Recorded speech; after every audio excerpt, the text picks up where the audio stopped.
Hey, this is stream number 142, and I'm receiving a robocall just in time.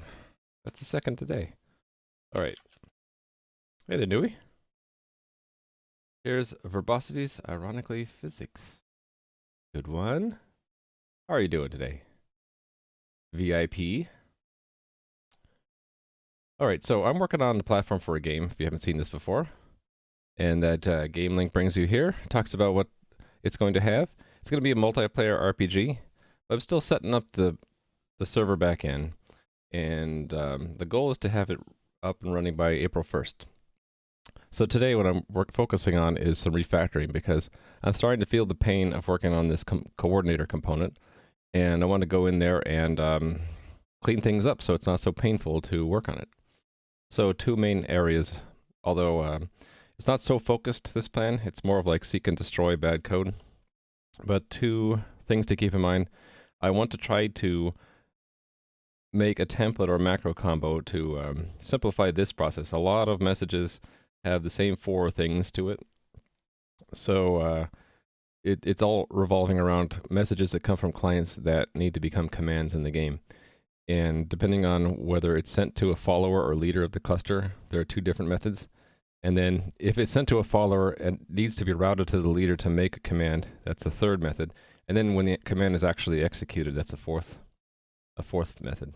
So I'd like to try to combine these four and in some way and remove the redundant parts. I don't have to keep coding that. And the other area of focus is just to clean up the unit tests to look for patterns of code where I've copy pasted and turn them into helper methods. Remove test code that I don't need, like redundant stuff, and then look for parts that make the test sensitive. So extra expectations that are overly broad and that we don't need, that we can tune so that the tests are not so sensitive and don't break at the wrong times, because that's happened. All right, so that's pretty much the plan today. And I'm going to go right into it. So, oh, I should talk first. Actually, hold on. I don't even have my Firefox window up.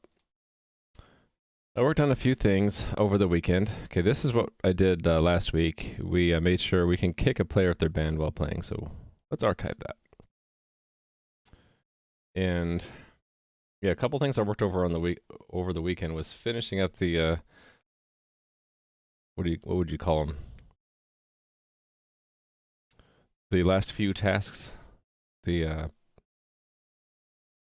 details I hadn't yet finished yet on denial of service mitigation and the mod queue. So I think it was the last few things here. I put in actually, why do I have this marked off? I don't have that actually in there.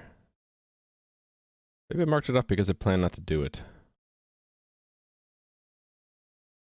I don't remember. Maybe I did that. Anyway, I had a limit on how many connections you can have per second to the game, and then put in a whitelist so that I can get around the connection rate limit, and then a way to purge the blacklist if someone gets accidentally blacklisted. Accidents are going to happen, right? And then for the mod queue, I had just gotten the ban stuff done. Right, and so I put in some more rate limits. So player can't open a ticket if they have too many open tickets, and we set a limit on how frequently you can make updates to the ticketing system. So I worked on all that over the weekend. So I get to archive that. Yay! So on the milestones card, I was able to check off 3 things. So I had already done that last week. So now pretty much happy with the basic functionality of the moderation stuff and denial of service mitigation. So today, I'm not working on any of these today, but I'm refactoring to make this stuff easier to do, basically. All right. I go look. A typical gang of 4, so to speak.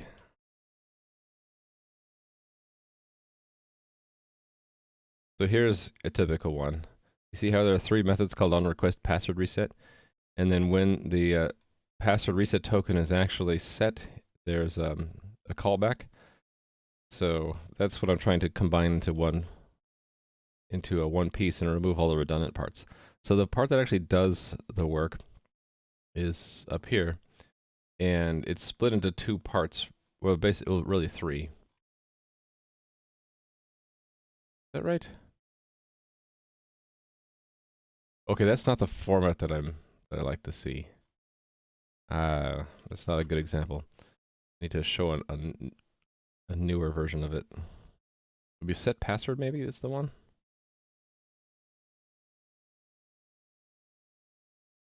Right. Well, this is sort of right. So there's initial checks that are done to before we actually decide to make a command, and that's going to be different for every client message. And then there's a branch whether or not we are the leader of the cluster.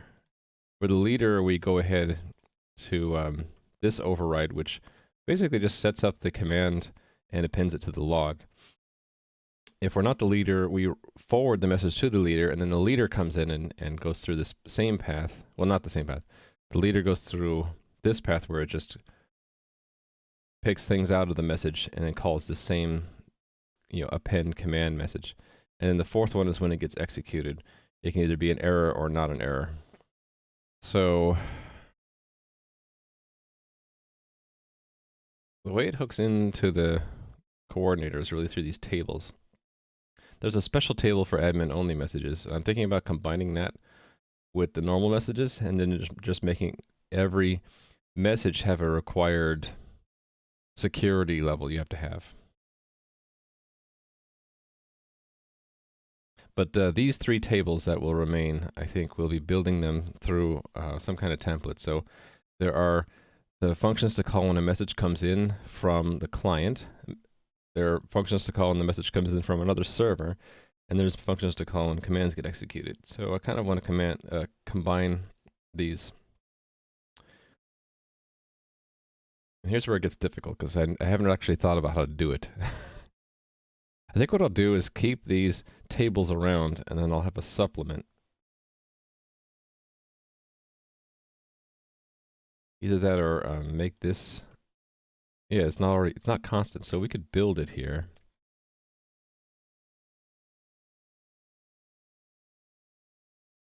Let me pick one. Let me pin this. Let me pick one command that we want to port, so to speak.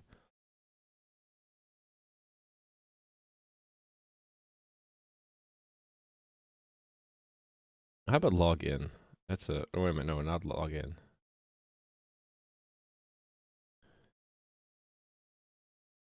Pick one that's relatively clean. That won't be a problem. It won't be so much a problem. How about report issue? Report issue has no pre-check. It just goes straight into making the command or forwarding it. And then there's the routing from another server. Oh, wait a minute. This is backwards, isn't it?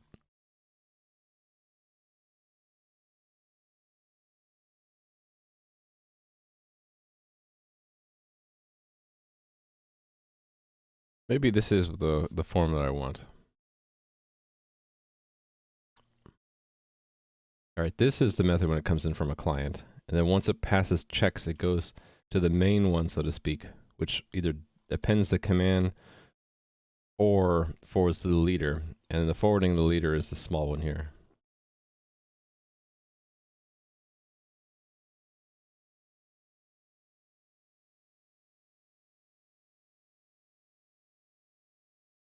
Okay. I think I will use that as a model. So we're going to remove those. I'm just going to literally comment these out. Hey there, Sultanator. How you been doing? I'm doing okay. It's a Monday, so things start off slow for me. And I kind of picked a difficult task to do, which is to remove a lot of the redundancies in my code and try to use templates to do the boilerplate stuff for me. So instead of manually having all four of these report issue variants, Actually, this might not be a good example because this is only 3. There's a 4th one. This makes... Yeah, let's not do this one. I want one that's very clearly has a command that happens when... I mean, where when the command is executed, it's just for that request. Pick a good thing.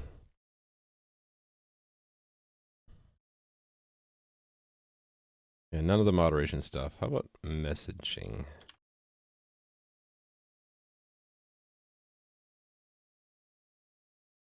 Nope. Profile?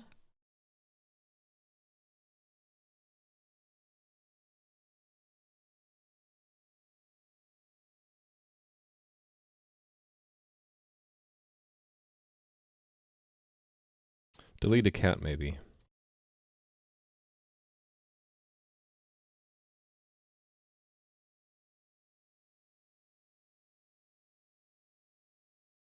Okay, yeah, we'll do that.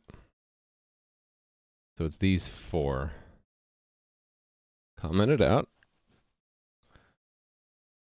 And then we'll go and comment out their declarations.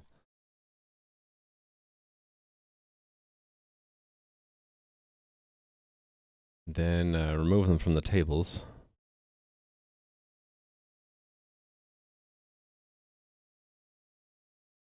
I guess I'll try to compile because IntelliSense is slow for me today. You're doing an Arduino code for one of your clients and it's taking you days? Huh. Makes me interested to know what kind of Arduino code you're doing. All right, so we're commenting out the delete account and the delete account from forwarded and then the executor callback. So this is going to break some unit tests, and the goal will be to get them to pass again with the template. Hey there, Rally Monkey. How's it going? First build of the day is slow. Mondays, for me, start off slow.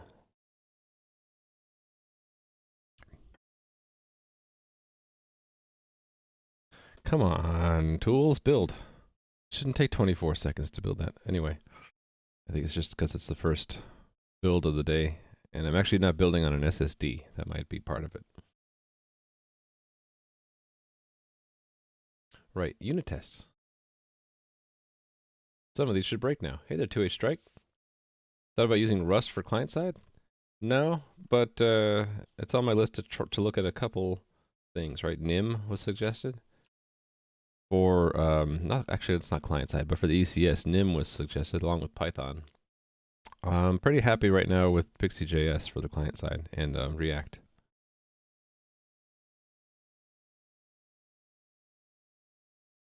Why is this taking so long to run? Huh.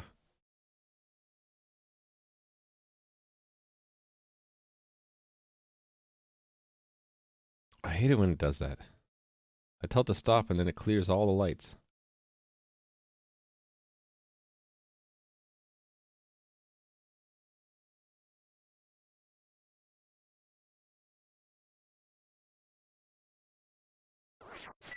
Well, thanks for the follow. KL65US. Oh, why? Why is it clearing? This is starting to act up. I wonder if there was some update to one of the extensions or VS Code, and it's broken this guy. I would be very unhappy if this broke. What is it that's breaking here? It's a successful deletion after delete player account. It's screwing things up. Run that in the debugger, catching all exceptions. Okay, there we go.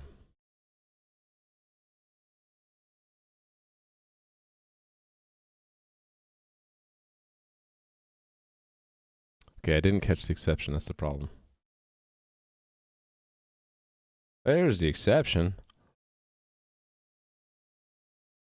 Okay, yeah, so I shouldn't put an assert here for now. equal 3 for mock journal entries size. Covers for a robot that sneaks, invents, and holds a camera for maintenance, of course. Of course. That's pretty cool. Sneaks into vents and holds a camera. For maintenance, of course.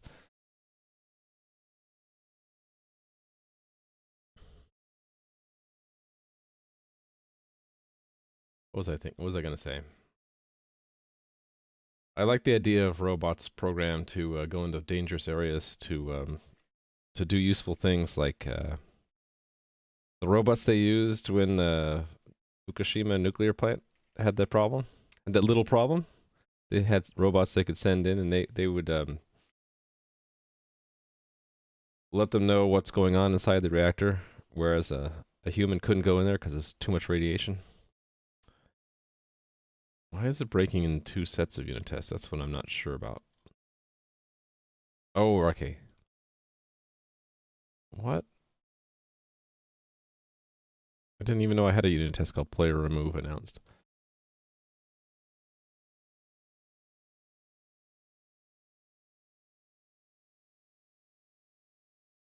Oh, wrong thing. I need to go to the tests.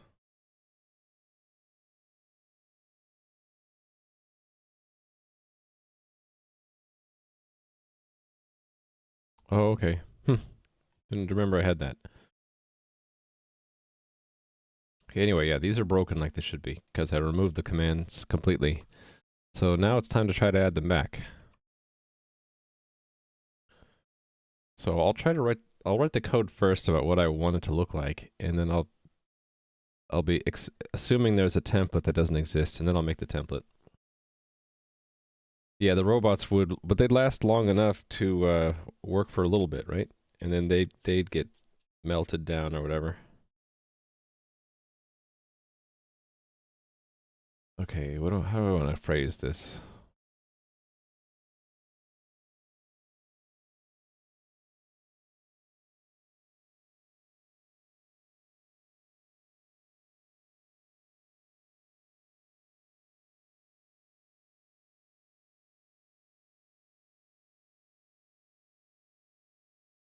Maybe for now I'll just do the first 3 and put this one back in for now.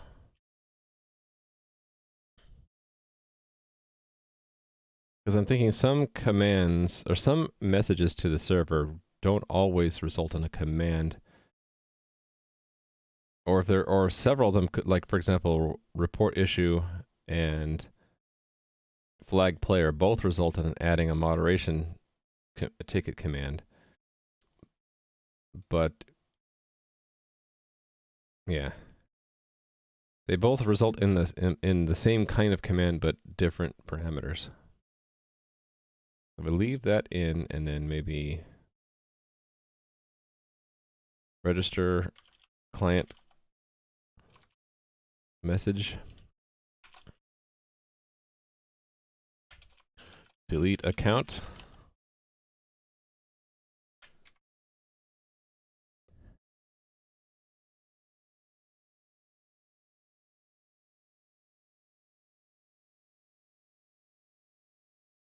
I think what I need, yeah, I think I just need a function here.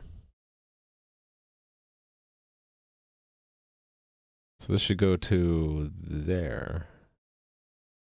Actually, it looks like, oh, right, because it could be in 1 of 3 different classes. So maybe I take this and change it a little bit.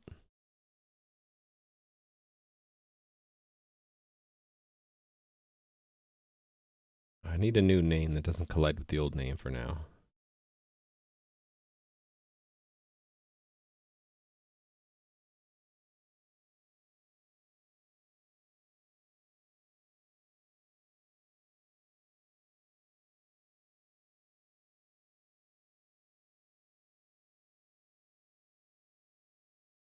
Really, it's not a client. It's not a client message handler anymore. It's a handler for the leader.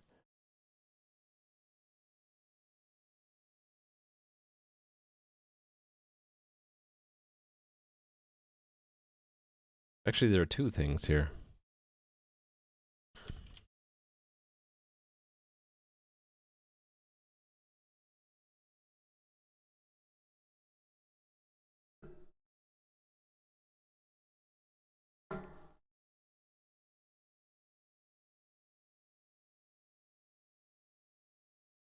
Make what?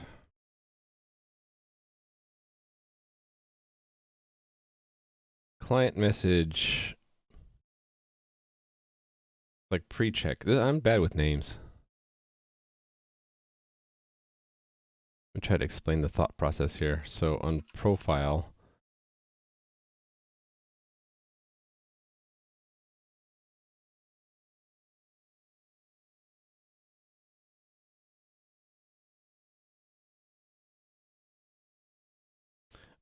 this bit of code is, well, this bit is what you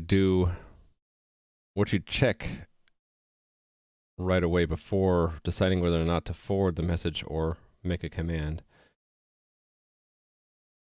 And then this part here, I guess I'm keeping that. This part here is the one that actually appends a log entry with the command in it.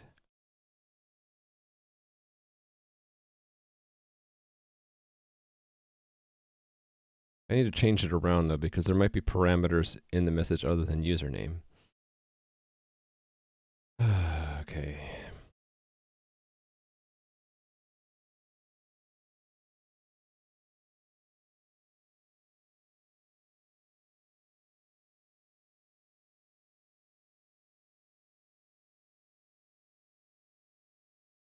Change profile more like what I wanted.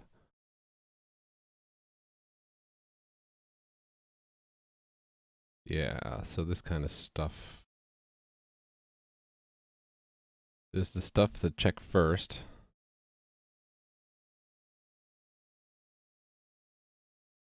So what do I name this part of the code here? Pre-command check or something like that?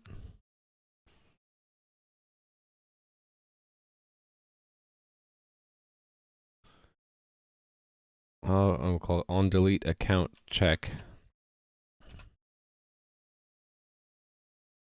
Hey there, Money. Hey, it's going okay, although I'm kind of struggling with names today. I think it's because it's Monday. I'm going to blame it on it being Monday. So after the pre-command check succeeds and either gets forwarded or it gets done, we'll call the next step.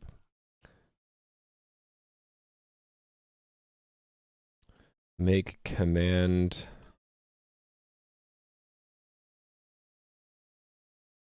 factory? Factory?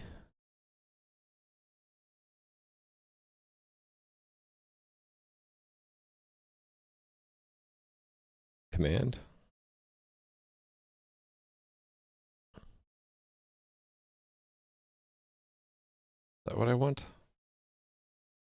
Let's go with that. Okay. Right, I was going to put that one back in.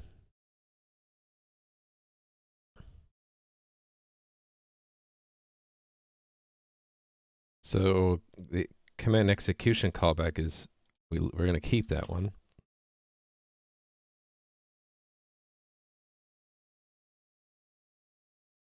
Come on, IntelliSense. Catch up, please. Oh well.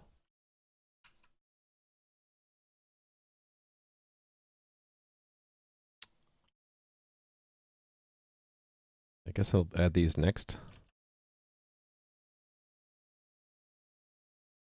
Formed out of this stuff here. And we need to know whether or not to proceed. So coordinator, profile, this.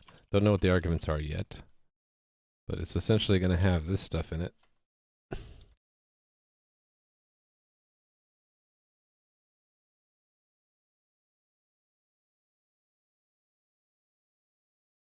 False and false here too.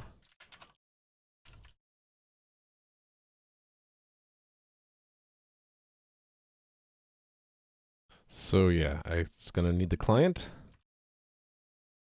The WebSocket. Doesn't look like I need the context. What was in WebSocket context?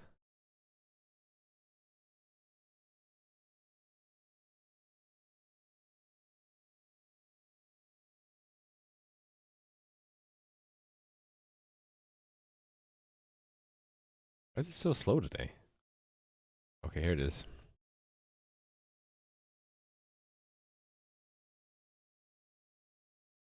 Yeah, I don't need this stuff.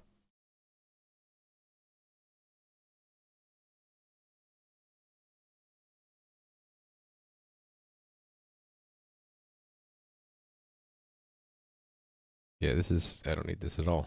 Okay. And yes, I will need the message for something. So it's a reduced form of this without the context. Okay. Let's just declare that. For a beginner like you who doesn't know anything about networking, where is a better place to start? Do you know networking in C#? Oh, you know C#, but you don't know about networking. That's a really great question. I can tell you which book I learned from. It was, oh, I should bookmark this, shouldn't I? TCP/IP Illustrated. This is what I learned from. Great book. Very old book. But I believe that it says it's the protocols, but it really goes into the foundational stuff for networking. So sockets, TCP, UDP, and that kind of thing, and then how to actually access them from APIs. So that's going to be my recommendation for now until someone gives me a better one. TCP/IP Illustrated. Just type Twitch Ninja, one of those options to click.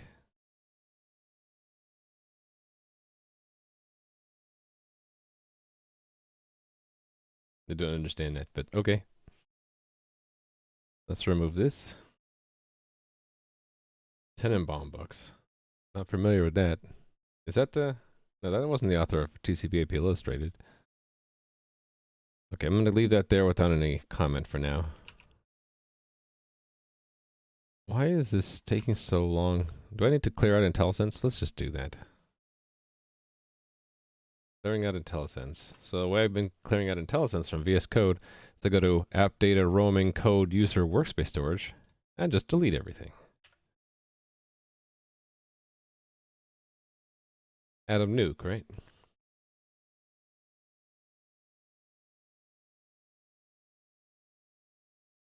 Huh. Okay. Hey there, Clayman. Hey, look, it's Clayman. How you doing, Clayman? How do you execute code on VS Code? You have installed all the plugins of OneNote. I don't understand that. So VS Code is this editor interface, right? It has all these extensions here. Is that what you're talking about? Execute code on it? I use extensions that allow me to run the unit test to execute the code, right? So this plugin is Catch2 and Google Test Explorer, and along with the Test Explorer UI. When you have those and you your code is here. I wonder why it's taking so long. It figures out where all your unit tests are unless you run them. I don't know if that's what you're asking, but yeah. Okay, so yeah, I blew away IntelliSense, so it lost everything about where I was, which is fine. I can find it again. All right. Here's where we were.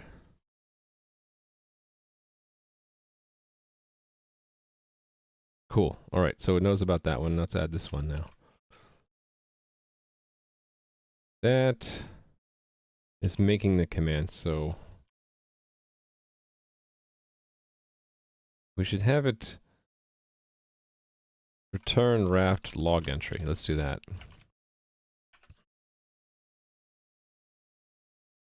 There's a second edition of that book? Yeah, I have the first edition. That's how old I am. All right, so here's the part that actually makes the command. So let's put that in here. Okay, it's not an on, is it?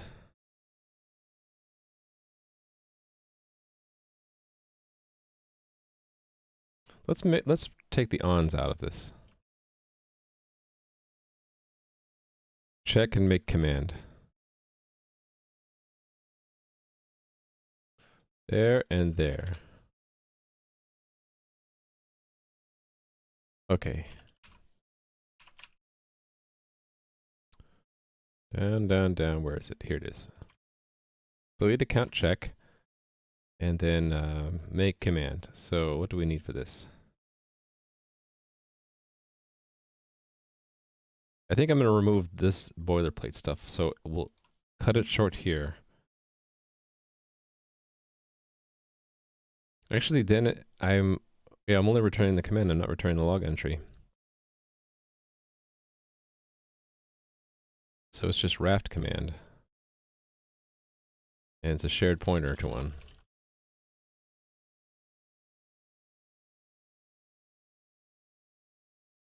And then we're just returning it. All right. So I think the server and client ID, I want to pass those in. Like I was doing here.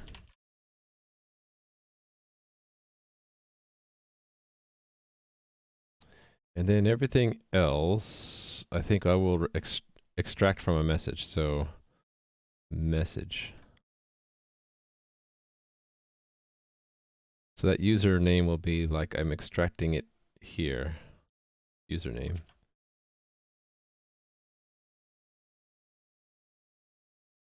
And then I can delete this part. All right. So let me declare this one.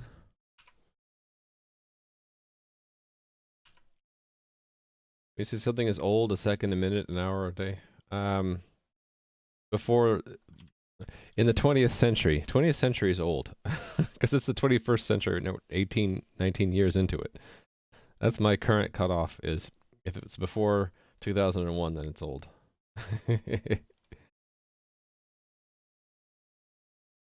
As in books. People, not old, but tech books, not books in general, but tech books get old pretty quick these days, right? If you have a technology book before 2001, it's probably old. Probably is a newer edition of it by now, right? It's Richard Stevens, Sultanator. Yeah. That is correct. All right, so this is the essence, the part that isn't boilerplate from the client request to delete their account, right? So we check to make sure they're registered. Actually, I should also check to make sure it really is, like they don't delete other, players shouldn't be able to delete other players' accounts, right? Looks like I didn't have that check in there before. Let me make a unit test for that, because that's important. Need a test case for not allowing players to destroy other players' accounts.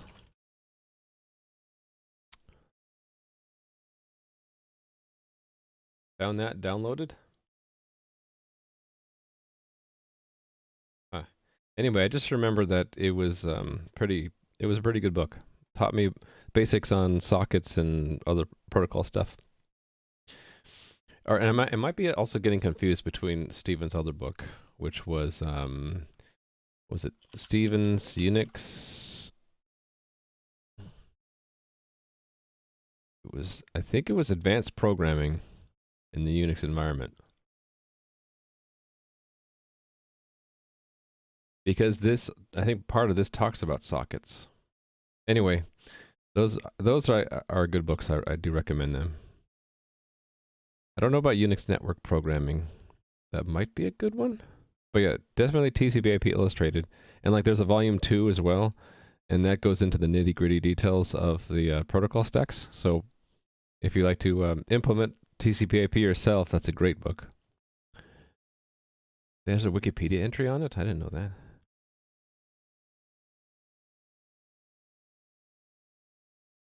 Okay, yeah. So volume 1 was just the protocol stack, and volume 2 is like concrete examples showing all of the... Okay, so you don't really need volume 2. That's just actual code. You could do it yourself from volume 1, probably. Maybe it was volume 3 I'm thinking about, where they go into the details of TCP and stuff like that. Anyway, yeah, good books. All right. So for now, this is the stuff that's not boilerplate. And then the other stuff in here is the boilerplate stuff I need to make into a template or something. And that's what these will do, I think. So let's find out where this make client message handler is. Okay, so it's a template. So I'm going to make a new template.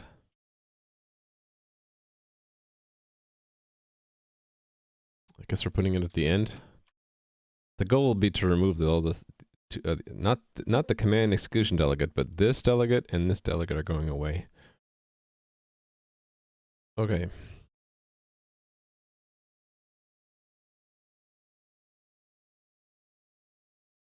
Let's remove the documentation for now. Or no, hold on. Let me document it. Pre-command check. Oh, I have a type for that. Okay, so I should probably have types for the other two.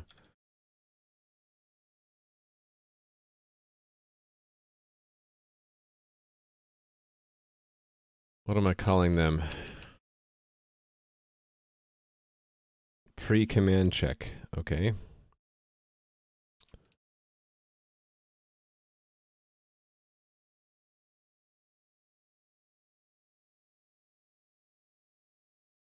Right. Pre-command check.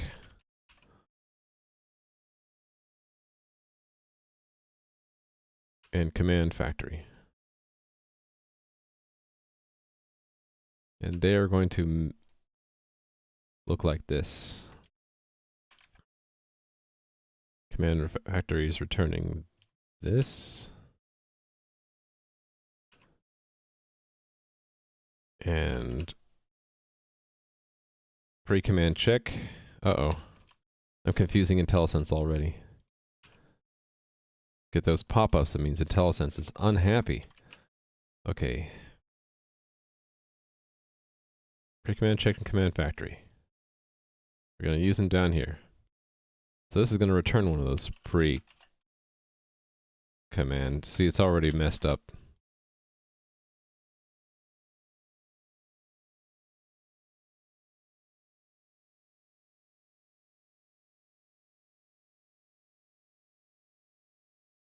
Did I finish the email service? Yeah. So I have that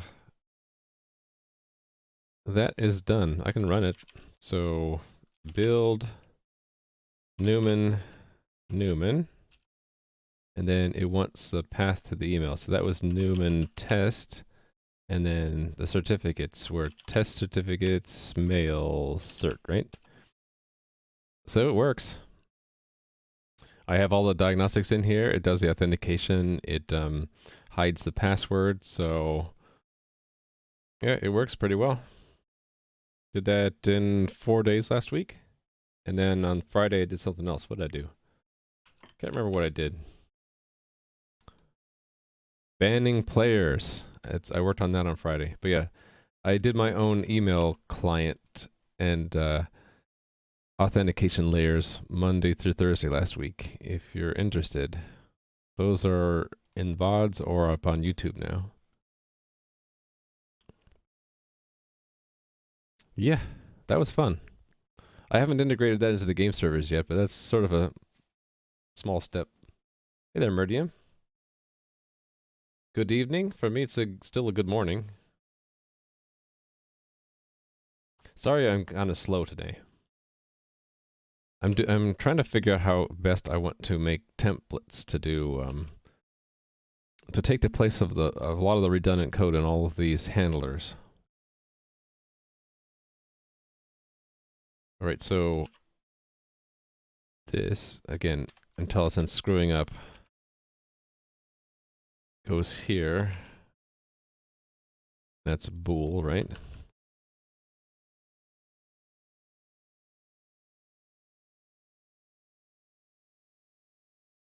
Was this?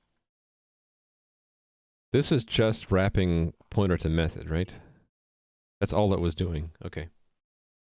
Hey, the epic unknown.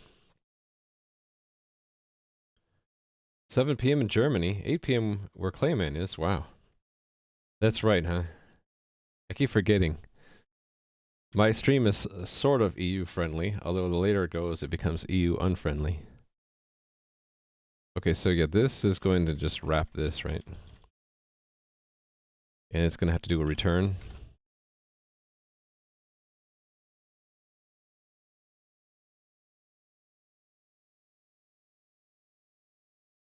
Right, sort of like a bind. I was wondering maybe I should use bind here. Can I use bind instead of these this template?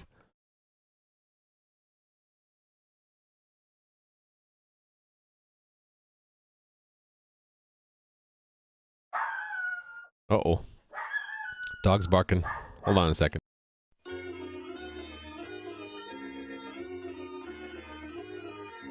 I'm glad that overlay still works. She's normally very quiet during the days now. It must have been someone walked up to the door and put one of those pieces of junk mail on the door or something. Yeah, exactly. She's very protective of if people get too close to the house. All right. And I was distracted. I forgot what I was doing. Okay, pre-command check. I'll just keep it the way it is for now. So it has no context. It's just WebSocket, client, and message.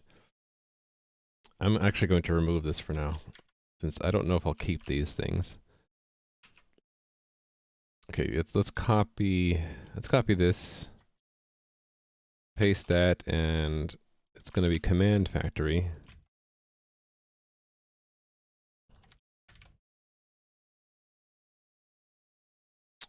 Okay. Oh, I have 2 of them? Interesting. This one returns a bool. And this... Oh no, it doesn't. It's this one. This is what I want.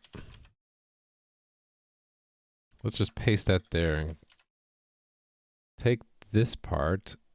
That's the return value. And then these are the parameters.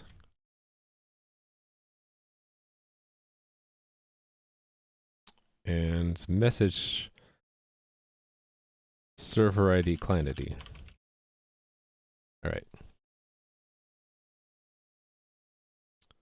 I asked you last week earlier what happened to the dog. Yeah, she's normally just asleep on the couch, but if someone gets too close, gotta watch out. All right, so that should quiet this warning, and now we're down to, okay, IntelliSense is screwed up. There is no register client message yet.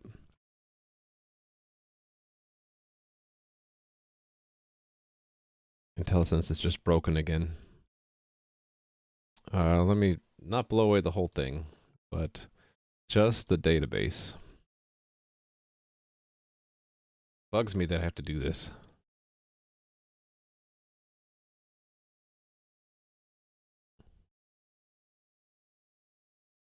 Now properly doesn't know what it is. Okay. So we're adding that down here, I think.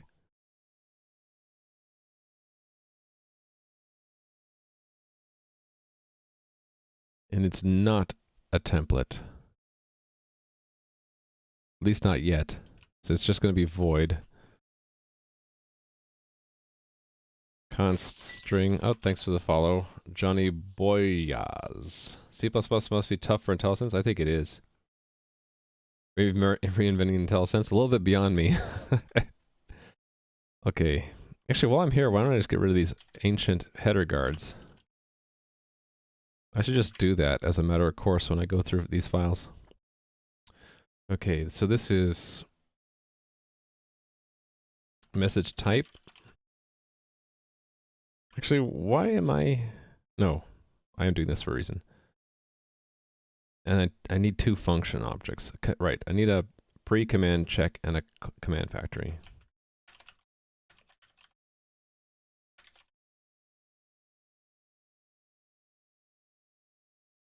Let's just declare them, and then we'll define them in a sec. Hey there, Tim. Shout out to Tim. He is making his own game engine. Actually, he's made it in C++, and he's building a game from it. You should check out his stream sometime.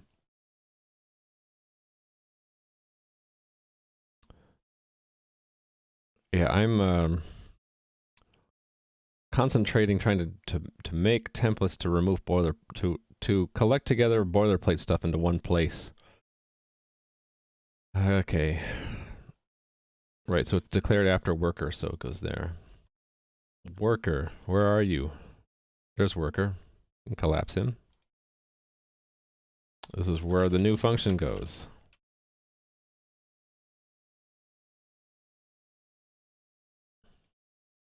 Templates, yay, exactly. So I have two templates here which are really just binding an object and then using a pointer to method and calling it all, which I'm wondering if I can figure out how to use standard bind for this, I can get rid of these templates. And then this one is meant to replace these client message handlers and these server message handlers and do them all at the same time. So thanks for the follow. The Jelmiga. How do you say your name?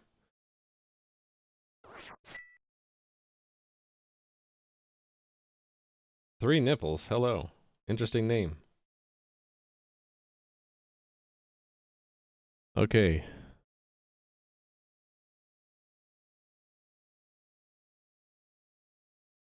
Thanks for the follow.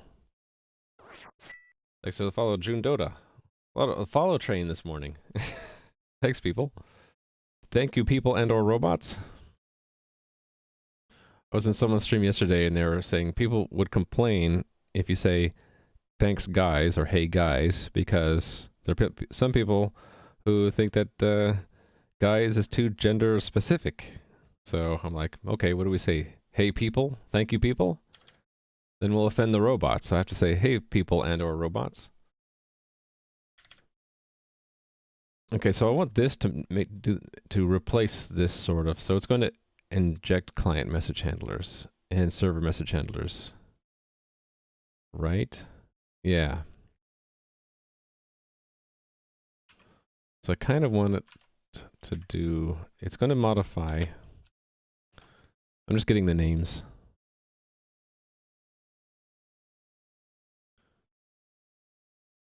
We're going to insert two handlers. Those handlers have specific types. Client message handler and server message handler. I'm just copy pasting them here and commenting them out to as reference. So we're going to make one of those and then one of these other things. Server message handlers, one of these.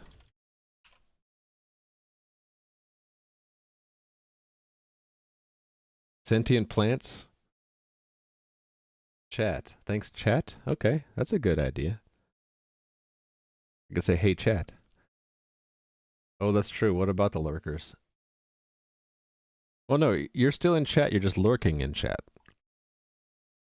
Turtles. So yeah, Tim knows what to do. He just invented, borrowed a term and just applied it to chat, called chat turtles. What about people who don't like turtles? Do they just stay away, or you ban them from your channel? So if you don't like turtles, you're out. Gender in specific term. Yeah. But thanks for the follow. I don't know how to say your name. How about we'll just say Fidel? Sentient turtles would like that? Yeah. Okay, so I need to put one in here, ultimately. And that's mapped by message type. Equals something, and then the same thing for server message handlers.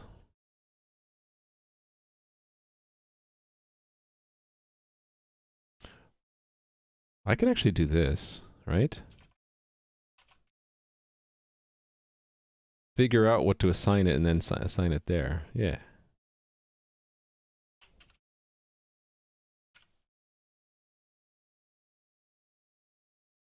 So that'll pass those. Now, does everything else build?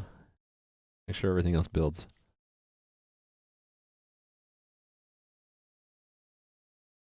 Are we approaching 1,000? I don't know. They should get a special prize, but I don't know what special prize to give them. How about Rally Monkey? I'll task you with figuring that out. Okay, I do have an unresolved symbol. What is it? Delete account make command. What? Where did I do that?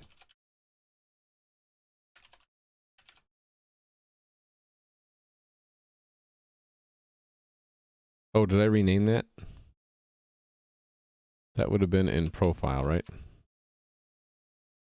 Oh, it's declared but not defined. It is defined. Oh, but it's not within the class. That's the problem. Although, it looks like it doesn't need to be in the class. It could be a free function.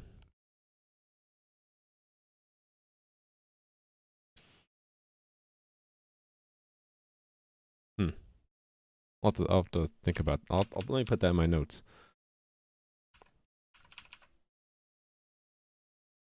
So what is this type exactly? A command factory. So command factories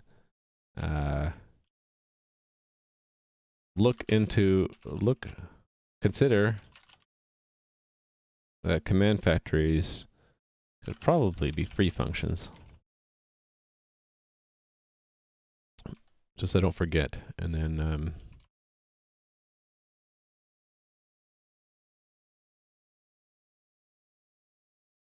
what's the description for YouTube on the notes? Oh, yeah, when I at the end, I got into this pattern now. At the end of the week, I'll export all my VODs to YouTube, and when I do that, like, I won't really remember exactly what I did on the Monday, for example. So at the end of the stream, when it's still fresh in my mind, I put down exactly what I want to put in the YouTube description for the video, so that I don't have to figure it out on Sunday or Saturday, right? So when I export, it's more of a mechanical thing where I go through all 5 videos for the week, and I just copy and paste them into YouTube. Yeah, part of my routine now, so I don't have to remember. What did I do on Monday? Yeah, exactly. Copy into YouTube. Yep. All right. So this is going to be pulling in what formerly was here. So that's a combination of the pre-check and then this forwarding code. So I guess I'll just go ahead and make a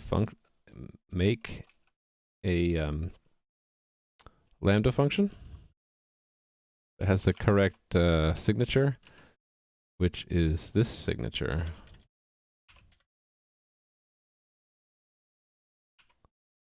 And it returns nothing, and then so it needs to capture the pre-command check. And it will call the pre-command check, and it needs the WebSocket, the client, and the message. And if it fails, we simply return, right? And then we put in the rest of the boilerplate, which is this junk.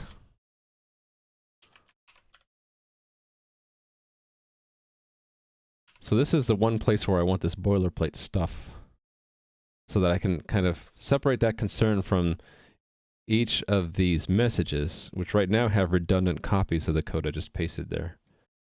So instead of calling that, we're going to be calling... So I need the command factory as well.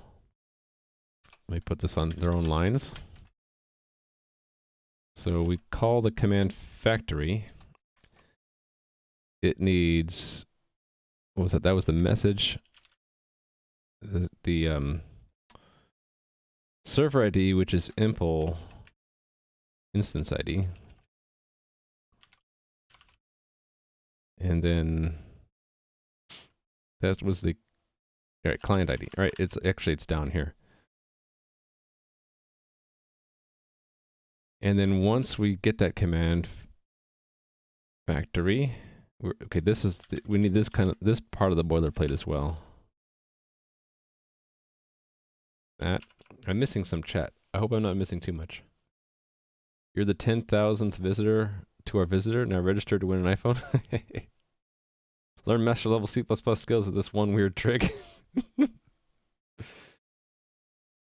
Don't delete system 32. Ah. Okay, see ya, Tim. Hope you have a wonderful day. I presume you'll be streaming soon or later. You guys should, again, check out Tim's channel when he's on. Siski, yeah, not Siski. No. All right. This is the boilerplate. This is the actual command, so I can actually just input that there, right? And we'll just call this generically log entry.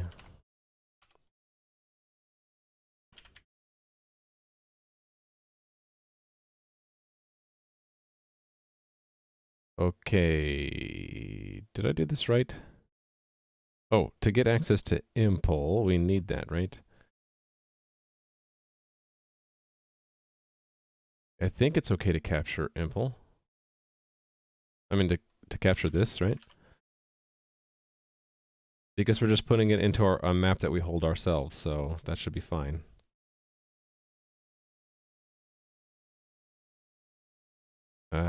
Why is that not working?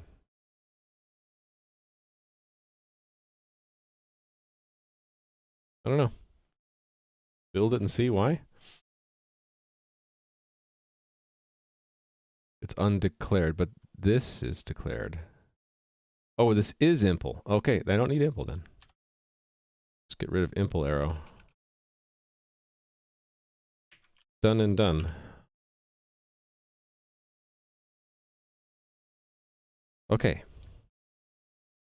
So do the pre-command check. If we are the leader of the cluster, then make a new along entry, use the command factory to figure out what command to put in it, then append it. If we're not the leader, find out who the leader is. If there is no leader, we can't do the command. If it is, then, okay, this part needs to be customized. Not... I guess this is fine, right? Put username as username.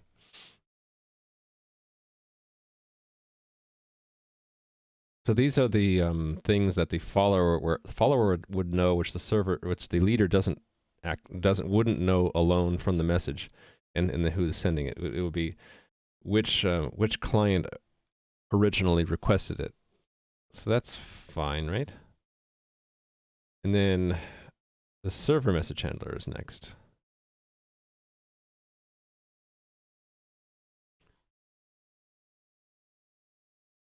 Same kind of deal, I think. It's going to be much smaller though, right? It takes in that information.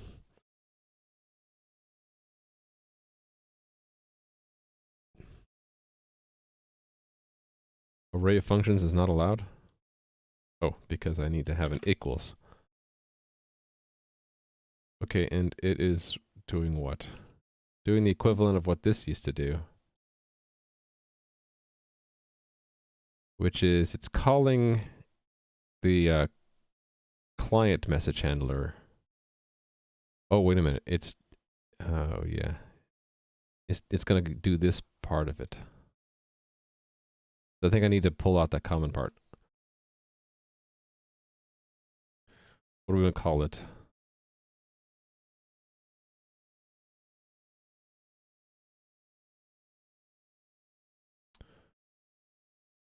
Append command.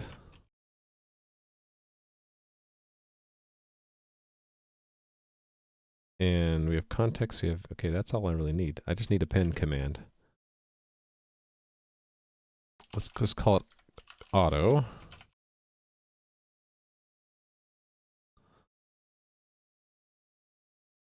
And it's this part of it. So append command message instance ID client ID. That goes into here. So then this, okay, this needs command factory, and it needs this. So append command goes here, semicolon, and there, so we need the message and the client ID.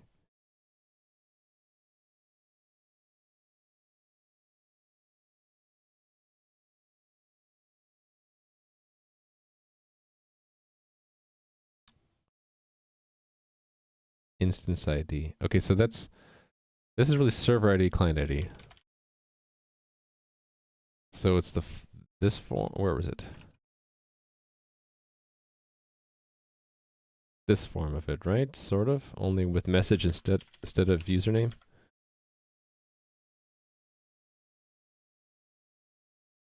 Where's the message thingy? This one.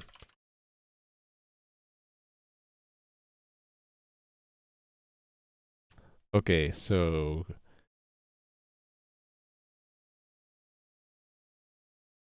how do I explain what this is? This is a function object that captures the coordinator and the command factory, and given a message server ID client ID, it appends a new log entry to the game that has a command that is produced by the command factory given that message server and client. And that can be used in two places. If we receive the request from the client directly and we are the leader, we just go ahead and do it. Otherwise, it gets forwarded to the leader. And if it's forwarded to the leader, it's going through this way. And we extract, okay, that should just be message then. And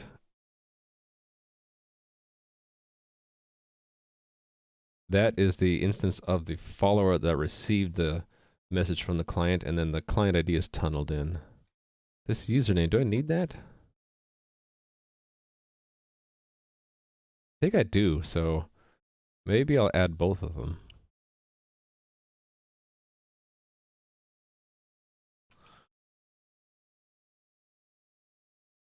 So, because if it comes directly from the client, we don't want to use the username from the message. Yeah. So that means command factory might need the username as well, right?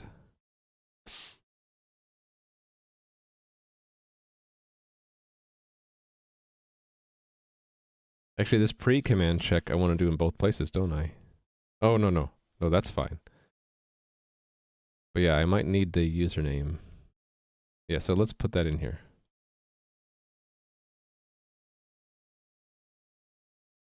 So command factory needs the username.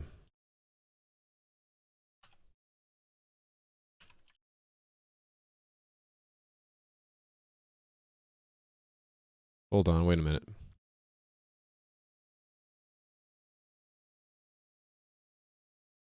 Yeah, the command factory does, yes. There we go. So this command factory here includes the username. I don't think we need it yet, but I will because, yeah. All right, so instead of extracting it from there, we just get it. That's better.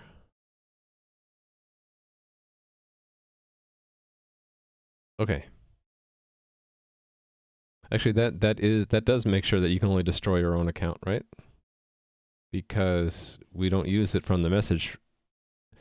We use it from the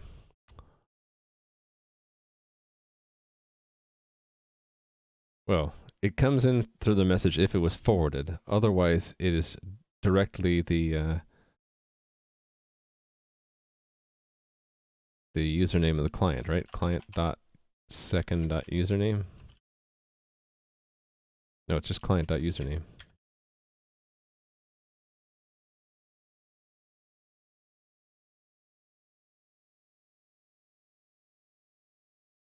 Ew. We do have a missing semicolon. Okay, I don't need these anymore.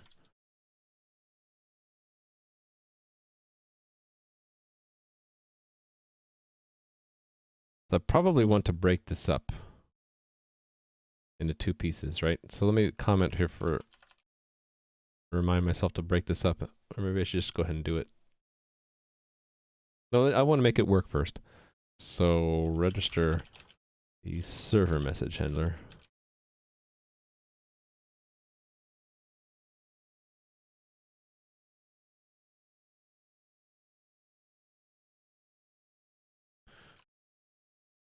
Form the, or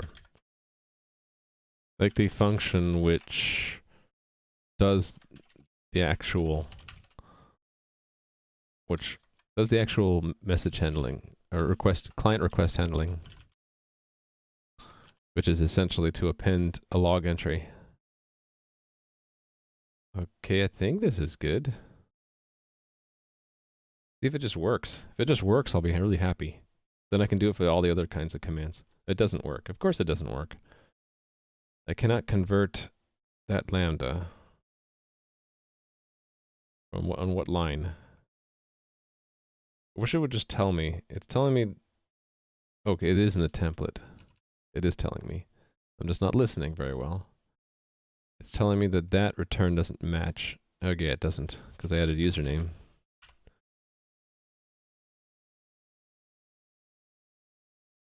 Wow, did it just work? Just try it and see if it works?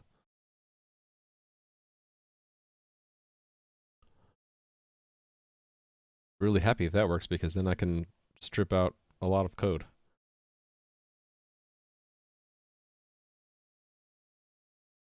Yeah, I need to... Oh, look, it worked. All right. I like it. So now, delete account fits in one page now. All the other stuff that didn't fit in a page is gone. Don't need it anymore. See ya, dead code. So now it's just reduced to the essentials. It's the check before you append the command. Then there's the making of the command itself, and then there's the handling the command's execution.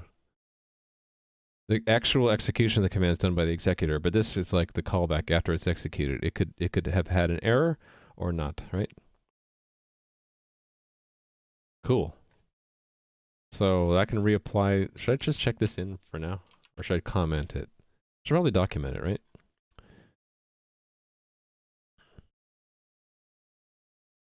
So this is a pre-command check. This template is used to make... not factories. It is used to make factories. Producing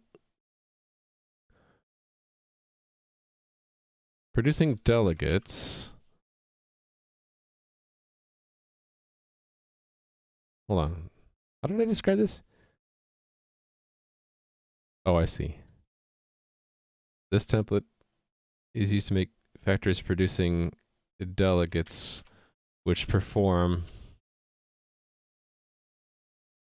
any checking of client requests before executing, before forming commands out of them.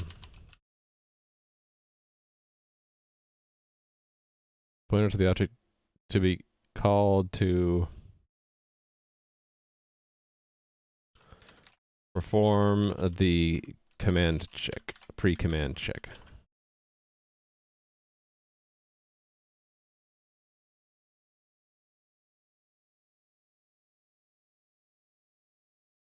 All right. Next template. Make command factory. This template is used to make factories producing... Okay, we'll just keep the same language. Producing delegates which...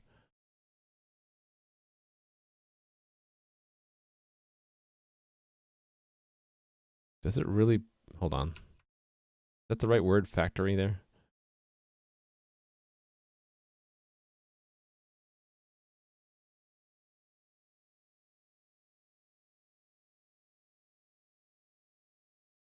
It's a factory of commands, right? Which produce which make game commands. Yeah, which make game commands. There we go. The template is used to make factories producing delegates which make game commands. There we go. This is a pointer to the object to be called to make game commands.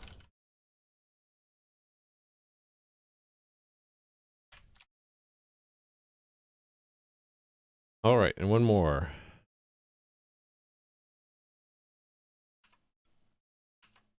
For this one, I'm going to copy the comments for one of these. Maybe this one. Okay, that is a template, so it's not exactly right. Okay, maybe I won't copy. Make this from scratch. So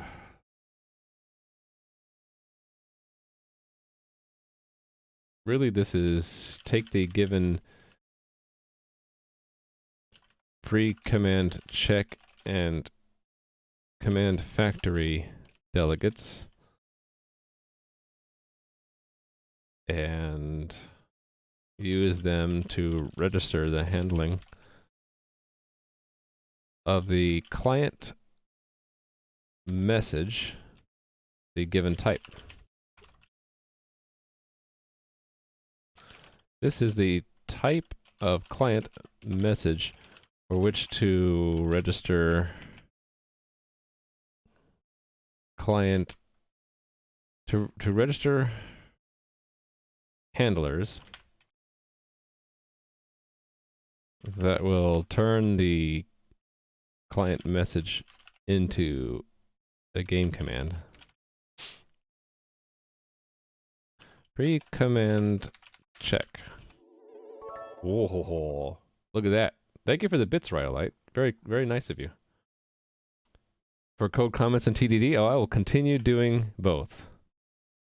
Thank you very much. Pre-command check. This is the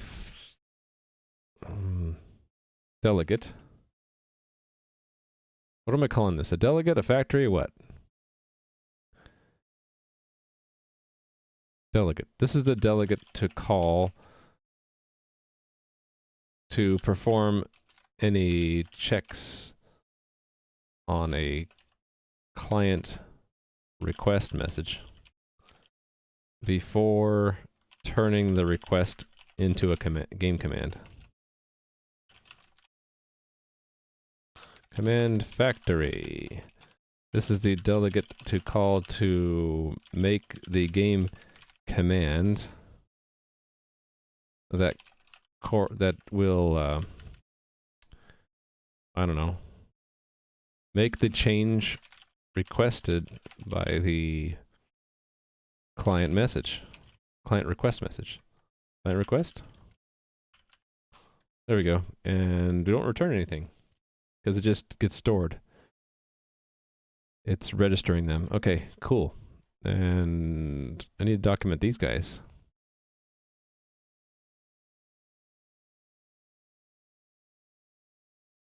Gotta be careful when I copy paste these comments to change all the things I need to.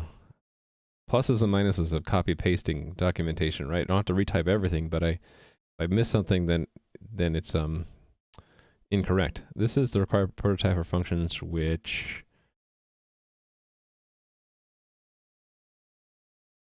are called to check client requests in order to determine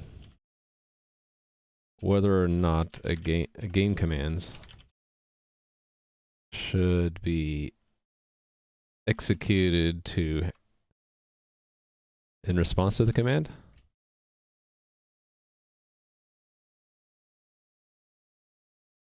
I'm not sure here.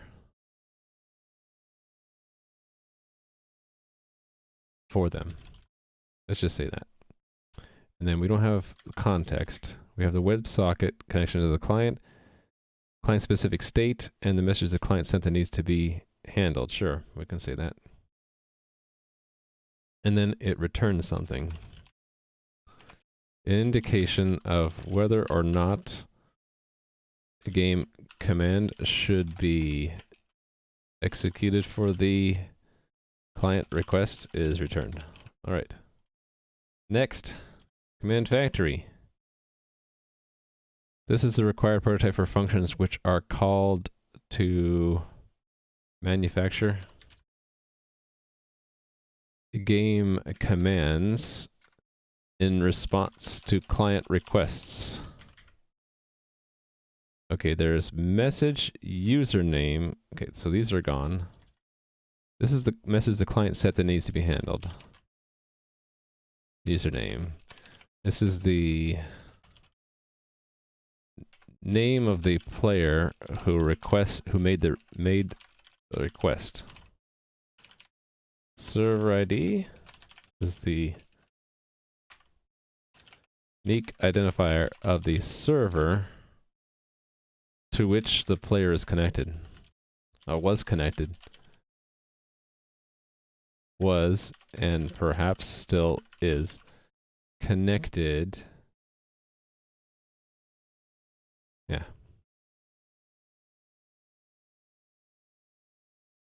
Then client ID. This is not a unique identifier, it's a serial number of the connection through which the player was and perhaps still is connected. Okay. And then what does it actually returns the game command to execute in order to execute in response to the client request is returned. All right. Whew. Got everything? All right, so then I can remove this. Yay. And I can remove that. Yay. I'll have to probably do the same thing with admin message handlers, although I'd like to kind of pull those in first, and then I can make use of the new template. Let's just run all these guys again, and I'll prepare the commit.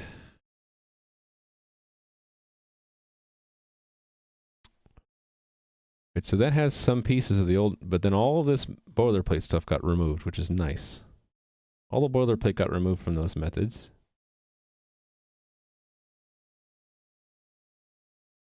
Right, so that's gone. I can remove that. So that was in here. This is gone. And this is gone. And this is gone. Yay. Oh, I didn't document those. Shoot. Let me pull that from the Git lens.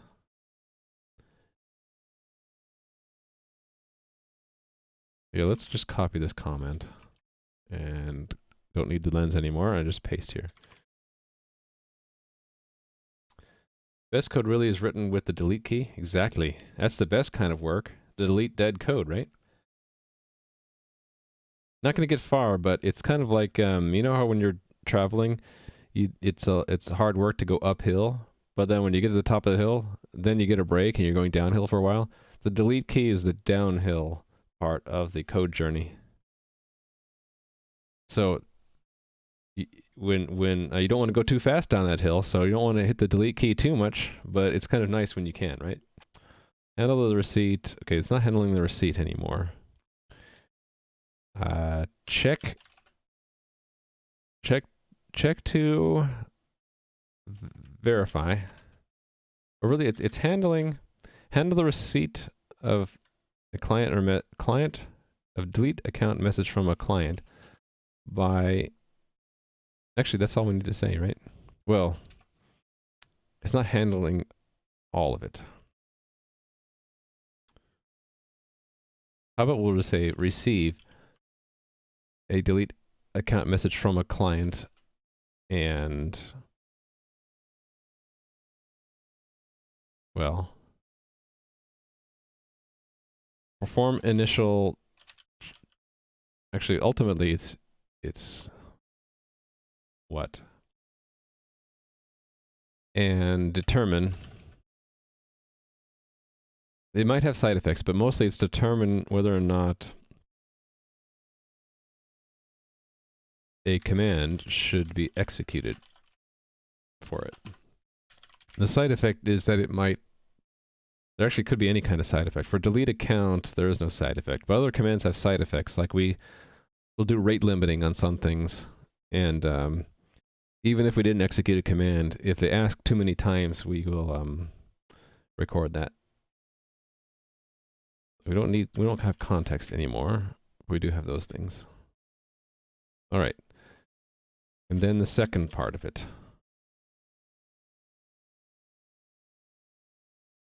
Produce a game command to execute for a delete account message from a client. Right, and this changed. Oh, didn't I already document some of this stuff here? I did.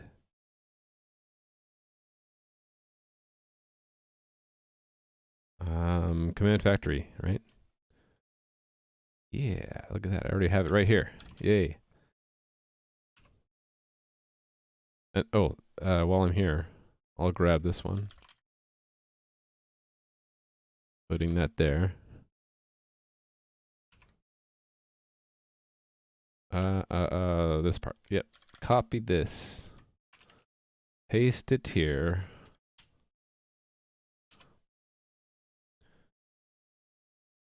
Sounds good to me. Although, you know what I could do? I don't have a convention, since this is exactly the same as this. I could say just like C command factory and remove a lot of boilerplate stuff. Maybe I should do that.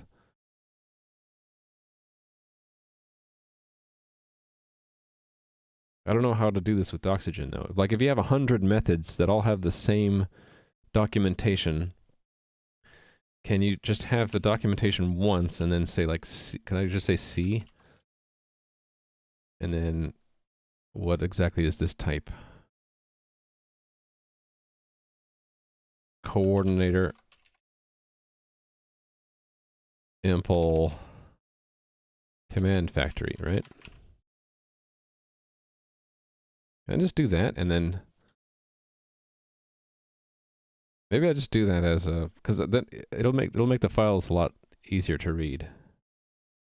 Then you'll just have to know to go to command factory, which I can't click, but I could at least search for it and find it. And then the same thing for pre-command check, right? That way if I change those prototypes, I don't have to go through and change all the documentation, but I still have to change the prototypes themselves, so I don't know. I don't know if this is wise.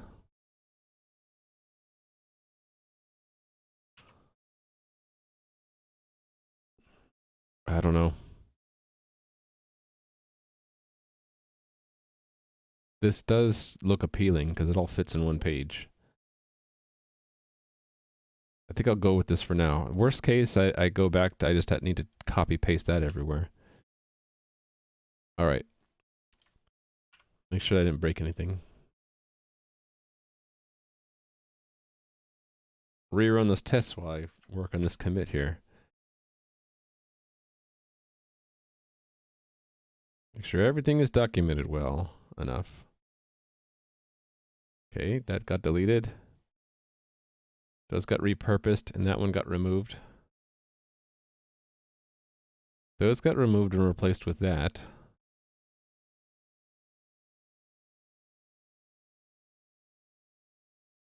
We added those types, these templates, and this method. And that was something different, right? That was just to strengthen a test. I guess I'll include that. So what are we saying here? Coordinator, simplify, or introduce new mechanism for new client request mechanism. I think it's self-explanatory. Okay, now the more fun part would be to Go through this command table and just pick another command to upgrade. Something that produces a command, because that's what this is all about, right? Well, not necessarily. I could have the command factory do nothing. Let's do the ones that actually make commands. So, change configuration does, right? Let me see.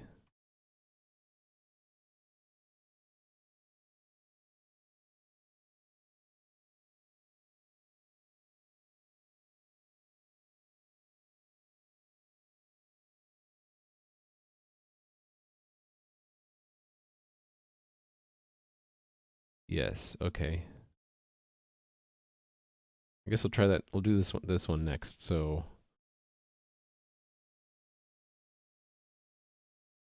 change change configuration is not a client request. Oh, it's an admin request. Shoot. Okay, we'll skip the admin ones for now. Change password? That's probably a good one, right? Let's do change password. So we're not doing those change passwords anymore.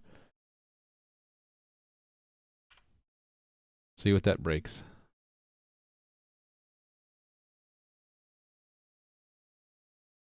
Break things on purpose.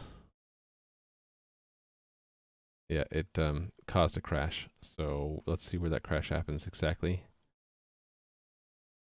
This plugin isn't helping me because I get this pop-up right here. The moment I actually hit abort or ignore, it is going to... actually, what if I hit ignore? Yeah, see, it cleared all this stuff. So it's somewhere in auth player. Huge one. The moment I get that pop-up, so it's change password success when set password committed. Probably assuming it got committed. Oh, there it left it up. So I need to look for that auth player test.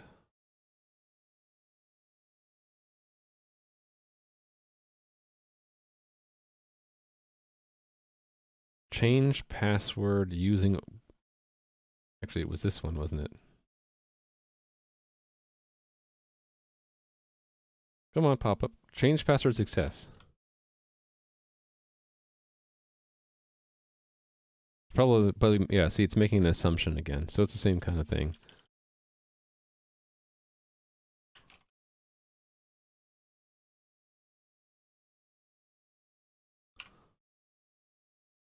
Yep, a lot of test cases built up over many weeks. Oops. This plugin to VS Code, it's sort of buggy. It jumps around just by updating. It's better than nothing. So change password using old bad password. See that? It's just buggy. But it's probably the same problem, right? Yeah, it just assumes. It assumes, which makes an ass out of you and me.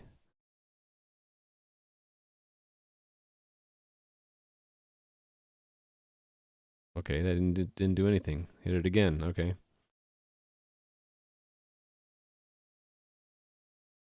Cool. It didn't crash. It just failed. And what did it fail? All of these.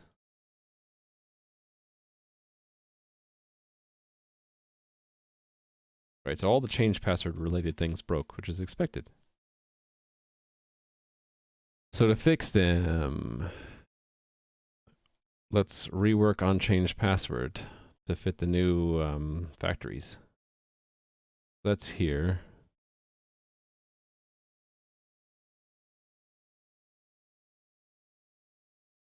What would be faster? Probably if I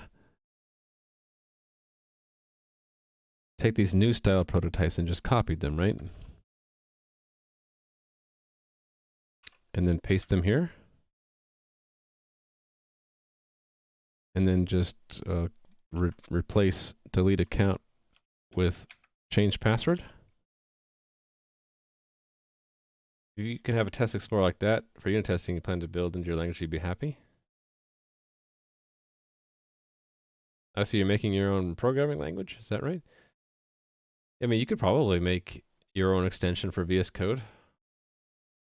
So yeah, are you using VS Code or are you using your own thing?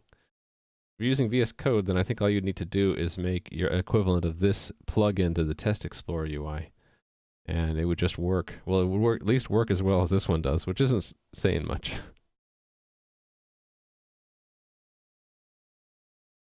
Okay, so that is taking the place of these methods.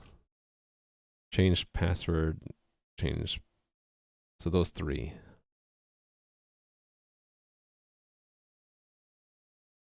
So we're copying this. But yeah, the plugins, I think they are just in JavaScript. One of these days I'll play around with, I hope to play around with making an extension to it, because that would be cool. So this is an auth CPP.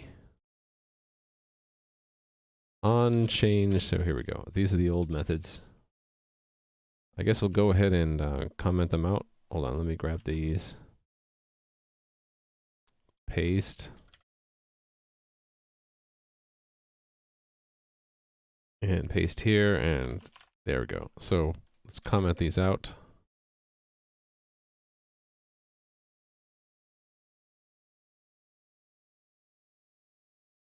Oh, this one too.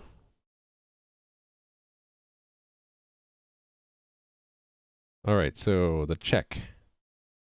Looks like it's this part. This is the check. This is the check part. So copy that, paste it here, uncomment. All these returns earlies are return falses. And if we get to the end, we're returning true, right? And then to make the command is this part. Actually, why is this there?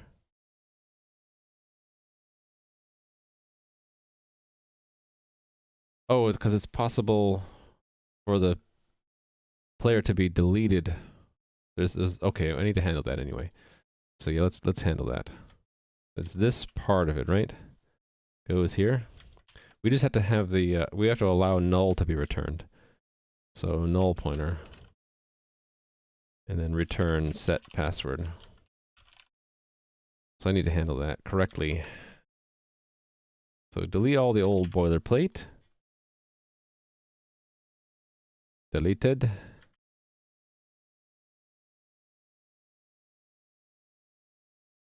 Nice. Are you streaming it too? Or are you just doing it by if you're doing it on stream, I'll follow you. I'd like to see some of that.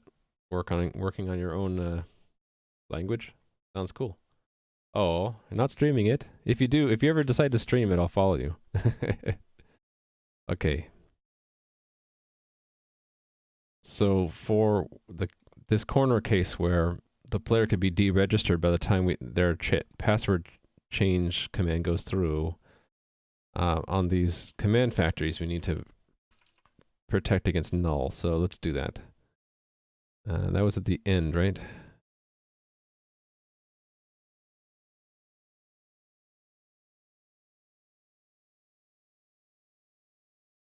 In append command, I think. Yes. So here, we'll say if that is not null pointer, then we append it. Sounds good to me. Let's give it a try. When you have something to show, that's what I used to think. But I think people enjoy seeing things even if you're still working on them. Like I'm supposed to be making a game, but I don't have a platform yet to build the game on. So I think people still would enjoy it.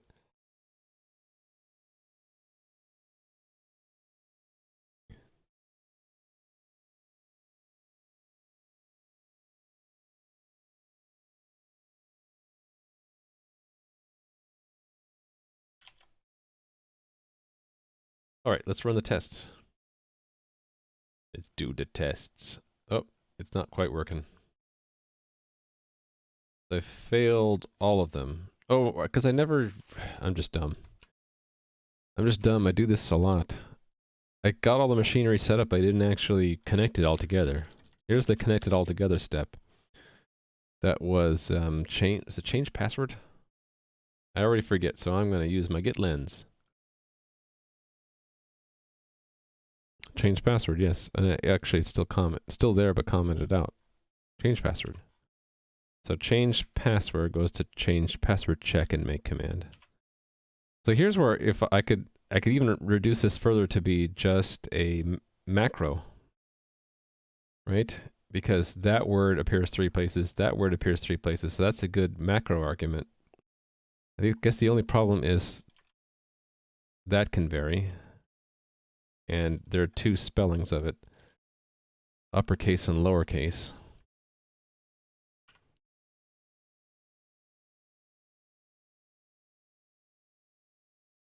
I could make a macro just to clean that up a little bit. Hey there, Ho and Do. How are you doing? Cool cat? Where's my cat? I think my cat is outside. All right. Hey look, we all passed all the tests. Nice. Okay. I'll use git to see if I forgot to clean something up here. No, just remove the boilerplate.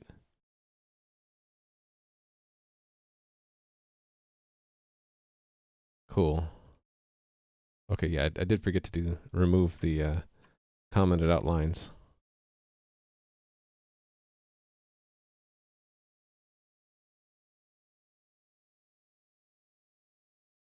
All right.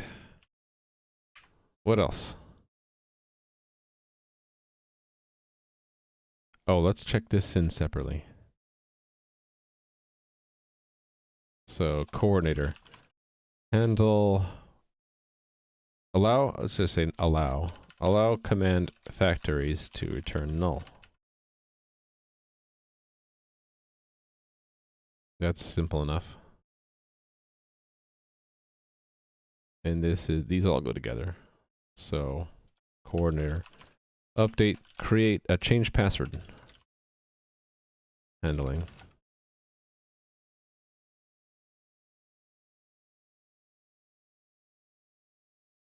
See, this is stuff I'd like to learn more about. I'd like to watch someone stream that at some point to work on their own language. Because it sounds really cool. And I made my own compilers using Flex and Bison.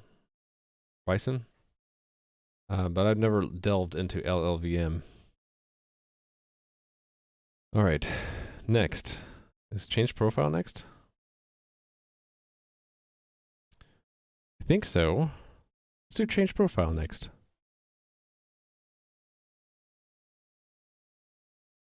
That was weird. Change profile, not auth. There we go.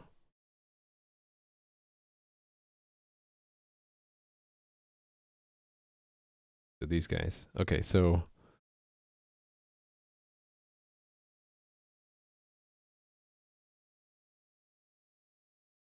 here we go. Here are the new prototypes. There's 2 now where there used to be 3, and the 2 are smaller. Right, okay, so change profile is what we're going to put here. Change profile. And then all of these go away. All those 3. We keep this one though. The execution callback we keep. All right, and then here. So it's in profile. I need to remember that. Let's just make the register right away. Change profile. And it's in profile.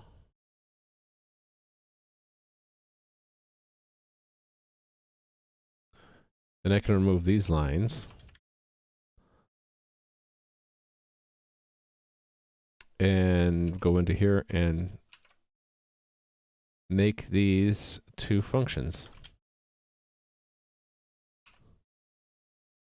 in place of the old ones. So unindent, strip this out. Take the scoping and paste it. Almost done.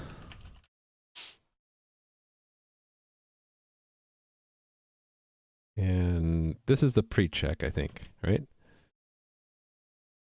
This is the pre-check. So that part goes in the...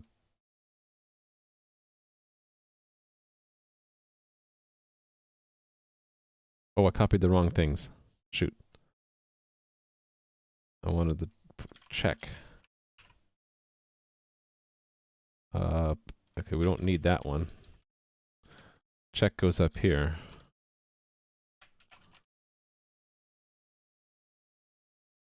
All right, and then this is the check code all the way down to here. Paste there, and then all these early returns are return falses.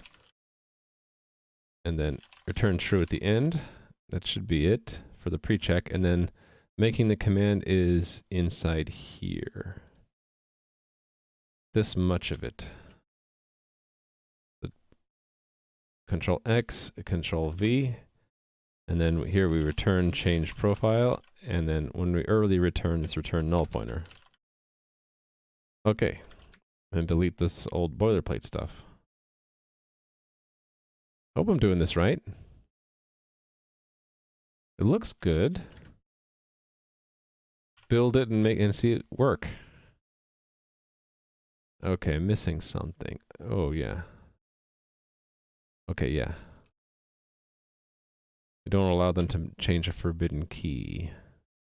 Although, I guess I could put that into the command execution.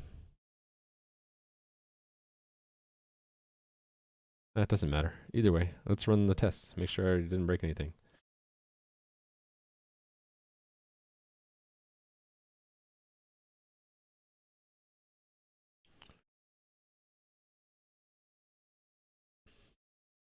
It's almost noon my time. Uh-oh, I broke something. What did I break? Oh, change profile by admin. Okay. Was that in the check stuff? That might have been.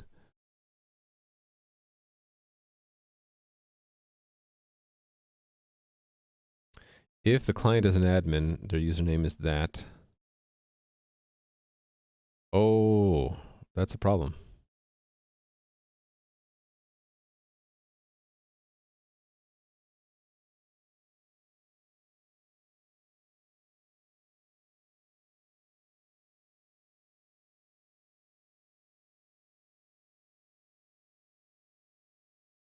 Okay, so normally the boilerplate picks the username from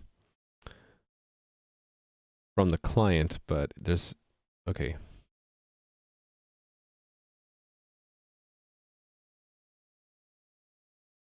In the case of an admin, we're changing it for someone else, so I need to get that out of the pre-command check somehow. This username.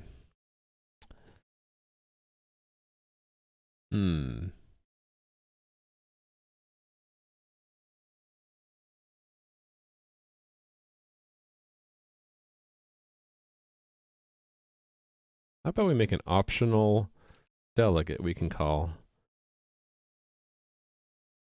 when we make the registration? Let me think about this.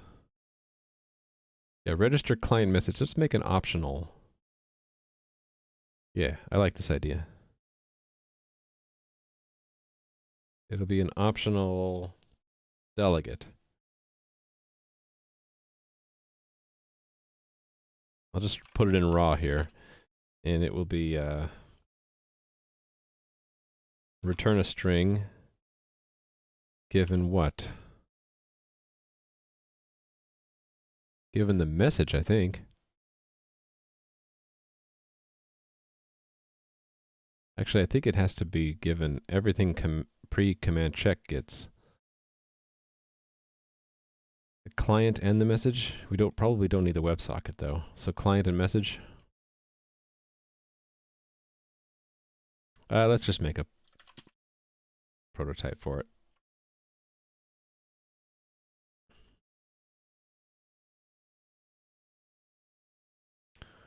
Let's put it here. This is the required prototype for functions which are called to determine what username to use in the formation of a game command in response to a client request message. All right.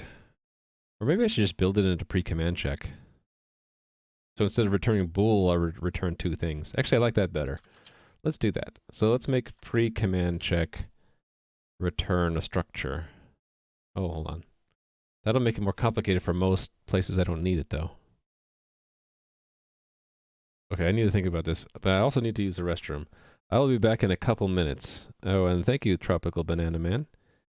The TDD I'm doing today is mostly, because it's refactoring, I'm not touching any tests. It's mostly just changing my code and then getting the tests to make sure that they still pass. And when they don't pass, it's because I messed up, like was in the case here, where a change profile by an admin wasn't handled by my boilerplate correctly. But yeah, let me get back to this in just a few minutes. I need to use the restroom. Be right back.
I knew that would happen.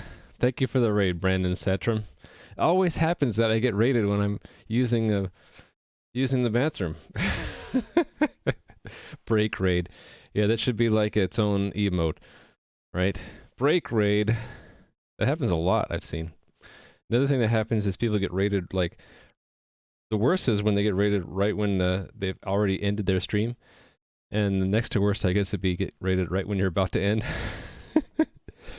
Anyway, thank you for the raid and the host, Brandon Satram. You need to check out your stream sometime.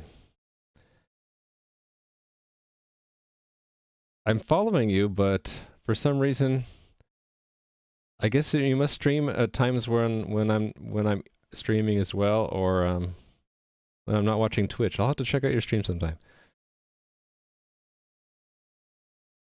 Okay, should I explain what I'm doing? For those of you who haven't seen it, I'm setting up a platform for making a multiplayer game. So that link will bring you to here, which explains a little bit about what I plan to do.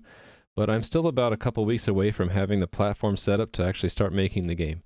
So I'm working on that right now. For example, last week I worked on setting up the email system for the game. I don't know why it keeps wanting to scroll to the bottom here. Probably because it remembers me. The last time I was on those pages, I was getting the YouTube info. Yeah, so like last week, I worked on making the email system for the game, and I worked on the player ban system on Friday, and today, because my code is getting pretty messy, I decided I would do some refactoring. So I'm removing a lot of the boilerplate from the message handling of client requests of the game, and I'm going to be cleaning up the unit test too. So this may or may not be something you're interested in. I don't always do server-only refactoring. I'll sometimes work on protocol stuff like the email last week, or a front-end work like the console of the game. And beginning in April, I should be doing game dev. That's the goal. Let me know if you guys have any questions.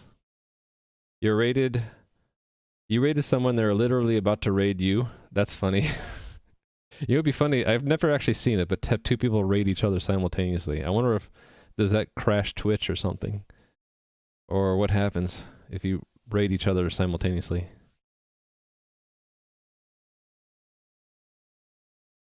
Total concurrent occurrence issue.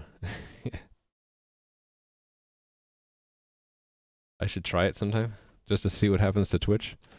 Okay, so yeah, today, I'll show you the root problem I was having. I'm building this table of messages that are message handlers, because all of the communication between the game client and the server goes through messages, and the messages each have a type. Well, thanks for the follow, Michael Jolly. You streamed last night early this morning. Yeah, I know, I saw that. Why did you have to do it when I was asleep? I'm just kidding. I'll have to watch your VOD. Yeah, you stream at, like, for me, very, very early in the morning when I'm dead asleep. But for those of you who are awake while Mr. Muffles is streaming, you should check out his stream. I'm going to check out his VOD later. He's been away from Twitch for a while, but he's back, I guess. And he is working on his own Metroidvania-style game in Unity. Thanks for the follow, .commie. So yeah, the problem I was having is I have multiple handlers. Like, for example, flag player, you can see in 2 places. That's because the message can arrive from different directions depending on whether the client is talking to this cluster's leader or a cluster follower. And these are the 2 entry points. And if it comes in here to a follower, it gets forwarded to the leader through the server message. And so there are like 3 or 4 different paths, and for every kind of command, the way things were forwarded and checked was virtually identical. So there's a lot of boilerplate code. So I've been working this morning to using this. That's interesting. It should have gone to the definition. Oh, because I'm in the middle of changing it. Let's see if that fixes it. Yeah, so I've been trying to put all the boilerplate stuff here, which is this kind of stuff to detect if we should forward it or just handle it directly. And when the forwarding happens, how do we extract parameters from the forwarded message? So trying to put all the boilerplate stuff in one place so that the actual command handlers can just be command specific. So why do I need to have this boilerplate? It kind of goes back to the architecture of the game. The game is broken up into 2 big pieces. One's the front end, or the client. That's weird. Everything's grayed out. Anyway, the game client will be in JavaScript in the browser. The game server will be mostly C++ in the cloud, and there will be multiple servers for the game. This is using a consensus algorithm called wrapped, so that if any one server were to go offline, a client could reconnect to any of the other servers and continue playing, and shouldn't lose too much state, because as changes are made to the game, they're replicated to all the other neighbor servers. So one of these servers is picked as a leader, and that's the one that will be appending commands to change the game state. And the other servers become followers. So if a client is talking to a follower server, that request the client makes has to be forwarded to the leader if a change to the game state is required. And then leader sees it, handles it, replicates the command back to all the followers, including the one the client was talking to. And at that point, the follower server says, oh, okay, the command that client wanted is done, so it tells the client. So all the mechanisms for forwarding the request and then replicating the commands to all the other servers and then handling their execution, a lot of that's common between all the different requests. So I'm trying to combine that together now using templates and a factory. So this is a factory it is using, where it's used, we're using templates, which look like this.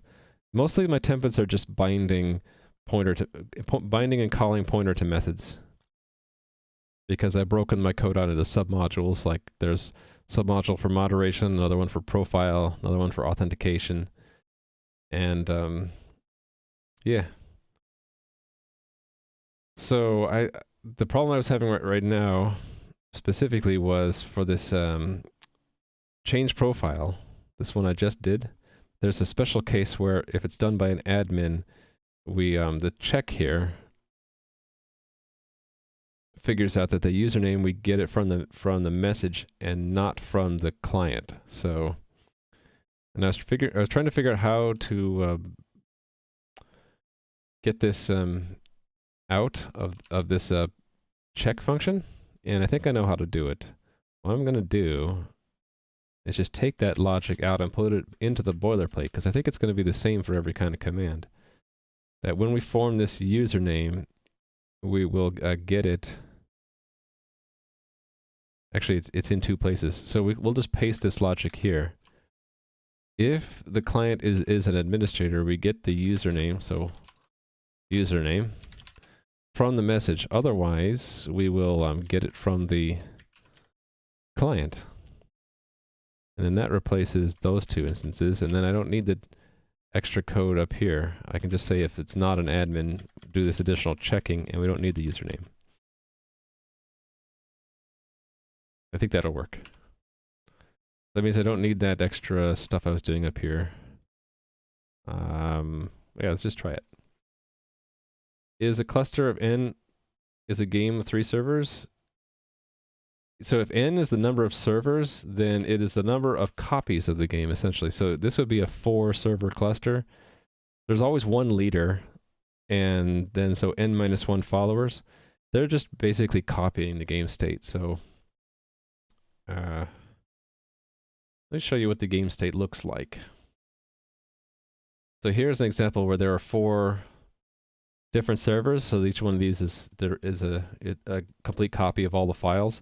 So the game journal for server 10 and the game journal for server 11, they should be identical. If they're ever not identical, I have a bug.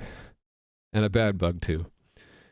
So the game state is a sequence of commands to make changes to the game. And so a lot of changes are stuff like creating a player. Oh, my mouse jumped around. Creating a player. And another state change might be to add a moderation event or update a moderation event. Or log in or log out. Where's a login? Should be a login somewhere here. Oh, right. Create a player as an implicit login. And then probably down here I'll have a login. This looks like a login. Type login. So let's say we pull a 5th server online. What the first thing that the cluster will do is the leader will forward all of these commands to like 14, if you can think of if we're adding a 14.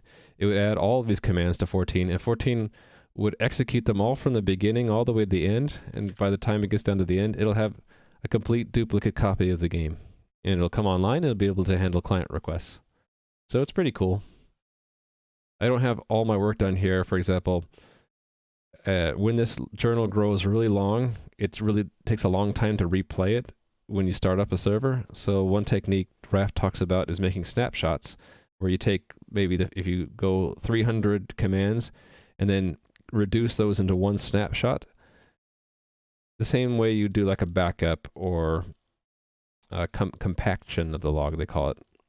We just make one super command that says, instead of starting from nothing, start from this snapshot of the game and then apply commands from that point on. So I have to do that.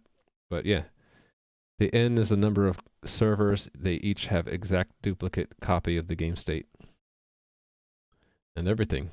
And the only difference between the servers is which one is picked to be the leader at the time. And that's chosen by the algorithm at runtime. All right. All right, this was not working yet still. Client ID is wrong. Actually, you know, it doesn't matter, does it? Oh wait, it does matter. It does matter. So client ID I want to be 0 if it's the admin. So that should be part of this boilerplate as well, right? Yeah. So let's build that in. Yes. So int client ID. Whoops. Client ID. Client ID is either 0 or it's a client.id depending on if it came from an administrator.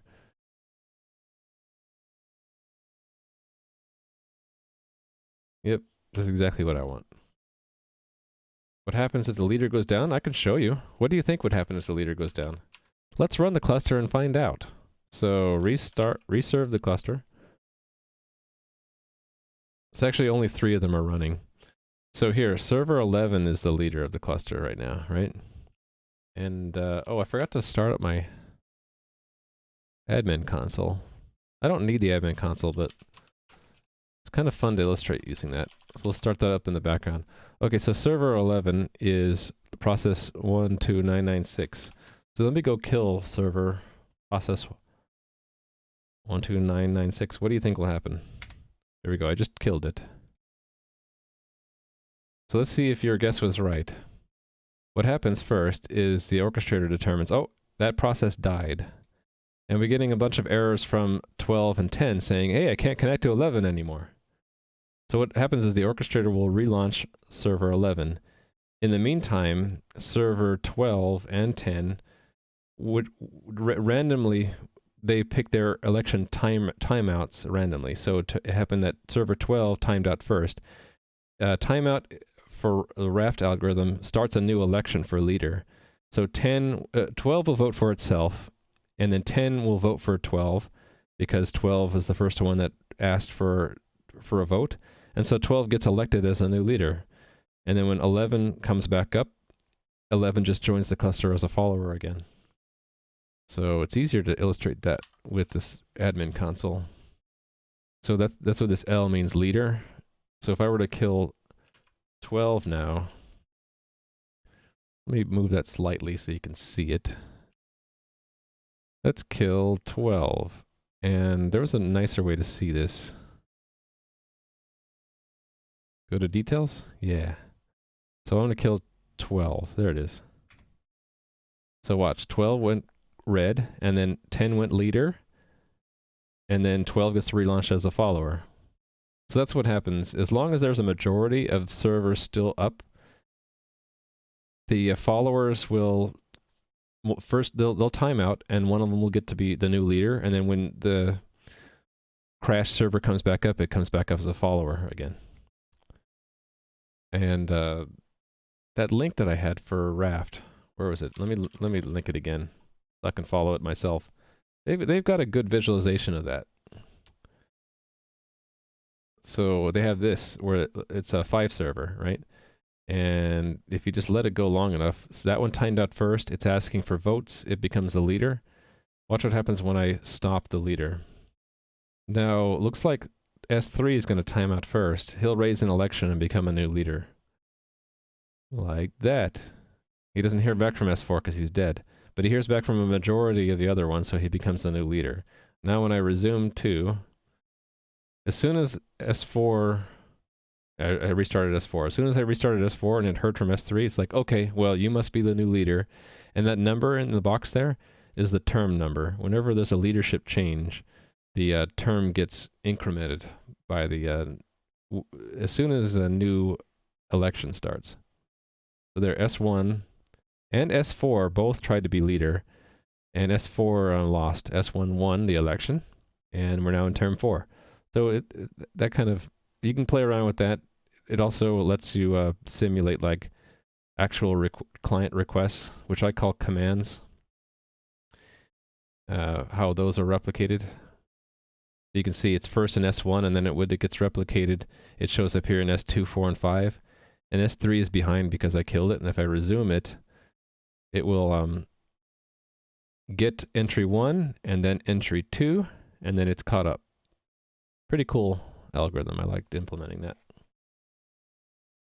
The clients wait to execute during the timeout election. Yeah, when you have no leader, you cannot you cannot change the state of the game, so everything will kind of freeze. So which is why you want that election cycle to be pretty quick, like within 150 milliseconds.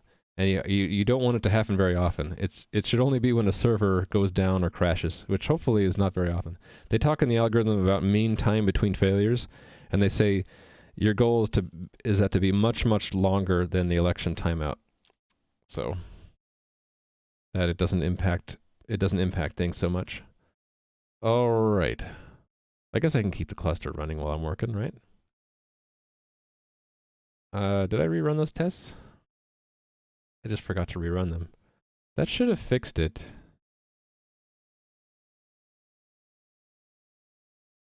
Then I don't have to do anything special for admin commands. All right. I think that's gonna work, so I'm gonna... Yep, it worked, so let's check that in. So we updated the change profile command to remove that boilerplate stuff there. More boilerplate. 3 functions become 2. 3 functions become 2 smaller functions. Yep. And I didn't have to add any other delegate. Okay. Coordinator. Update. Change profile handlers to... Let's just say update them. All right. Who's next? I'll go to that table of handlers and pick who's going to be next. My goal is to get rid of all the client message handlers. Except for these special ones, which are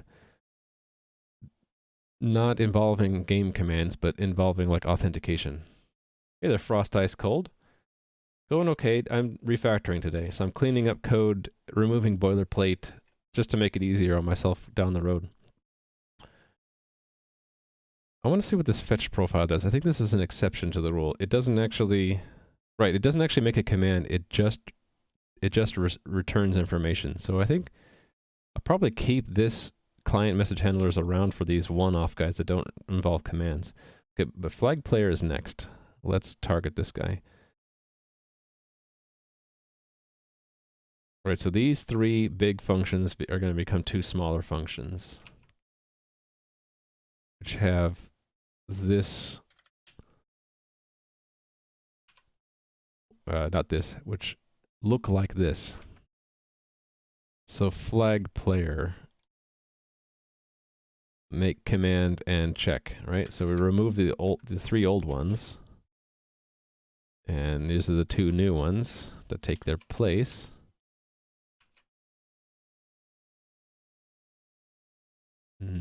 Here? Here. Right, okay. On indent, remove comment, take the scope and paste it there. And then that goes to that. All right, so... Oh, there is no pre-check. It doesn't look like... Oh, no, there is. Here's the pre-check. This is the pre-check code.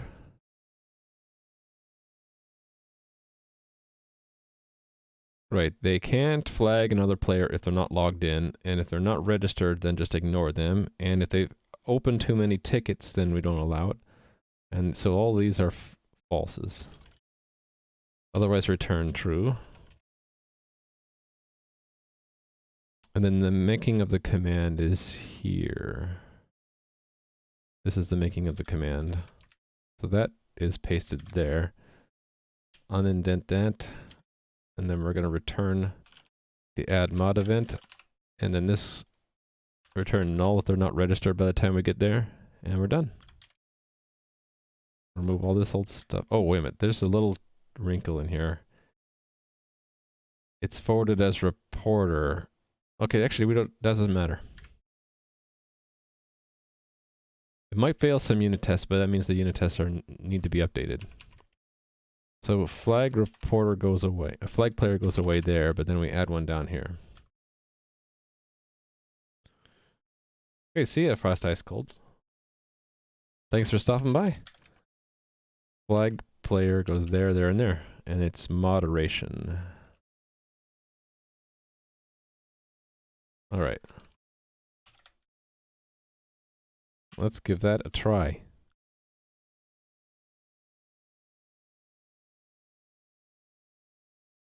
I wish it didn't turn off all the lights for all the tests. It used to be smarter and know which ones I changed, but something broke in the last few days. I have a feeling that those tests are failing because of the tests needing to be updated. Flag player receive, yeah, so this is... Actually, I can remove those unit tests. Those are irrelevant now, right? Maybe I'll keep them around for now, though. What I want to do is the receive from follower is really just testing this new boilerplate stuff here. So if I just tested that once, I don't need to have like redundant tests for that, because I think I have lots of tests for that. I actually don't have that many. I have 4. So I have 4 tests that test receiving something from a follower, and that is now specific to the boilerplate. So anyway, let's fix the problem is probably this reporter is wrong, right? That should be username. That'll probably fix it. Yeah, I don't like how it just cleared all that stuff. And forwarded to leader probably is the same kind of issue. It's expecting reporter where you should be username.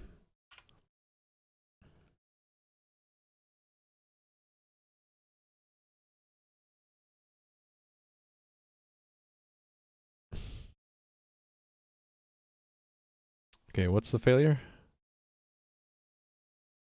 Oh, username is blank.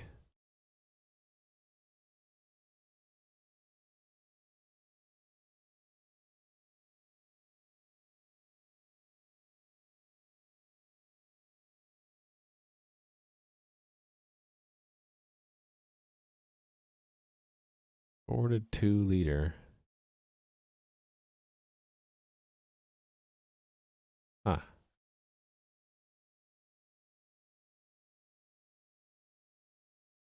Client ID 0 is wrong.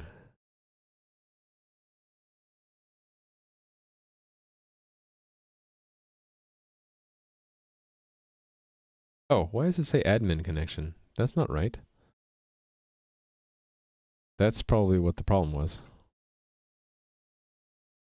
Not an admin. That's a bug in the test. Yeah, that was right. There was a bug in the test. Okay. Cool. Good to know. So that boilerplate went away and is replaced by that smaller amount of code. Those two got replaced with that. And that was bugs in the test. Okay. Coordinator. Update flag player. Client request. That's why we test the tests. It's that the tests were too permissive. It was allowing an administrator to flag a player, which that's not what they should be doing. There's a different kind of ticket for an admin sending notice to a player.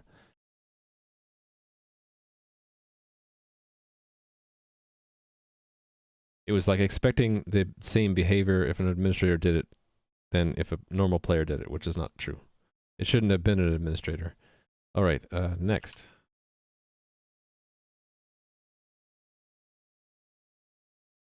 Who's next? Log in, I think. That's a more... Actually, let me save that one, because that's a more elaborate change. Log out we can do, though. Right? Log out forwarded? Kind of. It goes through this middleman. I wanted to see if this was you called from anywhere else. Oh, it is. Okay, so,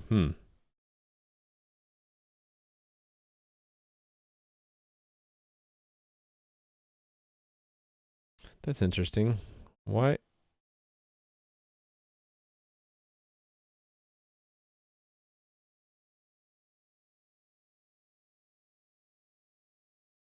Oh, it simulates the player. This is this is recent code. If the for player inactivity. So if you're inactive too long, it simulates as if you sent it a log out. Right. I think I'll keep that.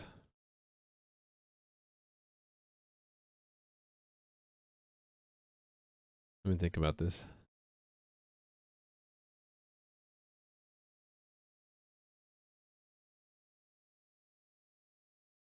Maybe if I'm really simulating the receipt of a logout, I can actually call the receipt code. Where is that? That's here, right? On WebSocket text.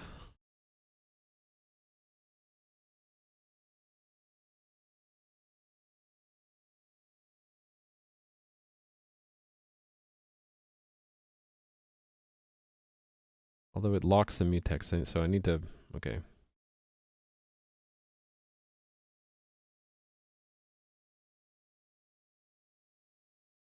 Well, I could find it and call it directly. Let me save this one for later. I have an idea what I want to do, but I want to do the easier ones first. This one, I guess, on player ticket add note. We can do that one next. Yeah. So that goes here.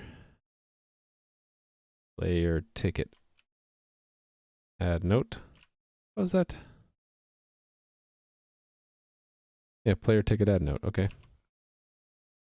Why don't I just call it ticket add note? Oh, because that's an admin command.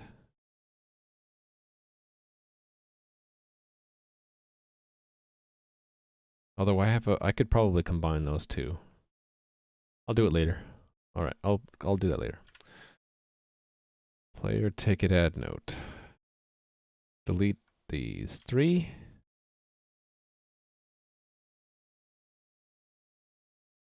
Copy and paste here. Copy pasta. Scope goes in those two places, and then here is that. All right, and this is the command part. So that gets lifted and placed here. Turn update mod event. And then the pre-check is here. That goes there. All of these are return false with a return true at the end. All right, and then this goes away. Yep. Build it. Oh, hold on. I forgot one thing. And there's an error. Where's my error? Oh, there's a colon missing. Here too. More errors? Oh, back here. Those don't exist anymore.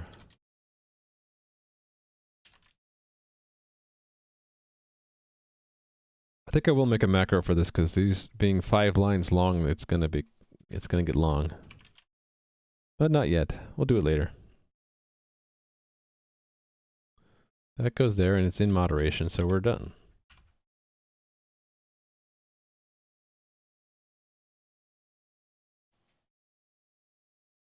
That should be pretty straightforward, right? That shouldn't break anything. What's my track record so far? I think every single time it's broken something. I actually got through that one. Hopefully that's a sign that I'm on a roll. So I will be able to go a little bit faster here, right? Player ticket add note. So coordinator update player ticket add note. Client request. Let's garbage collect and then push. All right, next. Player ticket change state.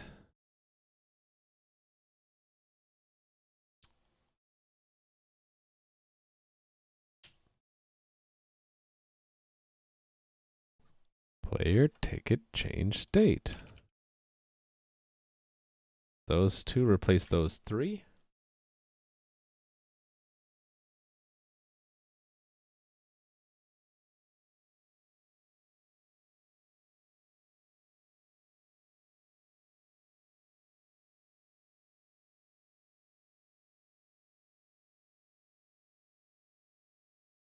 Player ticket change state. Check. And then make command.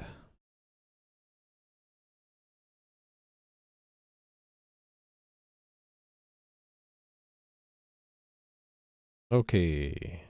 There's the command stuff. That goes here. Return that. Pre-check. Here's the pre-check.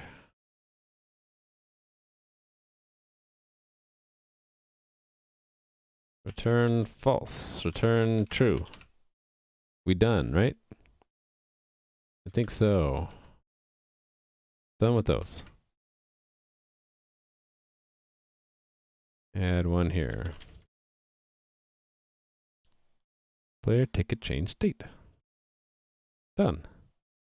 Remove the old ones.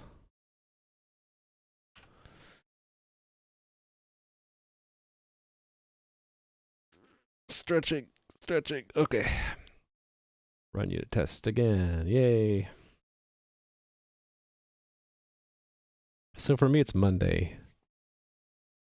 For many of you, it's probably still Monday. Because it's only Tuesday if you're really far east. But how are you guys' weekends? And how is your Monday going? Or how did your Monday go for those of you who are way east of me and who's reached the end of your days? Hopefully your weekend went well. Tuesday pretty soon, yeah? Hope you guys had a fun weekend. I'm actually looking forward to tomorrow, Tuesday, for me, because this game called Satisfactory is coming out, and I'm looking forward to playing that on someone else's stream tomorrow. Sort of join in on the fun there. Coordinator. I'm a bad typist these days. Update.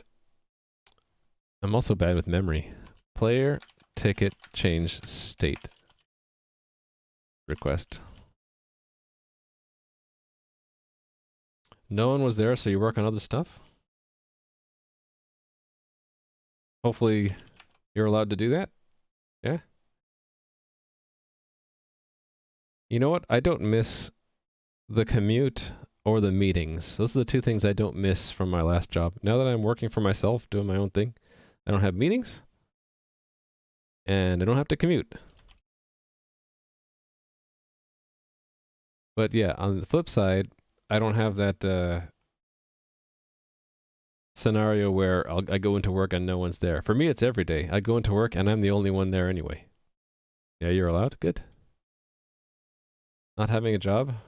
Yeah, that's where I was 6 months ago and decided I'd just make my own job. All right. Register. Is register one of those? Yeah. Oh, but this does what? This does some CAPTCHA stuff.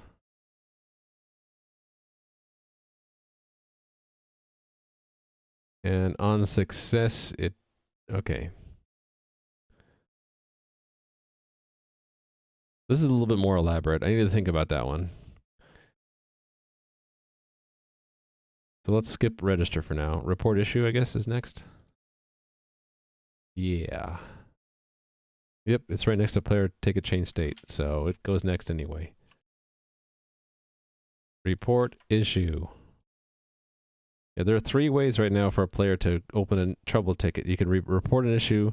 You can... No, there's 2 ways. Report an issue and then report a player or flag a player. And then once you have something open, you can add a note, you can change the state, and you can...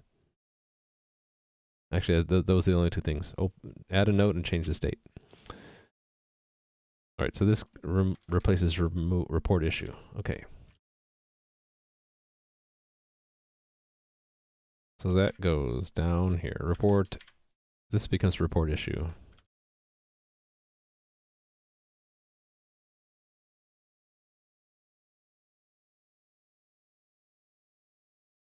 I'm just going to cheat and totally copy all the way down to there and paste here and remove this before I get screwed up. Okay, and this is report issue. All right. Here's the command part.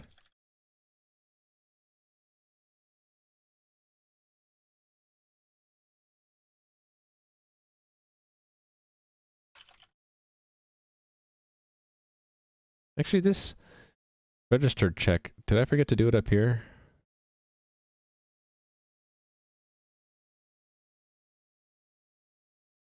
It would be a flag player, right? Where's flag player? Oh, I did do it. Okay. Never mind. And then the pre-check. Here we go. This is the pre-check.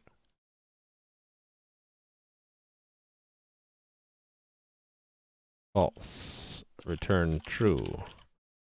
And then we're done. Delete the old code. Nice. And then test it again.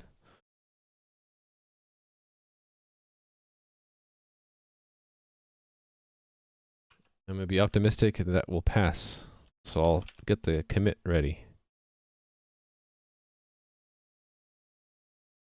It didn't pass. Oh well. But I'll keep going here. Update report issue request. Okay, let's just not commit that yet. Find out what went wrong. Oh, this stuff. Yeah. Okay. The tests need to be updated. 441? Because I kind of...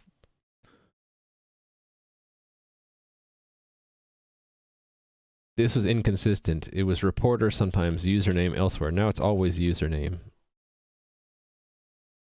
So in the messages it's username, even though in the actual ticket it's reporter.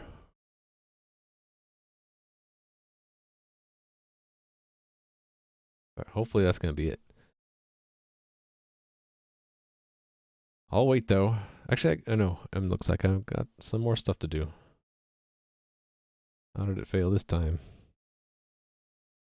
Oh, right. What was that would cause that? It was that it was adding admin connection when it doesn't need to. So that's add connection false.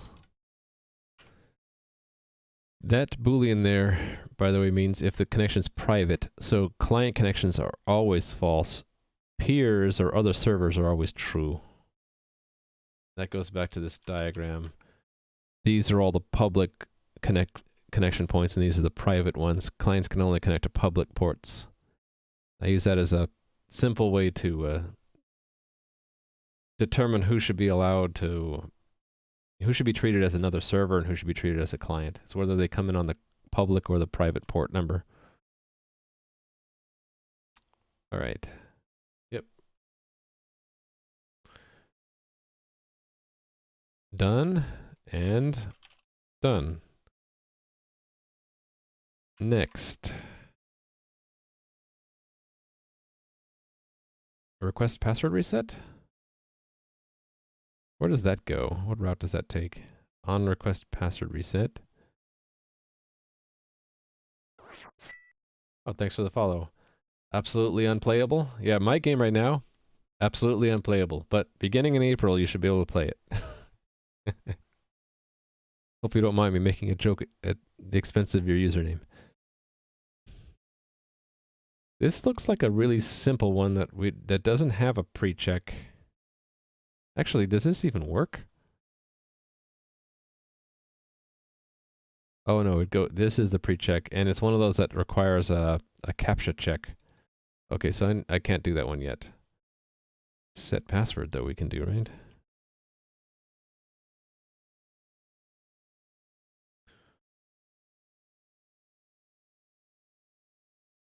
as a pre-check.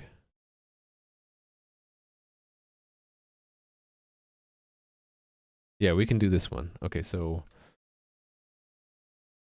onset password.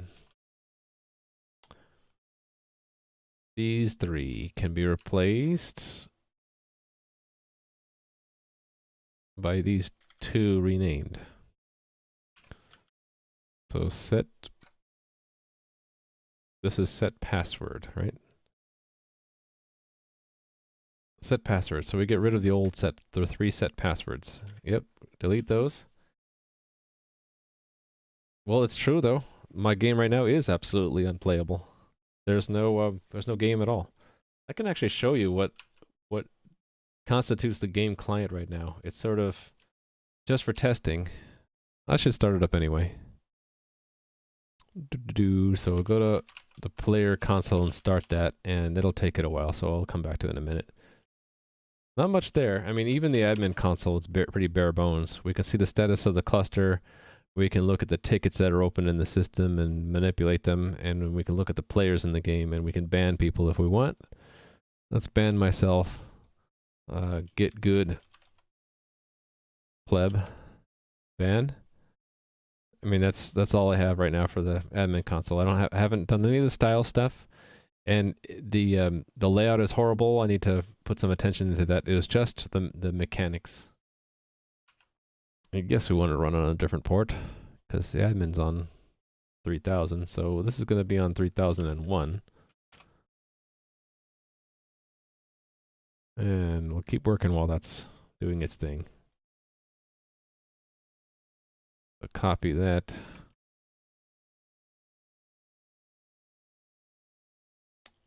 Set password is here. No. There. Started up yet? Nope. Auth. There and there. Thank you for the follow. mrailvac? Is that how you say it? Thank you. Then remove these comments. Okay, so this is the pre-check, right? Yes, this is all pre-check. So that goes here with all these early returns turned into return falses. And with a return, whoops. Just one return true at the end. That multi-cursor thing is sometimes it's kind of freaky. That's the pre-check, and then to make the command is where? Here. We're given the username. That's how much of it we need. Copy and paste and return set password.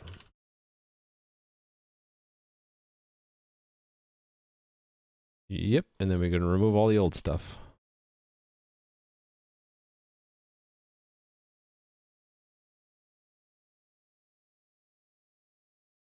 Oh, there's an additional thing in there, IP address. I'll probably want that, right? I guess we'll include that. Okay, so that's an additional piece of information we need from the forwarded. I guess we'll just build it into every does it make sense to build it into every command? How would I do that?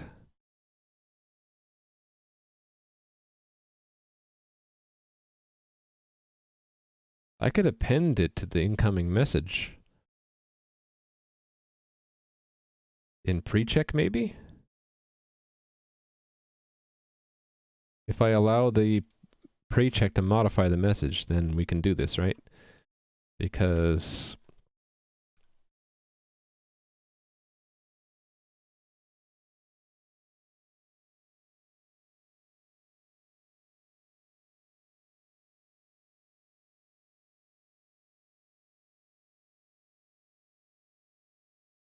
right, because the client message handler, it always runs the pre-command check first, and then that message is either given to the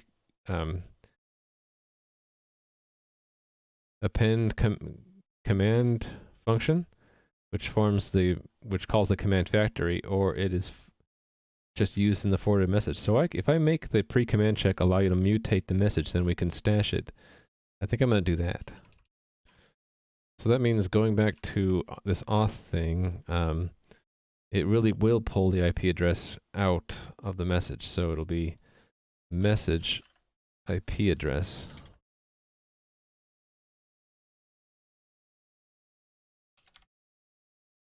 And then this one will modify the message. So that's no longer a const. Instead, here we say message IP address equals client dot IP address.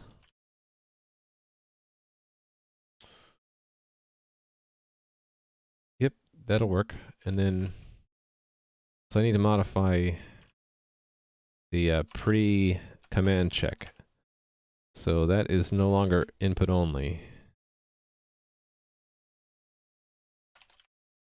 The function may modify the message as required for the command factory to produce the correct command later. All right, that's what we'll say. Okay, that means that all of the previous check ones that I've made will fail. So can I do a search with the regular expression check? With regular expression that there is, how do we do this? Not a boundary and then a boundary, is that how it works? Sort of, and then we'll ignore build and Google test and Libra SSL and Lua. I had these set up before, but these are stored in my local profile, which I keep blowing away. Okay, and let's have it actually do that. Literal parenthesis. There we go. So those are all the places I need to modify. About to finish your code, yay! And you were working on what exactly? Oh, the Arduino code for the robot that sneaks into vents. That sounds super cool, by the way. Okay, we can also ignore zlib. Okay.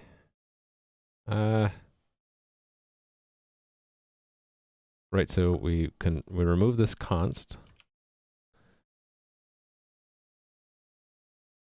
Okay, I need to allow the message to be mutated here. So let's call this message in.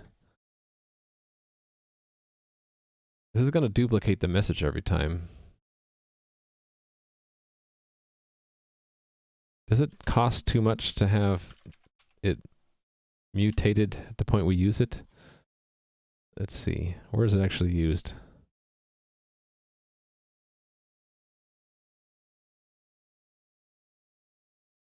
It's this message client handlers.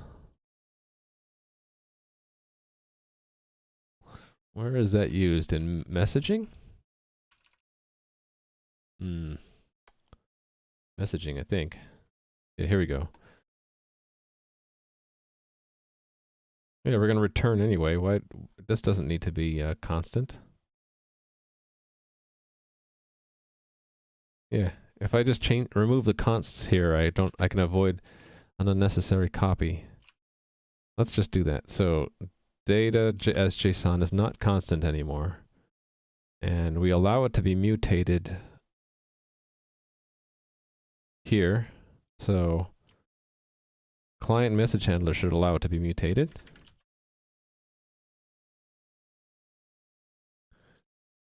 The message handler is allowed to change the message.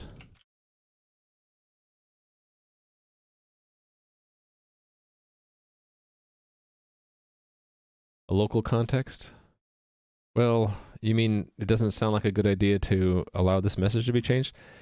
I think it's okay because when we actually call it, we're always done with it. So I really could use I could also use move semantics if I wanted. We always let the handler use the message directly.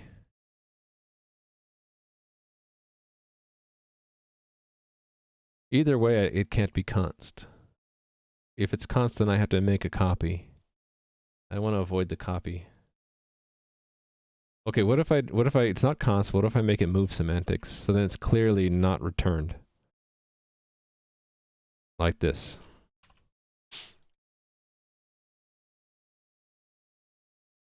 And then I'll just keep it like that for now. So the command factory is the same thing. Is it command factory? No, it was pre-check. No, pre-check, we do want it to mutate it. The handler takes it direct. Okay. I made a bunch of changes, didn't I? Let's just do the check ones first. So those are allowed to change the message because they're, I guess instead of check, it's pre-process, right? Pre-process? I don't know. I'm bad with names. Okay, all of these, we remove the message, the const from it, because they're allowed to change the message if they need to.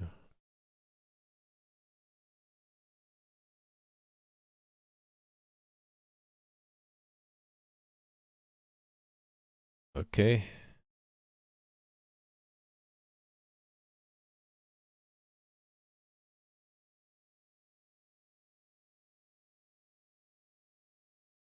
And then these. And here.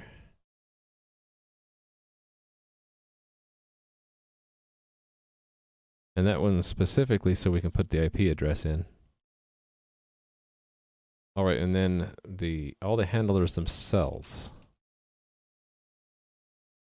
take our value now. So guess I have to hit them individually. Turn that off. Full word. There we go.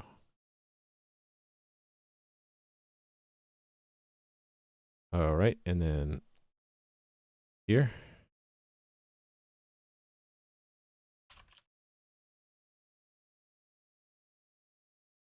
Next.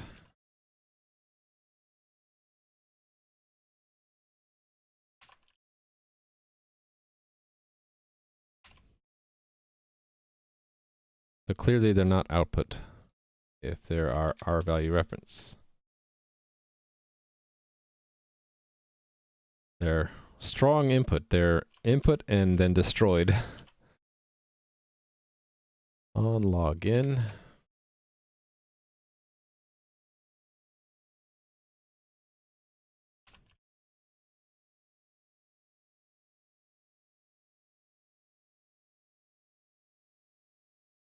All right, on log out.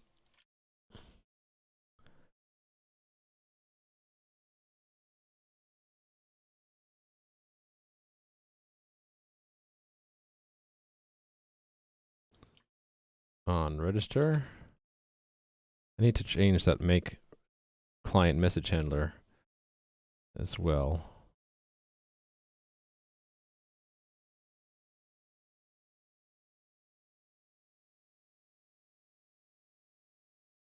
Right, so this we should do standard move for now.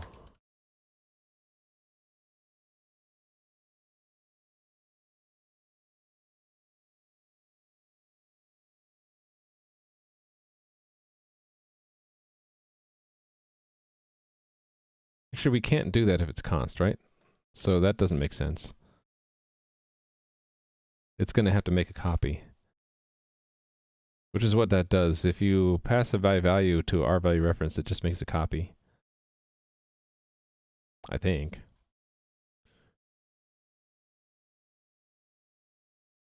Hold on, where was I?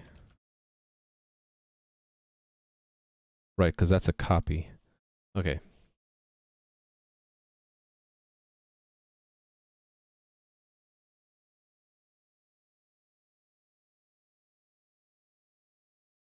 Okay.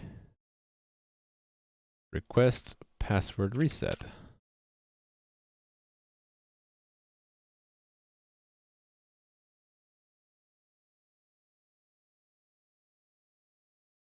Same deal. I can't move it in.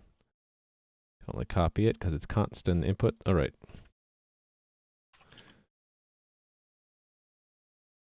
Set password.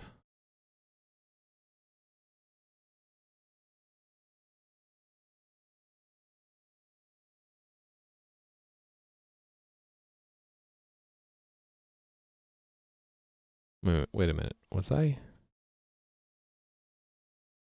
in the middle of updating that? I think I was. So that should be set password down here, right?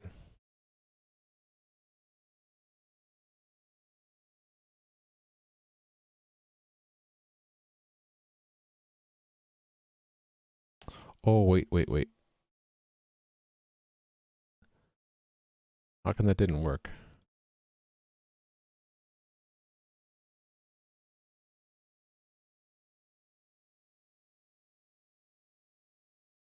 Oh, because it's not in moderation. It's in auth. Or is it in profile? I can't remember. It's in auth. Okay. Right, because that's the one that modified the IP address in the first place. It got me into this mess. Okay.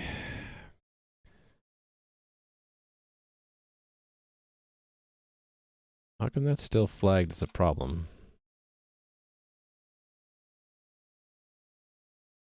Is this just taking it a while to figure it out? I think so.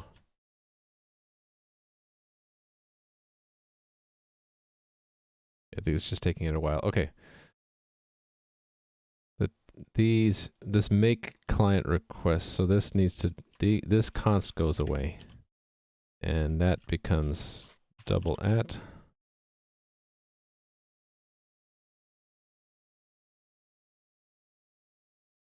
And I forgot to make that a double. There.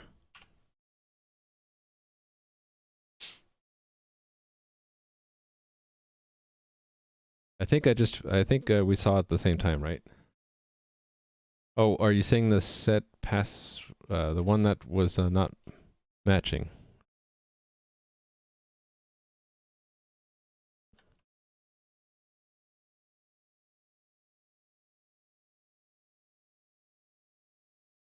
Uh-oh, I really screwed it up.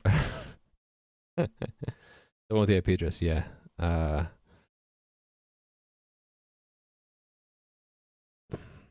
really screwed it up. Oh, all of those are different. Yeah, okay, so all of those gonna change.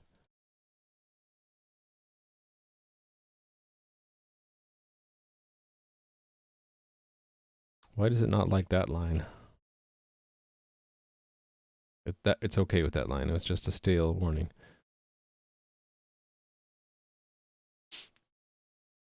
Oh, did I get it? I thought maybe I missed it again.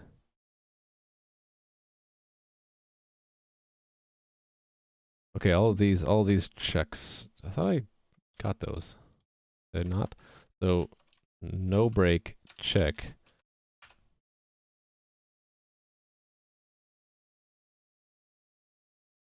Ah. Yeah, so I messed up much more places.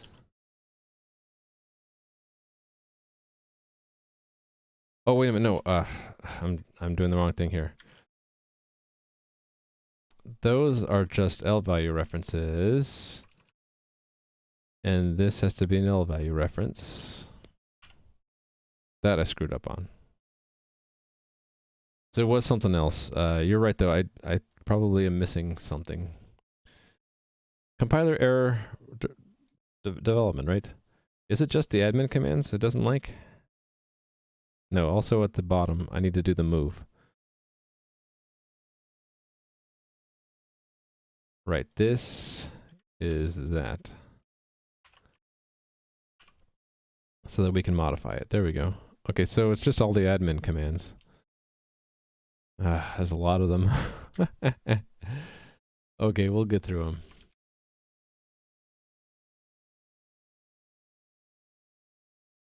What if I just put this in the clipboard, that line.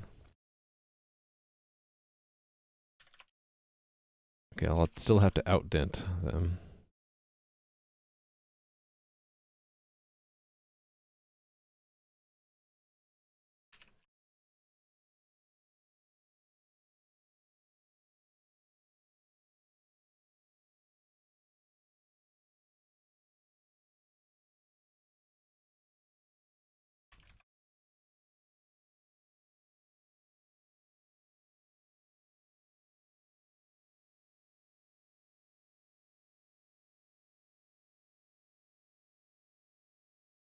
Okay. Sorry, I'm not talking much. This is mostly just mindless going through and changing all the places where the interface changed.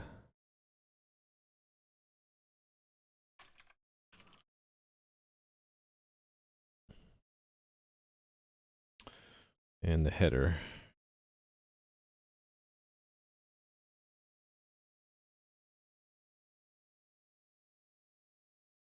Oh, what am I doing? I'm searching for the wrong thing.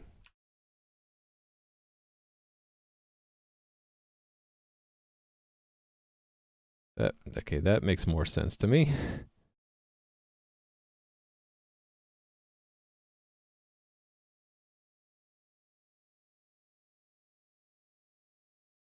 This one.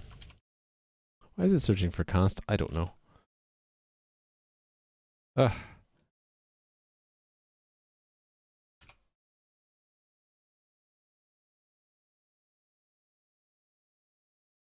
Mindless drudgery. And yeah, I can't even think of a way to do a search replace to do this quickly. I just have to go through these one at a time. My apologies for this being tedious. Maybe I'll get faster as I go. One can only hope. I just get faster at doing this. Okay, that already got that one. This one next. All this to avoid a copy. It's almost not worth it, isn't it? Almost.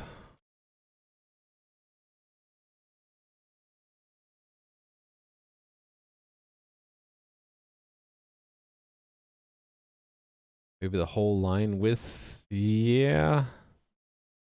Only it'll hit these lines too, which I don't want to modify. Well, not yet, at least.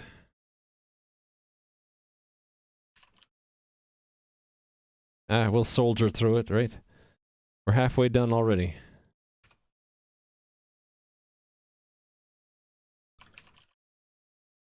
I'll just try to go real fast.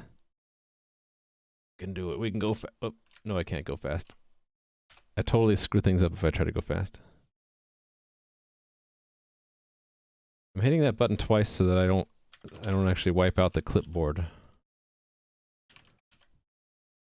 A little trick that I found that if you want to search for something else, rather than using clipboard, you can just hit that button twice and then hit enter.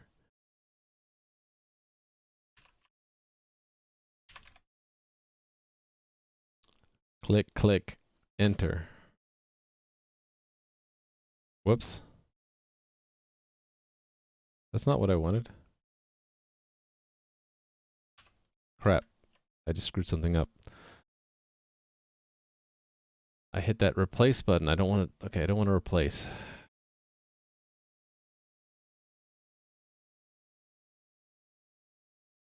Okay, I screwed something up.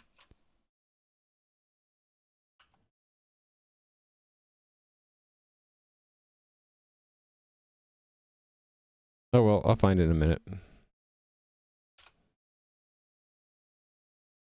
Okay, that already did.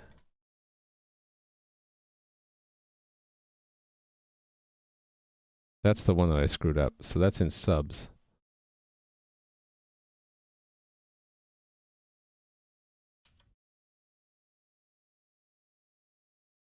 And then here, right? So now it'll find it? Yeah, okay. Paste. Okay. Click, click, enter.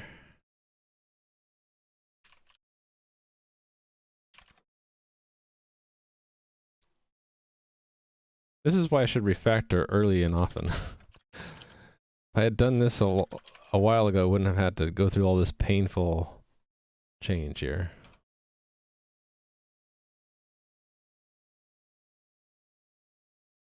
That's the cost of changing, of build, of, what do you call it, of an unstable interface. This is the very definition of an unstable interface. It's unstable because it's changing. And the pain point is where you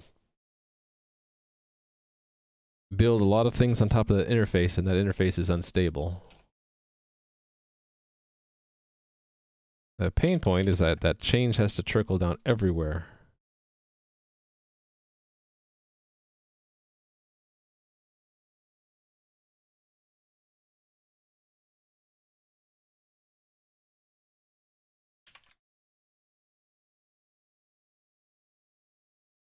All of these I want to put in my template anyway, eventually.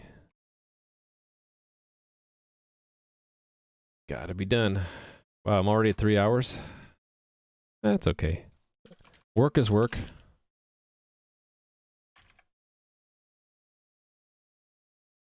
Gotta be done eventually, right? Gotta do it sometime. What better time than now? 2 more.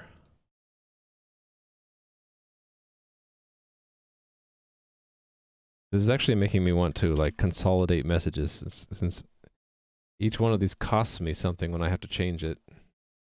There are fewer of them to begin with, it wouldn't be so bad. Alright. I'm sure I missed something. Let's see. Compiler error-driven development. What does it tell me? Change profile check.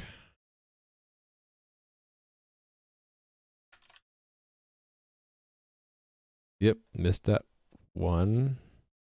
Oh no, these are the ones that are remove the const, right? Yeah.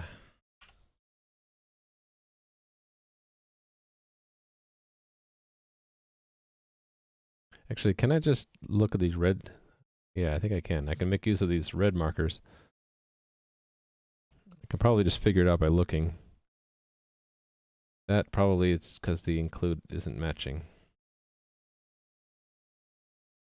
Admin, not there. Here? On get players? Yeah.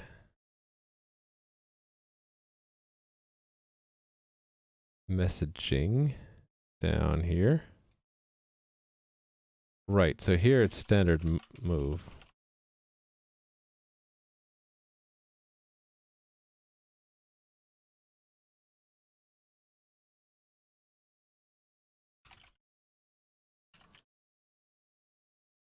Although it should have let me pass them in.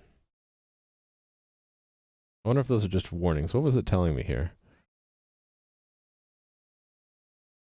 Oh, you specifically cannot convert one from a value to an R value reference. Okay.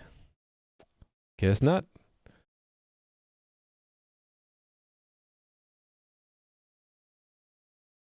Yeah, that's a check. Okay. Did I get them all? No, there's some down there. Oh, actually, what is this?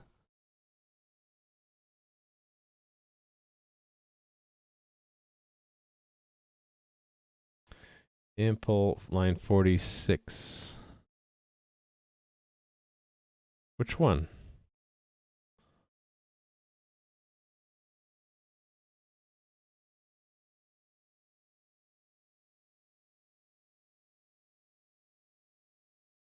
$455?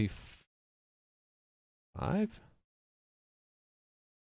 one of these make client handlers. Which one though?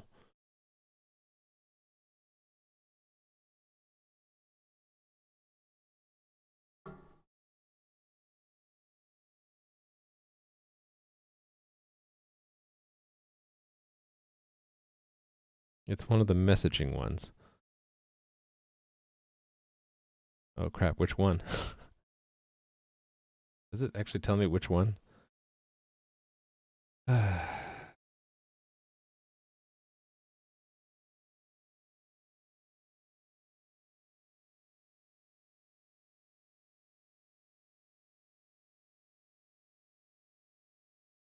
It actually doesn't tell me which one. It's just one of those. Okay. It's one of these messaging ones. Not that one.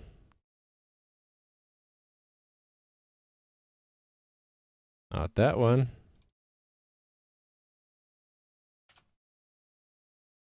Nope. Nope.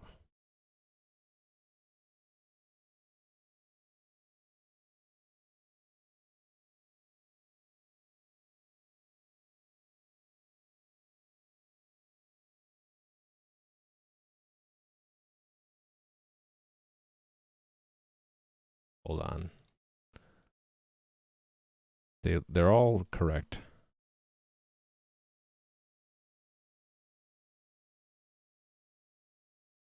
Okay, it's something else here. Is it this Emin message handlers? No, that's correct. Is it this guy?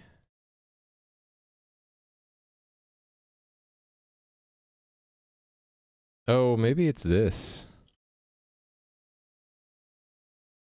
Yeah, because the general rule is that anything that it has a name is not an R value reference. Even though it came in as one, it was assigned a name, so it's now an L value. So you got to do move again for it to be an R value reference. Phew. Okay, that was it. Run our tests. This passes, I'll be happy. Maybe I should take a break. Oh, nope. Didn't pass.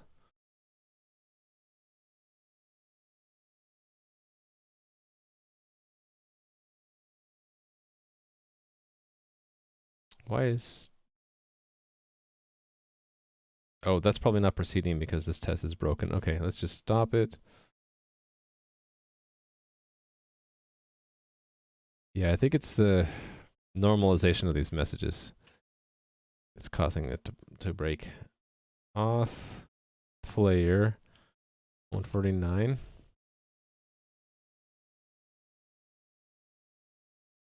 That username is correct.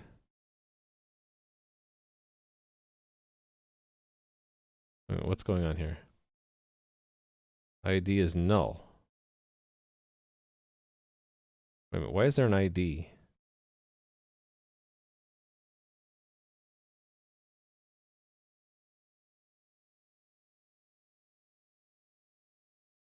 How did ID null get in there?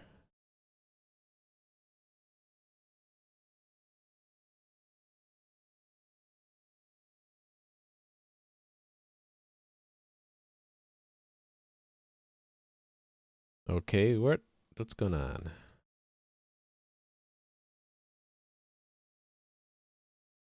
Yeah, I didn't touch this at all, did I?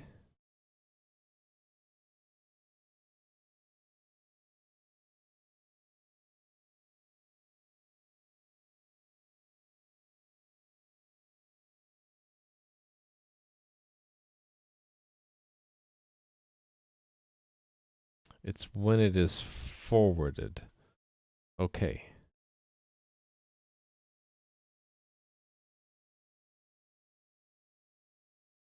So it's on success here. It's this forwarded message. This message got changed, I think.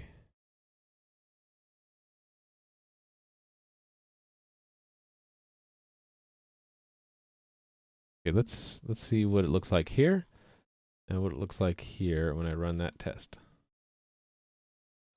Which test was it? It was a password reset request forwarded to this one. All right, message. What do you look like?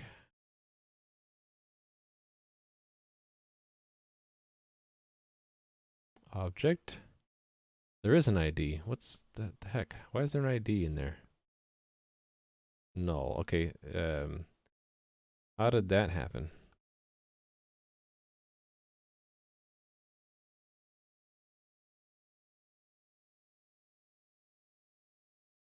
Oh, look at that. That's what happened. It got modified. All right. Okay, so I can't do that. Can initialize the struct in your language. Lots of IL code, but it works. Nice. Okay, so this used to just look it up or return nothing if it wasn't in there, and now it's actually creating it because it's the way I just did it in my JSON class. So I think a better way would be to do. Can I just do this?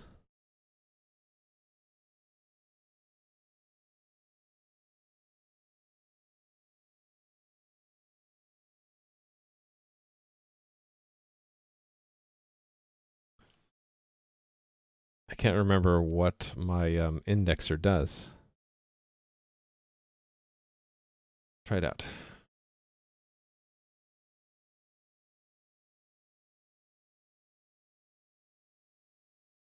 Nope, it puts it in. Okay, so I have to be a little bit more smart about this.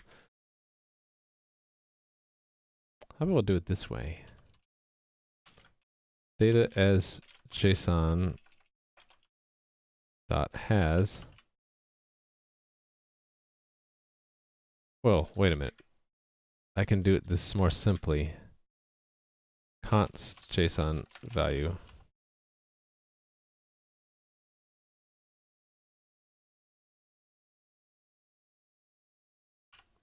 That way it's not modified.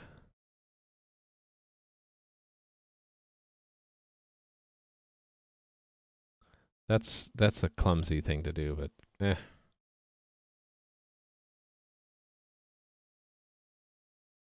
The problem is I made my own JSON class, and indexing it creates the if it's not a const JSON value, it will actually add that to the with an empty value. Just the indexer does it, which is I need to find out a way to this forces it to use the indexer for const JSON value. That will fix that, right? Okay, so let's just run these again. This one's still stalling. Let's stop that. Debug that, and we'll hit pause, figure out what's going on.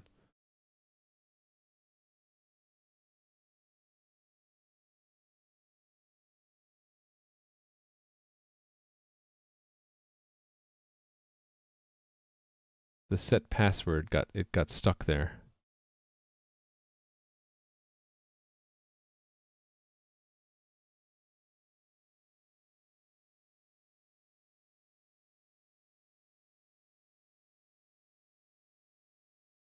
It would be on set password, wouldn't it?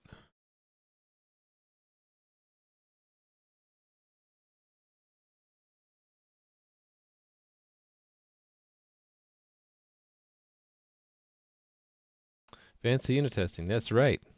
My unit tests are broken right now.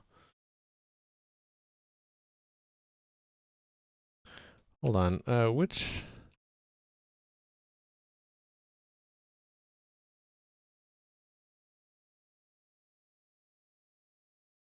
Where's set password? Oh, right here. So it's probably getting. Well, let's see where it goes. Here. Click there and then there. Okay, there's our. Does it ever get out of pre-check? Yes. Not an admin. The username is blank.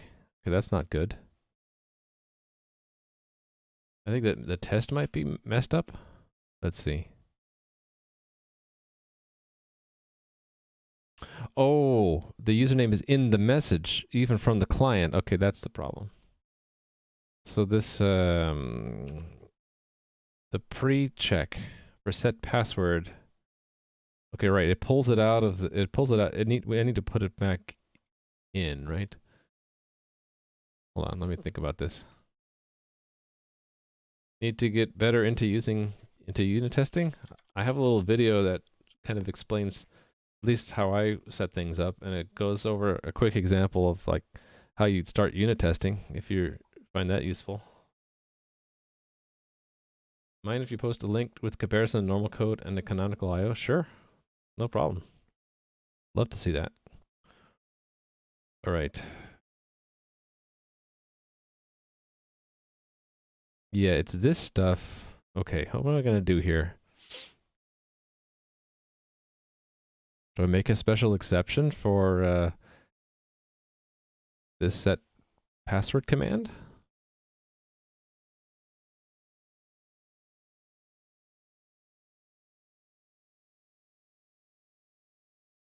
Why is it .pl?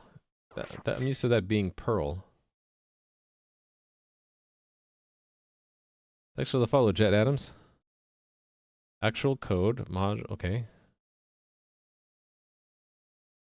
That's cool, I can kind of read the code. This is a type. That's a construction. I32. You're into fixed size integer types?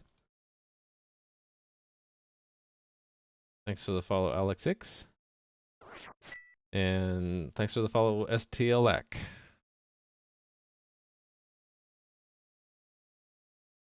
Cool. So this IL, is this something that LLVM understands? It reminds me of assembly, actually.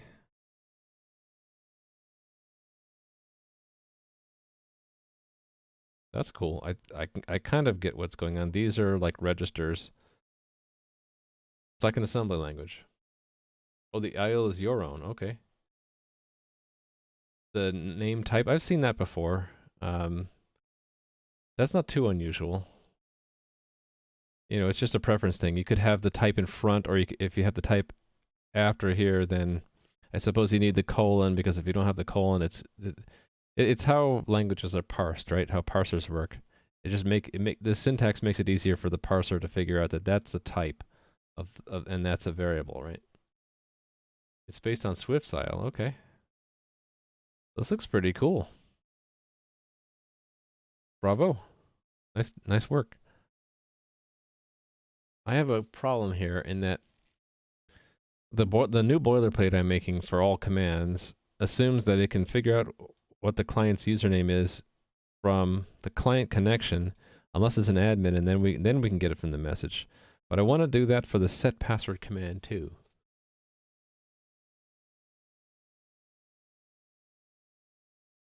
Actually, I have it in mind to make another parameter for register client message. That actually I could just have it yield this stuff, right? The ID and, well, maybe just the client. Maybe just the client, the username.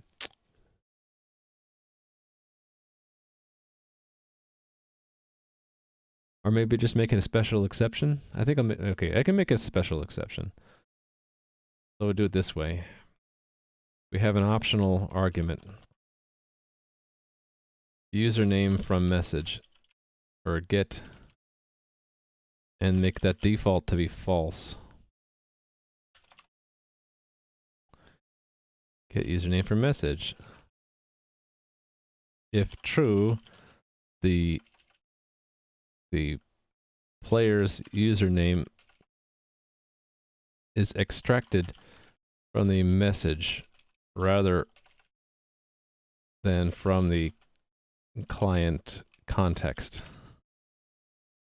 So I'll just add this in the definition,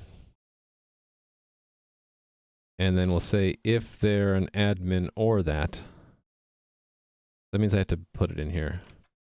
So if they're admin or if that is true or admin, I feel more comfortable putting them on their own lines. Then, oh, actually hold on. Really, I should do it this way.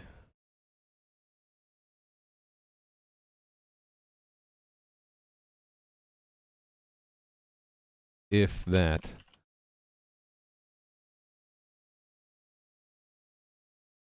I'm going to copy that.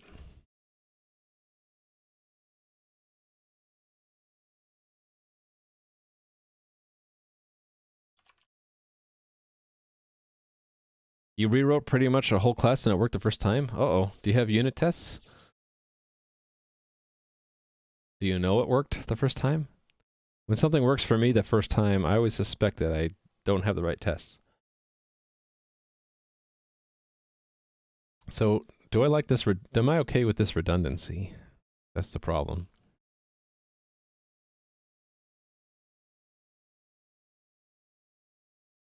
Okay, the other way would be to split it like this. And then say this. And then this handles just the username part and not the client ID part. And this handles the client ID part, but not the username part, like this. And then really that should go here. And if I was really good about it, I would just make that a function. And then this can become constant.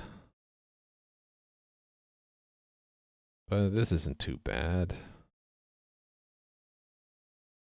Okay, and so then when we use it, that one is an exception. This one is an exception, so it has to be true. There we go.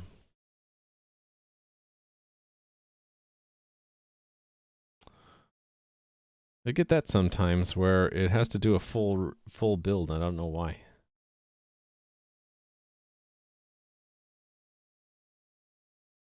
Okay, it didn't freeze, but it's still failing. Is that because it's been forwarded? The username is blank. Okay, I suspect there's something wrong with the test.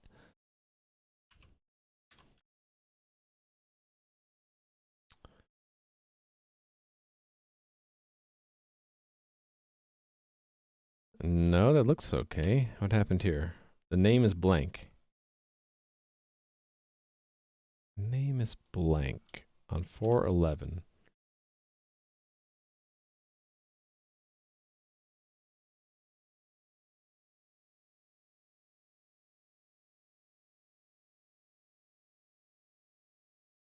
That would mean the password didn't get set right. Test passed, and it was one of those cases where you can't even compile for 2 hours because of all the syntax errors. Oh, wow. And then you got it the first time? Man, impressive.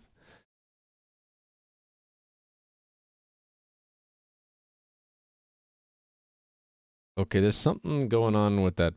I think again, with the set password check, and maybe does this test the command also?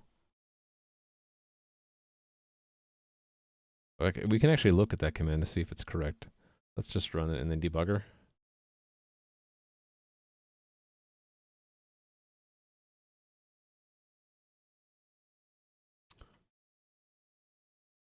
Okay.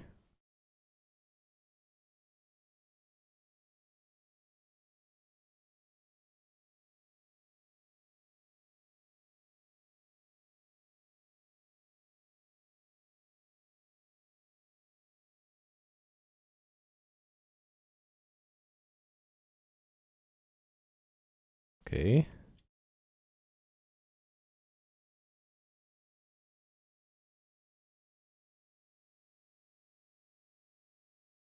Alex. And then the append command goes in to it's end up going into the command factory. Right here. Next. Okay. Username is Alex. Okay.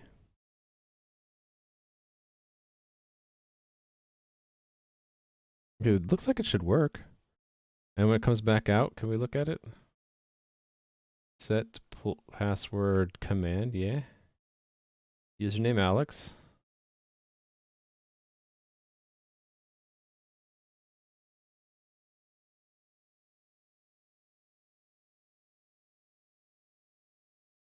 Is it on the execution of it? It could be this. It could be when it gets down to here. That's the thing we're testing anyway. So what is done there? That's on set password executed. So let's go there. It didn't even get there. Okay, is that the problem? Try again. Hello, Pyroshade. You guys should check out Pyroshade's channel sometime. He's making, I think it was a combination card game. What was the other part of it? Anyway, you're a wizard and you battle other wizards in an arena, casting spells at each other, and it's all done in Unity. You should check it out sometime. He's usually streaming every day. At least I see him online a lot. Okay, what the heck is going on here? The check is fine. We make the command correctly. And we get down to the publish. Maybe this is the problem. It's supposed to go into this one here. But it's not getting there for some reason. Okay, let me is it subscribed? It is subscribed, but where would that go? That would go into here, I think.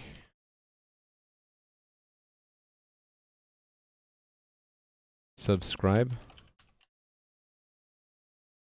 Where would that go? Forget. FPS. First person shooter card game, right? Grimoire Arena. We even have our subreddit. Nice. Okay. Where I forget where I put this stuff. Okay, it's actually where this is handled. Oh, maybe that's a problem. I removed the command execution delegate. That would be the problem. We're never doing anything on set password executed. Okay, so I deleted a line by accident there, obviously. Yep, look at that. I didn't mean to do that. I'm not supposed to touch those. There we go. That's your problem. You're not handling the callback at all. Oh, I hate it when it does that. What was it under? Auth player? All green lights. Green lights, baby. I think we're good. So I fixed it. Ah, that was painful. Oh, no, I didn't fix it. We have other issues in messaging and profile. Shoot. What could they be? Unrecognized orchestrator message forwarded to administrators. I would put an in. Oh, that's the same kind of deal. So, yeah. Infra. Messaging, probably. Wow. Well, those are all the tests that do that. Where would this be? Right here, right? Yeah, because it's no longer const. We have that problem. So I do the same hack, I guess. I'd put that in front.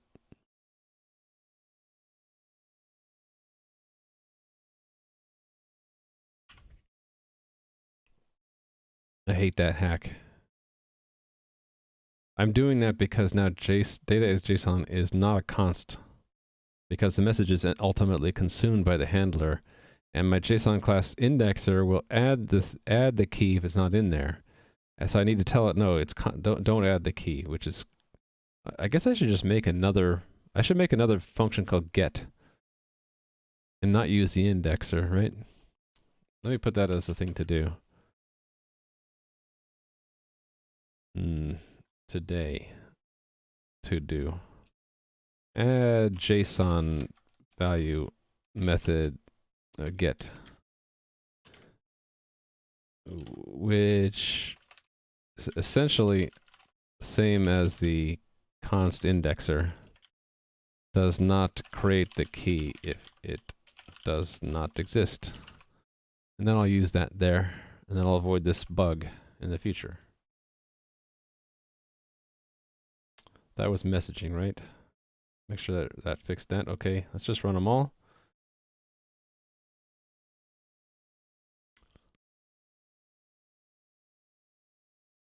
Refactoring can be painful if you break things. I broke something again, so I keep wanting to do a commit, but then I keep seeing things are breaking. Oh, we're down to just one unit test that broke. Change profile by admin. Okay, the email got, again, it's the same problem.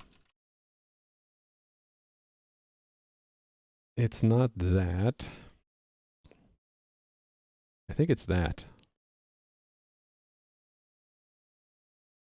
Oh, you know what? Can clean this up too. We only want to do that if message changes has email. Because otherwise we don't need to do that check. There we go. That's probably it, right? Why didn't it not like that? Why not? Because I'm missing a parentheses.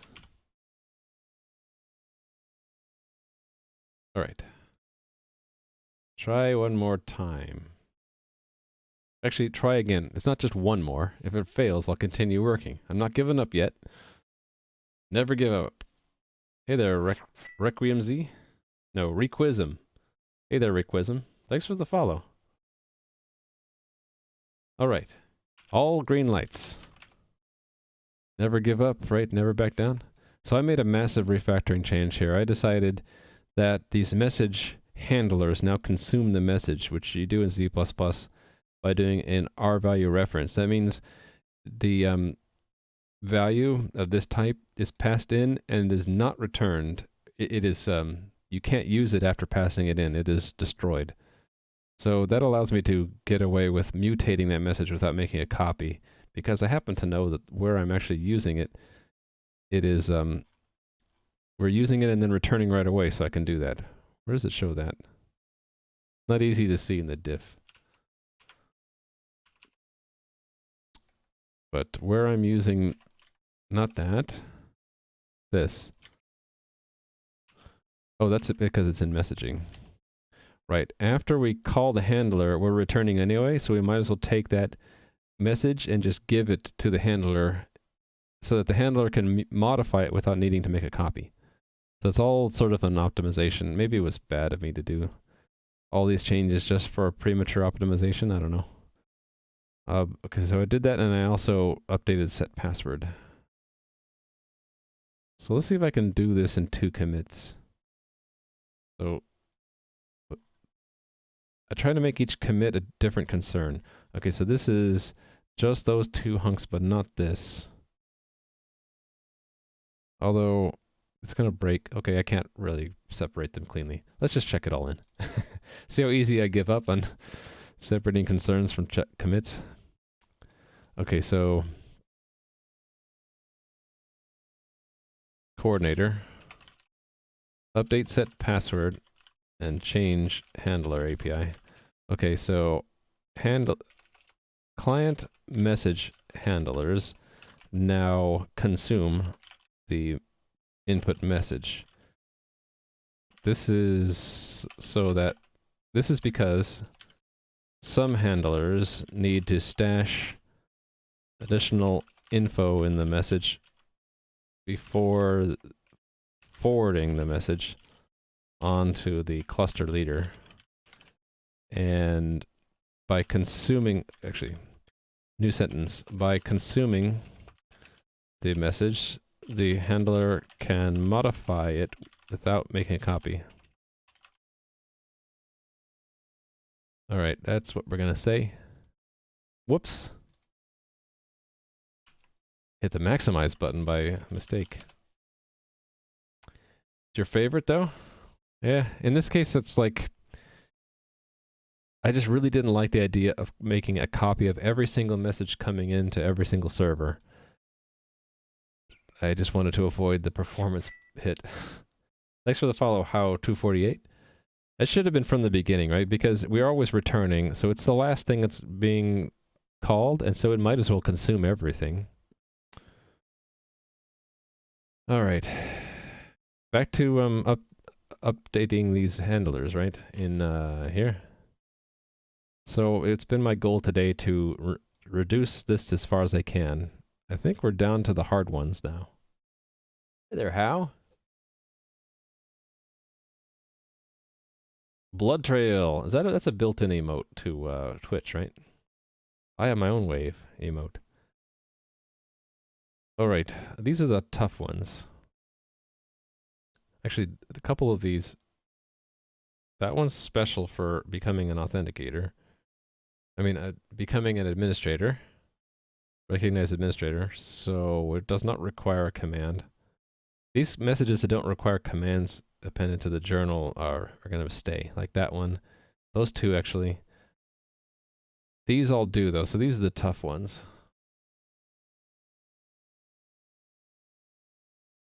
This one's not so tough because it doesn't require a CAPTCHA check. So maybe I'll do this next. This one was tough. Why? Because it reused this method. which has some of the boilerplate stuff in it. I need to update player logout, right? Player logout. This, all of the, hold on, not that. This stuff checking if we're the cluster leader or not, and if not, doing the forwarding, that's all now been moved down to here. And this is the only place in the code I want to see this pattern here. If we're the leader, append the command and otherwise forward it. And in the receiver, we handle it there. So append command comes in from two directions, depending on if we had to forward it or not. And then the single point of the append is there. The whole point of this exercise today was to make it so that there's only one place in the code where this is done, and this check is done, and this forwarding is done, and then this receipt is done. So here's another copy. I need to get rid of this. Unfortunately, it's like not cut right. I don't know how better to say it. How was it declared? Record that it was that they logged out, but it's not exactly doing that.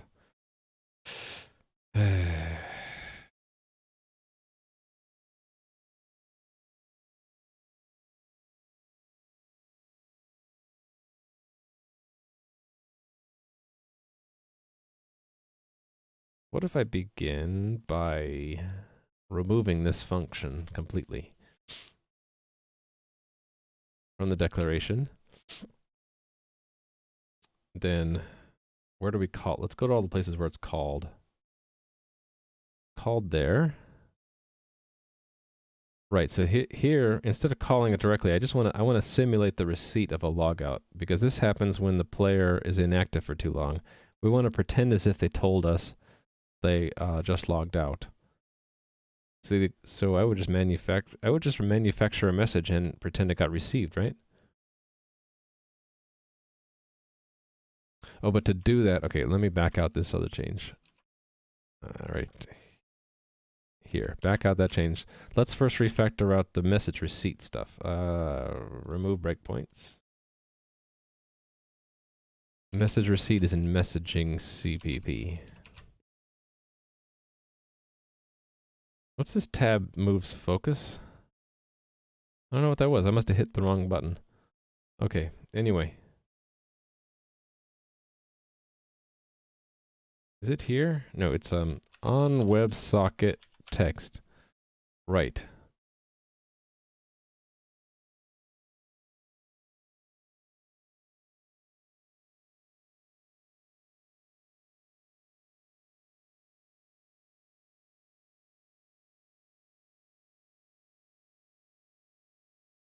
Did anything ever need that context? Yes. Yes, it did. I used it here, didn't I? Oh, no, I didn't.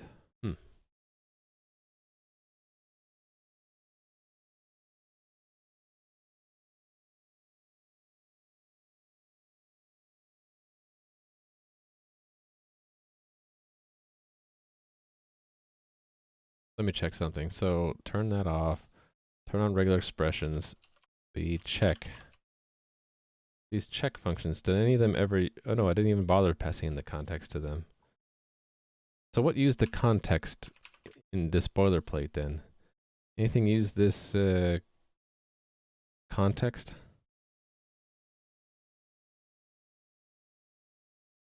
Nothing uses that context. Maybe I can get rid of it. Oh no, I used it here. Oh, but that's just passed in. And nothing uses it.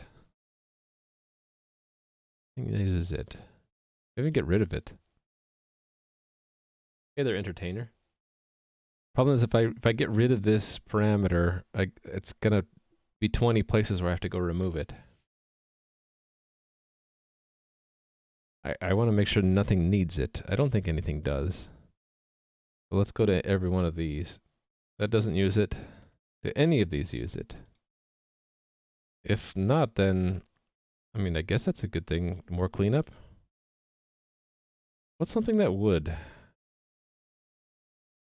Maybe auth response would. No, not even that uses it. What the heck? Why am I passing that in if nothing needs it?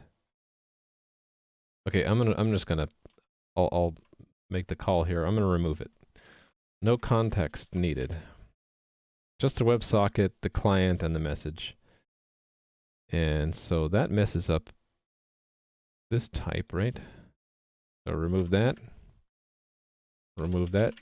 They were going downhill. Deleting code is going downhill. Just don't go too fast.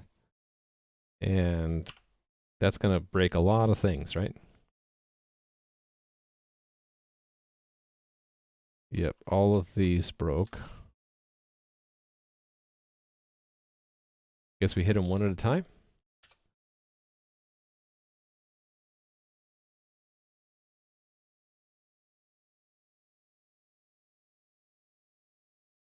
Okay, yeah, this is going to be a little tedious.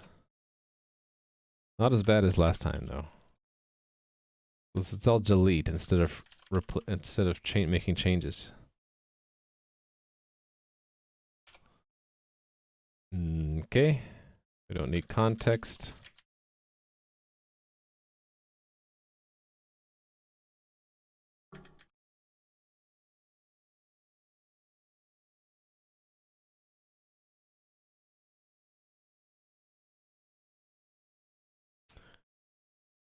Probably a good reason I had that in there originally. I just don't remember what it was. We don't need it anywhere. You ain't gonna need it. I should have remembered that. If you ain't gonna need it, then don't pass it. You don't need it now, don't add it. Delete, delete, delete. Lines of change are all deletes.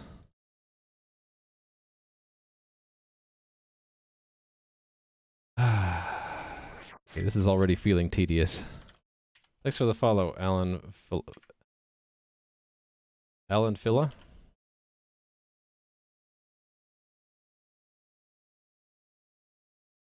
Again, this is the cost of having unstable interfaces, right? And then leveraging unstable interfaces. This interface is leveraged so often that I'm having to if I make a change to it, I'm having to change everywhere that was affected by it, and it's a pain. You're wondering how you learn all these things, all the codes? It's accumulation of just my code journey there. It's just... There's good and bad parts to it, right? You pick up a lot of habits when you work on programming for a long time, but they're not all good habits. So you're seeing me right now pay the price for having a parameter in a prototype, in an interface really, that I didn't need. And now because I don't have it in one place where I'm going to call it, I don't have a context, I'm having to strip it out of everywhere because I want all these functions that have the same interface. And this is just a bad habit that I threw that parameter in there thinking, oh, I might need that context, right? I'll just pass it in. And not only did I not need it, but now I want to use it from a position where I don't even have it. And so I guess I could pass null. It would just be violates my sense of cleanliness to pass in null for something because I just don't know what it is. And just count on the fact that no one needs it anyway. So I don't want to do that. So right now I'm just paying the price of my interface being unstable. I'm just going through all the places where that interface is used and soldiering through them all, changing them all. Yeah, so every time I do this, I remind myself about how I still have bad habits I need to unlearn.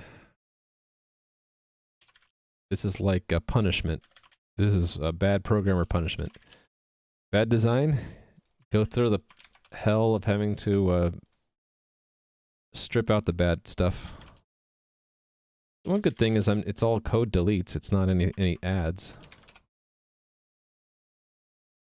So what's the correct way to implement a stable interface? That's a tough one. It's like building a stable foundation for a house. You kind of have to know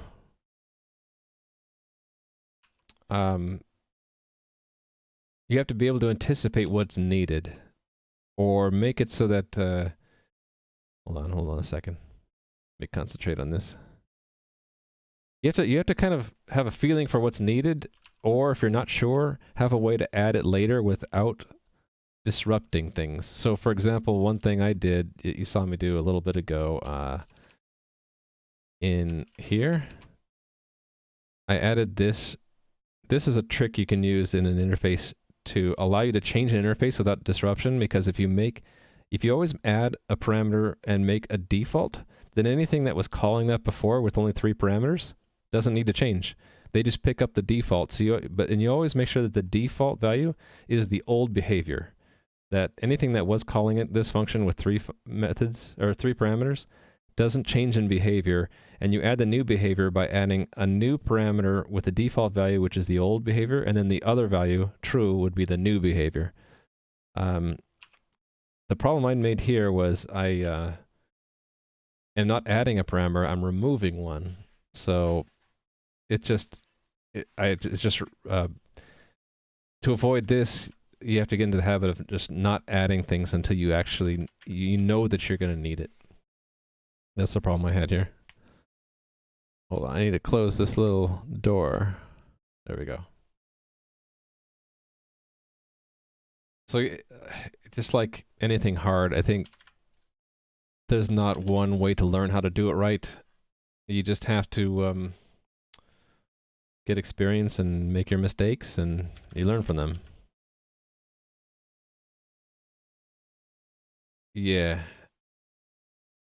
Well, moving away from... Oh, who's this? Rhyolite? You're raiding me with a party of 11? Well, welcome, people from Rhyolite's channel. Hope you guys are having a good day, good evening. And there's my raid announcement. It's weird. I get both nowadays. I think it's something in Stream Elements. I get both the raid and the host overlay. How are you guys doing? Should I explain what the heck I'm doing? What is this guy doing? I'm trying to build the platform for a multiplayer game. And that link will bring you to this page with a little bit more info. But I don't have the game ready yet because I am doing a lot of stuff from scratch. And so I'm building up my own platform for building a game on top that is server-based.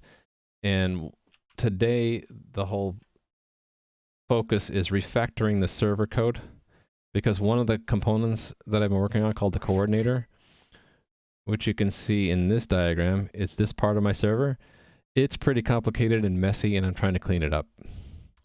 So the overall architecture, multiplayer server game, you are controlling your end, like the player will be controlling it through a client.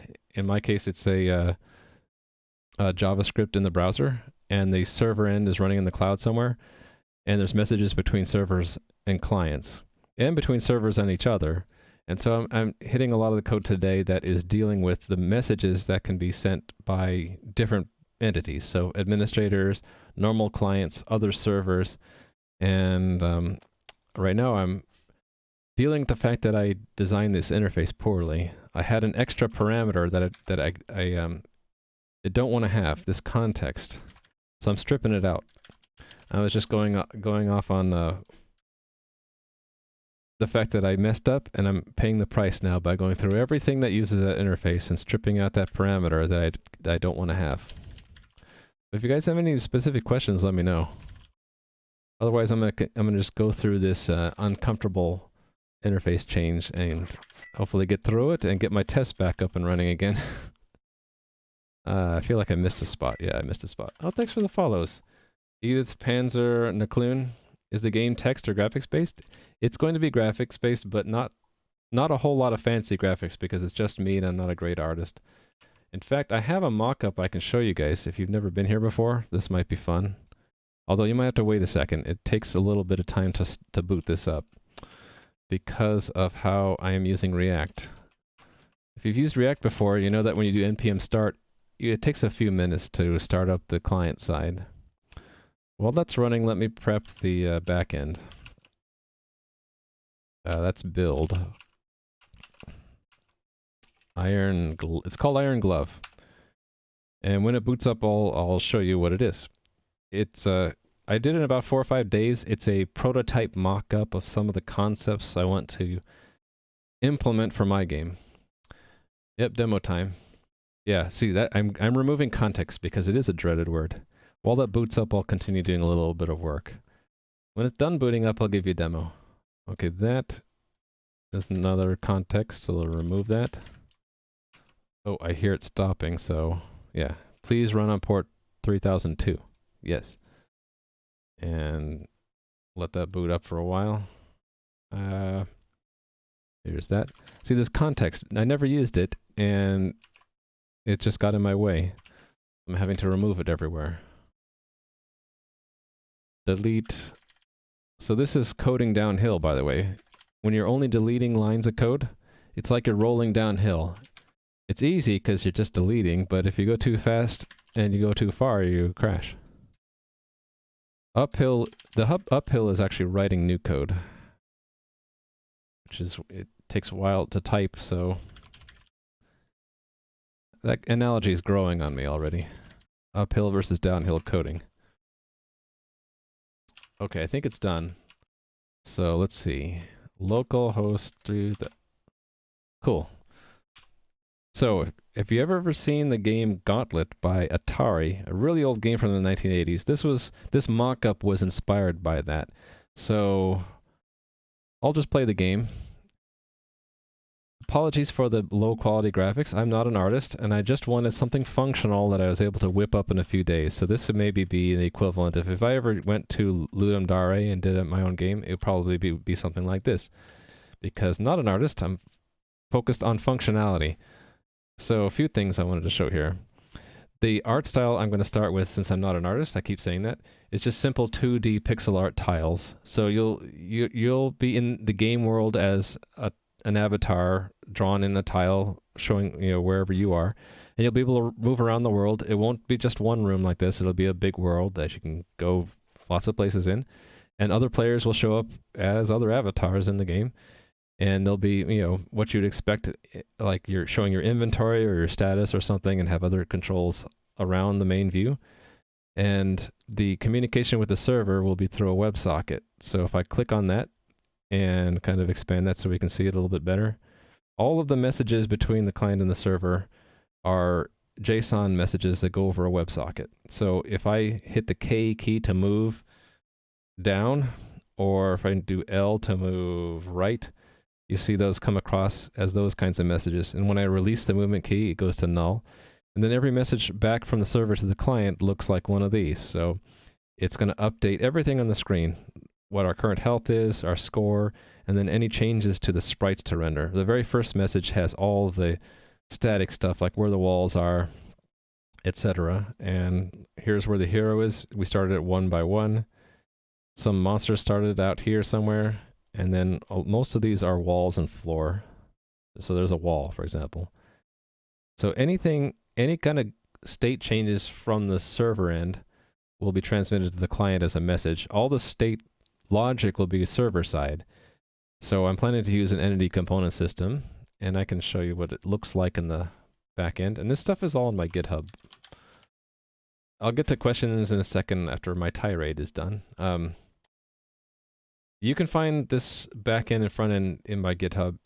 The entity component system, the components have all the data. So here's what the components are. It's very simple for this mockup. So your health is just an integer. The hero holds onto the score, number of potions. Thanks for the follow, by the way.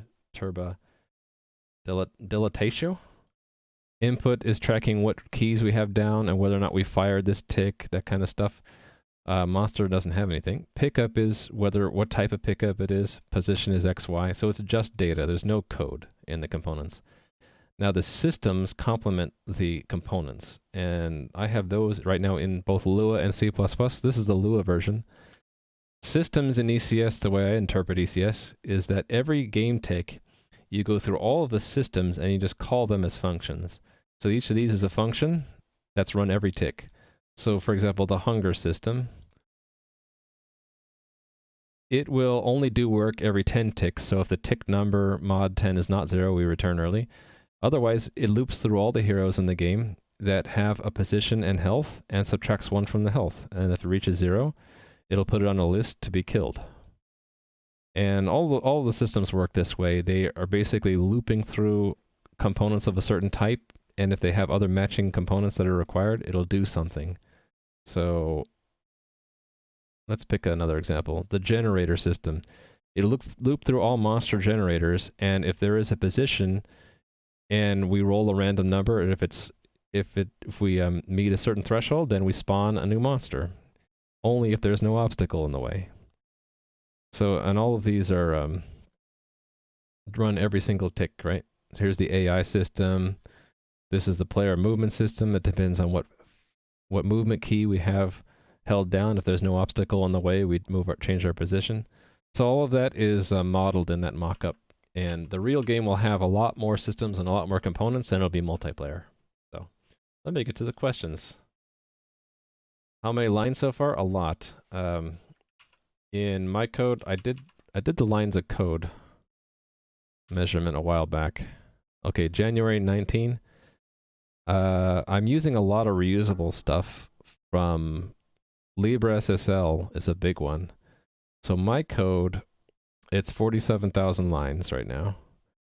And total it was 10 times that, basically. Actually, now that I think about it, that doesn't add up, does it? 80 plus 10 is not 100. I think there's some difference I'm not accounting for. But okay, so it's very rough. Roughly speaking, about 50,000 lines, 40 to 50,000 lines of code. And is it going to be a web page game? Yeah, so just like I did here, I'm going to localhost for testing, but in the real game, you go to a website that will download the client, and you would you get a login prompt, and you can create an account, and you'd play it through the browser where the website you're downloading the client JavaScript from the website, and then that JavaScript is going to connect to the server through a WebSocket. And the WebSocket goes to the back end of the game. When I already made those systems, when did that happen? That I did the mock-up earlier this year. We're at Iron Glove.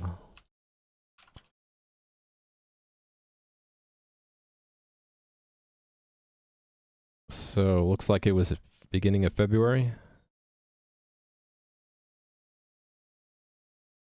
Yeah, attempt to make a game in 4 hours. It actually took 4 days, not 4 hours.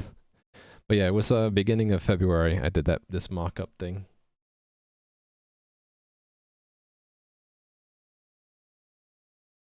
You actually have an ECS. That's an ECS, not a component, not just a component system. Yeah, so it's a specialized component system where the components are simple data structure. I already closed it, but you get the idea.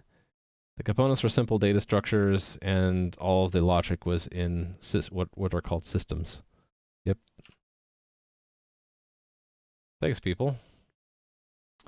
Yeah, any questions, let me know. But I don't want the art style to turn away people. So I say up front that I'm new at game dev, and I'm mostly working on server-side stuff, and it's just a solo project. So this game will really only be fun for people who don't mind primitive graphics. I'm going to try to focus more on story and mechanics and less on graphics because I don't know how to do pixel art yet. I'd like to learn, but I'm not there yet. Okay, I was in the middle of... I'm just going to keep working unless you guys have questions. Yeah, 4 hours. I thought I'd make it simple enough so I could do it in 4. I have the same problem. It always takes me like 6-7 times as long as I think. So an hour becomes a day. It's kind of like Star Trek 2, right? If we go by the book, hours would seem like days.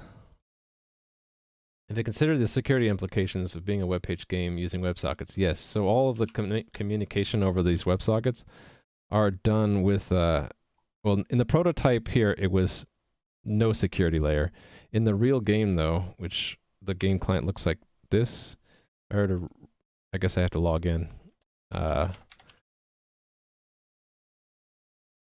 Hope I can remember my login. Oh, I should probably start the backup. It would be a good idea to have the back end running, wouldn't it?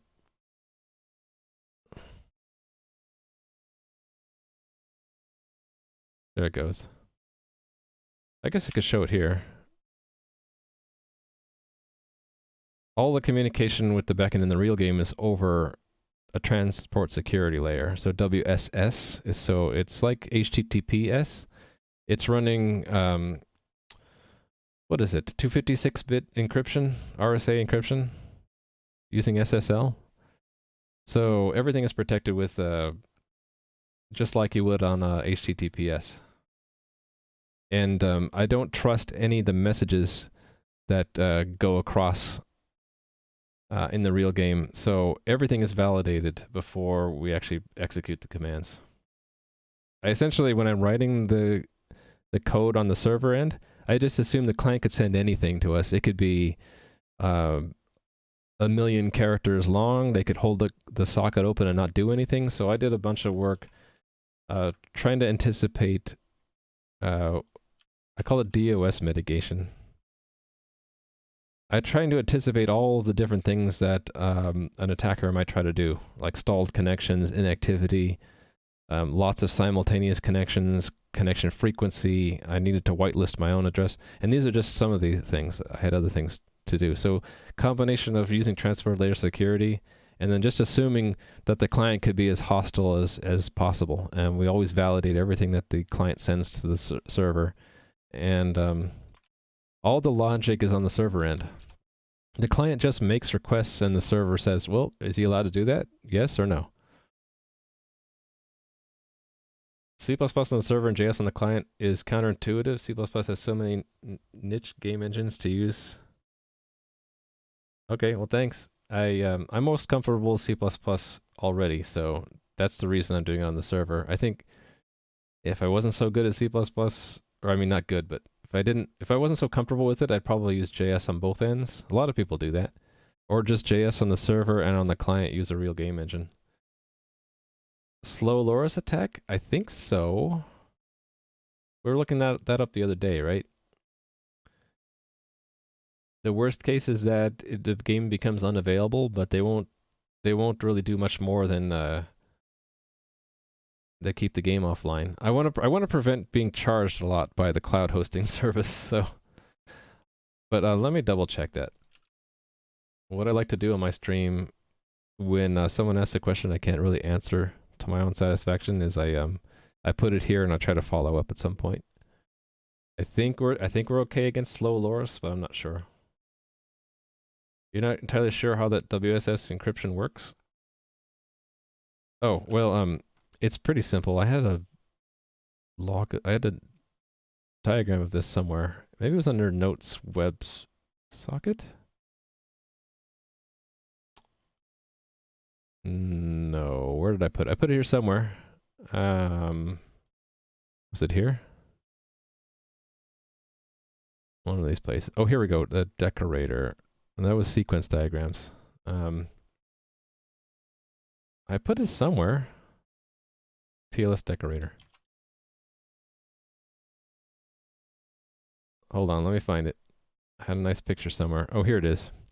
So the idea is that your app, which could be a web client or a web socket, is at a higher level of the protocol than the transport layer security, and it sort of decorates the connection. It's an extra layer that looks transparent to the application. So the application will be talking these messages, and you'll see these messages whether or not we have the encryption turned on, because when it gets up above that TLS layer, the encryption's been removed, right?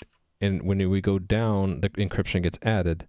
So as long as the TLS is set up securely, which it should be, because it's the same thing used by HTTPS, then the anything in the content of these messages is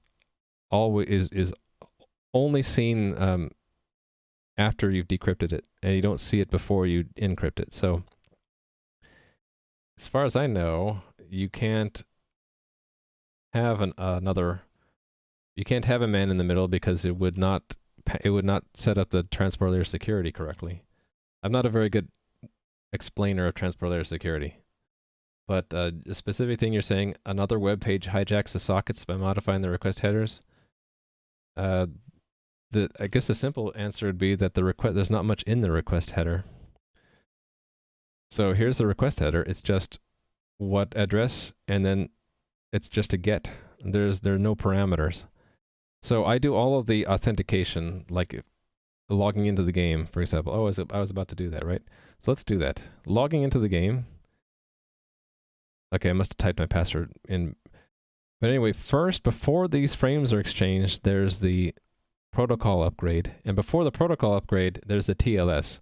So even the request URL and the get is already encrypted anyway. So the fact that I've pushed everything inside this makes it secure, right? We establish this secure connection, and then within the frame, we transmit our password. And I did misspell it.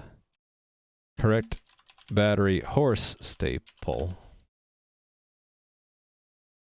So that's this WebSocket here. Oh, look, I've been banned. But yeah, these messages are passed only after the encrypted layer is set up. So you can't get them out unless you hold the private key that matches the SSL certificate. I got banned because I was banning myself as a test here. Let's unban myself. Now I should be able to log in.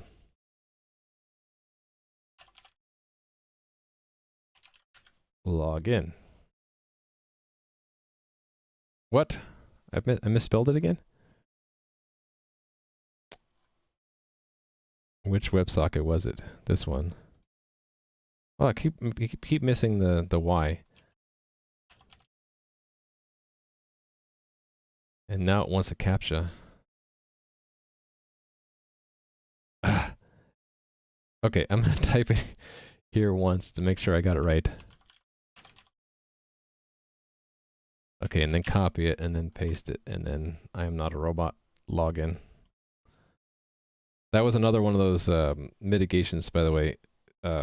If you have too many bad passwords, it'll ask you to pass a reCAPTCHA. Okay, now I don't even know which WebSocket we're on, so let me refresh. This one. So yeah, here we're logging in with a persistent login token, which is different every time we log out and log back in again. I have to be careful not to show this on the real server when I'm running with the real game, because then anyone could use that token and log in as me. Right now we're safe because the server's all localhost. Anyway, yeah. WSS is a socket connection, cross-domain policy, encryption works as of socket encryption. Yeah, basically. Yeah, I was banning myself and banning Skizzers just playing around. Are you not a robot? You seen that? What was that? Forget it. It's already out of my head. It was a trying to figure out if someone on the phone was a robot or a person. One thing the robot will do is if you say, are you a robot? The robot would say, ah ha ha ha, I'm a real person. But you couldn't get it to say that they were a robot. All right, remove the context. This is like John Oliver, right? His episode on robocalls. That's what it was.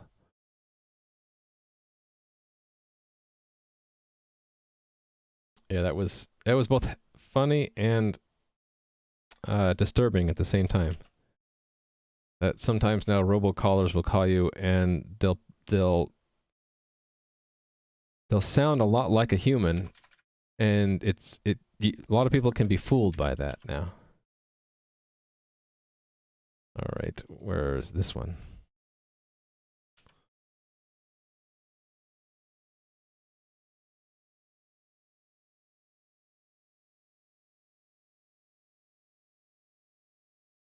No, it was actual they found actual robocallers that would impersonate humans.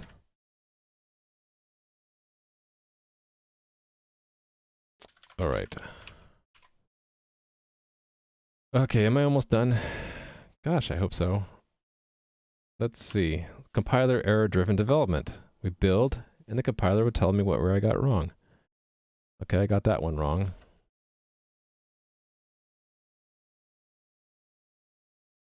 Yes, I missed that one. corresponding code is here. Remove context and we good.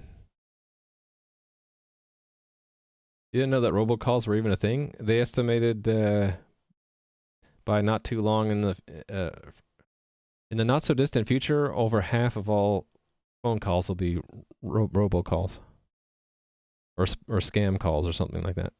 Okay.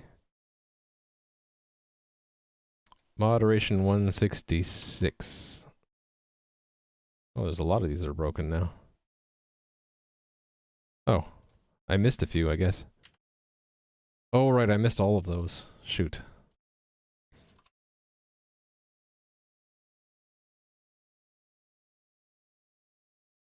Oh, that one's updated. I just missed that one.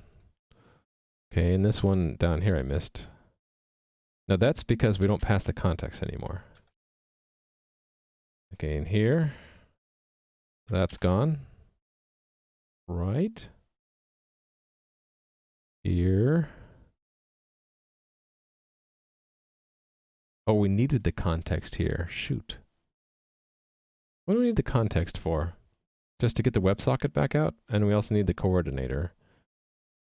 Ooh, shoot. Okay.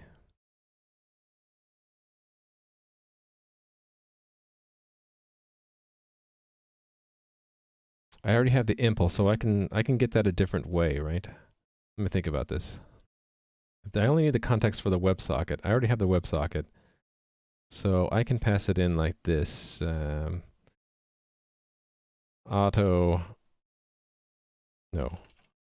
Weak pointer to WebSocket.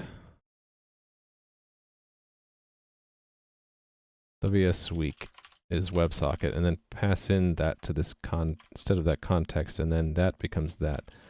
Only, how do I get the impl back out?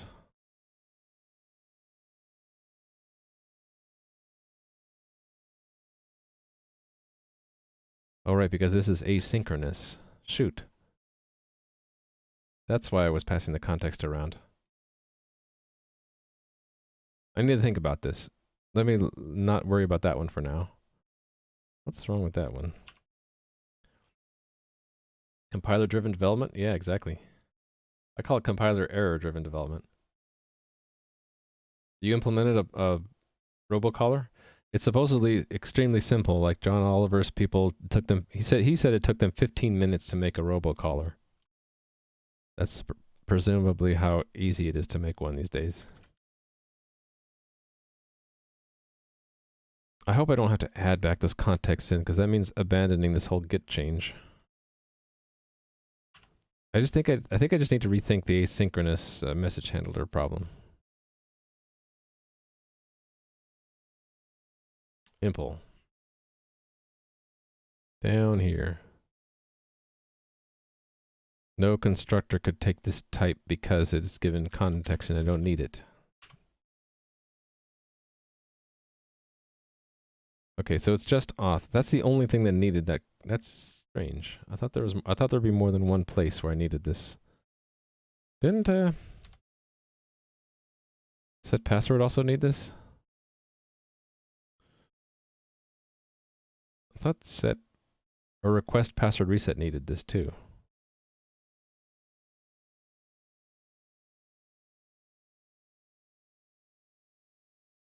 Oh no, it does something different.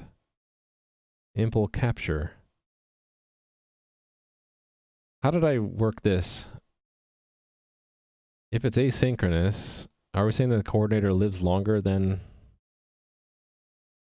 this delegate? I think that's true, right? Because we're giving these delegates to this function. And this function is using messaging, which is a component of... Oh, right, okay. Yeah, so it lives longer. So that's the solution.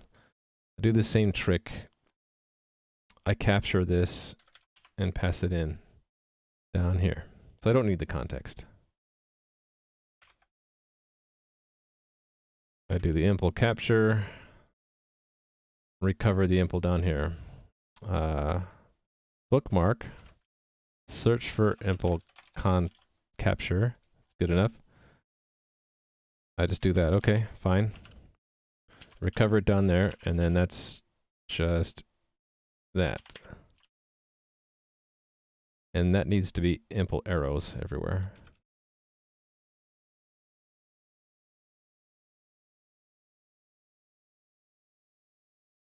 Oh, asterisk. I remember working on that. That was fun. I worked on asterisk years ago to add a vocoder. That was one that we were developing. I added it to asterisk so that we can actually make calls in and out of the PBX and play around with using our own custom vocoder.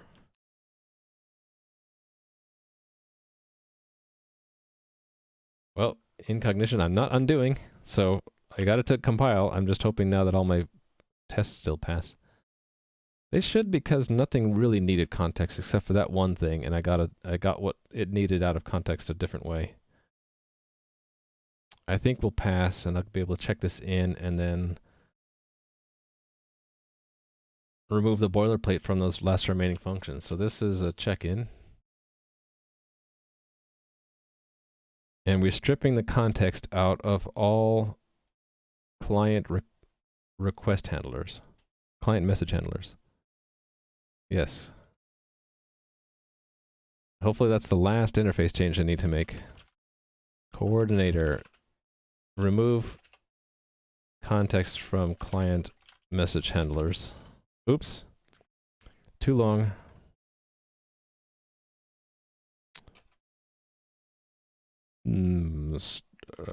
Refactor.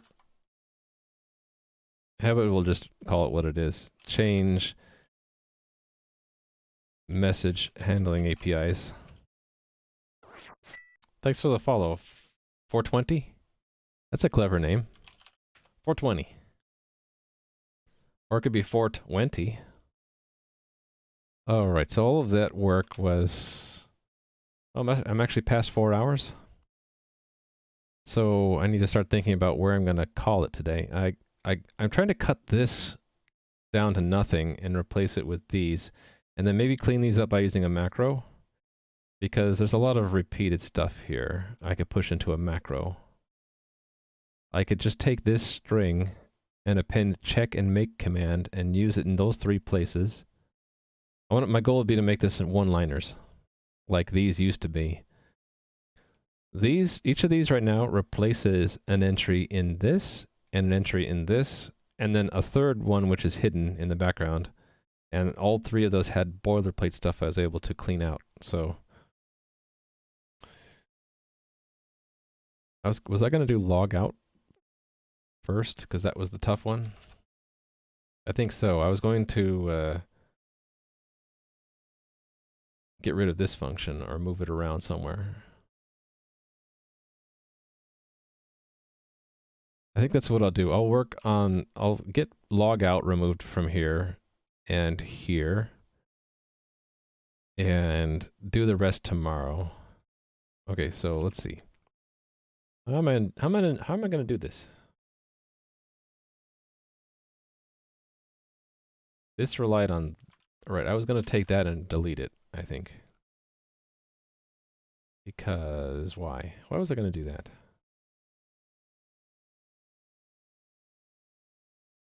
It was this one, because this had a copy of that boilerplate stuff that I don't want.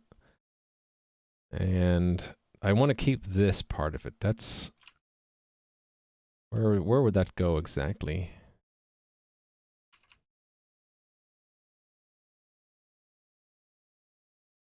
I think...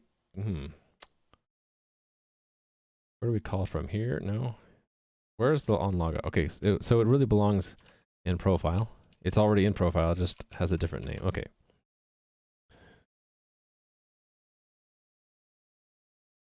Is that where I want to put it? Where's on logout? Yeah, see, you can tell it needs to be cleaned up. I have 2 different functions and they almost have the same name, so this is going to be replaced by what? The new style, which, okay, it's not that.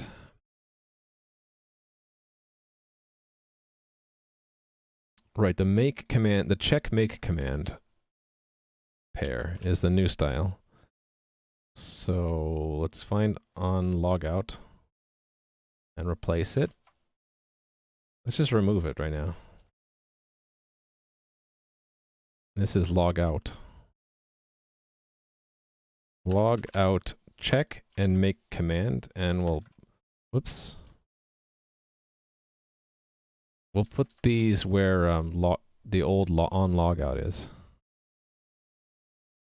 There's the check and the make command. The check, I don't need anything in there. It's just going to return true, I think. I think that's right, because the old logout doesn't do any... Oh no, it does a check. Never mind. It does this. Does it do this much of it? Well, it does that, but with that inverted, right? Oh, wait a minute. I also need this stuff.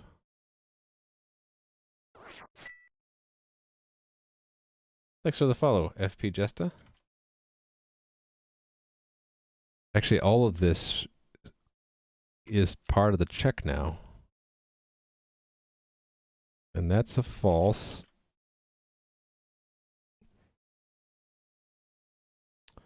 And, oh, I forgot to put the scoping on it.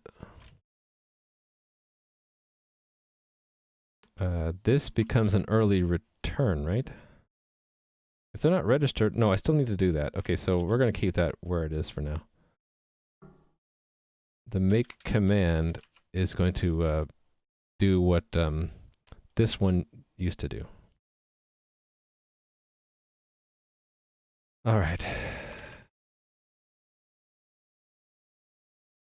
So let me put a bookmark there and go, let's see, where is this? I don't need that one anymore. Okay, so let's go to this one. Put a bookmark there. This is essentially the make command. So back and paste.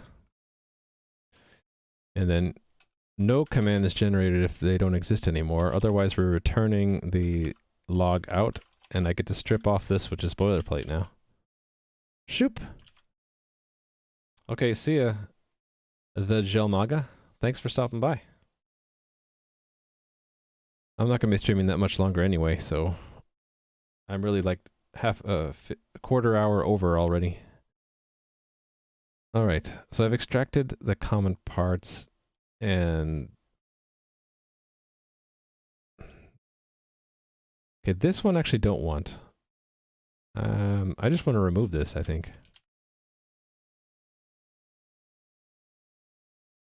So if they're not logged in, then we don't do anything because they weren't logged in. Otherwise, this is essentially a logout. We clear the fact that that user is logged into that client. We reset the timer on when that happens so that if they don't disconnect, we ban them. And we tell them that they're logged out. And in the meanwhile, it'll go make this command. I think that's what I want. So C++ is kind of scary. It is. Not denying that. So I get to remove on logout here. And I don't technically need this one anymore. Let me leave it in there though, because the inactivity logout is still going to use that for a moment. But I'm going to add the logout here. Let's remove that part of it. And this becomes logout. That change should not break anything, except it's not auth, it's profile. The different pieces of that component, I'd split them off because the component was getting too big. And so the logout is done in the profile subcomponent, and the set password is done in the authentication subcomponent. That's why those are there. All right, it built, right? So I can run the tests again. Hopefully I didn't break anything. Cross my fingers. So far so good. Now if that pass... Oh, no, I broke something. What did I break? Log out. Oh, the way the forwarded stuff is working, yeah. That did change. So the unit tests are probably different. Need to be changed too. Where was that? Profile, okay. Profile tests.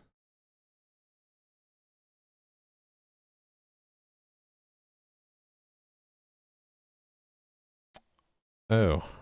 Wait a minute, is this the right line? I don't know if it is. It's 1070. Okay, right there. Oh, it didn't make the command like it should have. Why not? We're logged in, sending log out, it should have logged us out. Oh, wait, I think I know why. No, I don't know why. Let's debug why. So that should have gone into log out check, right? And log out make command. So let's see what happens when I run that test. It did go into the check. Oh, we cleared the username. And it's probably used down here to be blank. Is it blank? Yeah, it's blank. Okay, that's why. That's the chicken and the egg problem. I love that. Oh, you like the 13531? Yeah, I come up with random numbers and, you know, other streamers I like to watch, sometimes they have numbers in their names and I think of their numbers. I also tend to like to use 42 and 16 a lot. I don't know why. 42 is from Hitchhiker's Guide to the Galaxy. I don't know what 16 is from.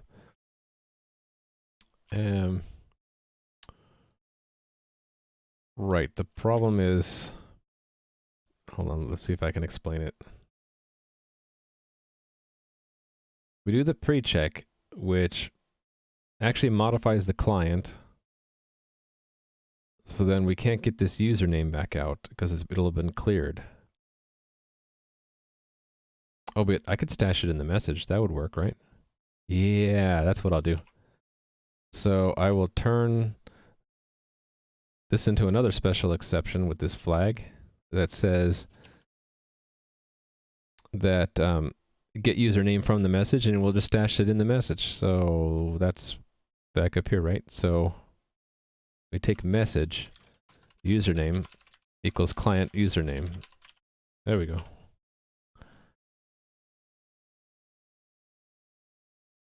And then run again.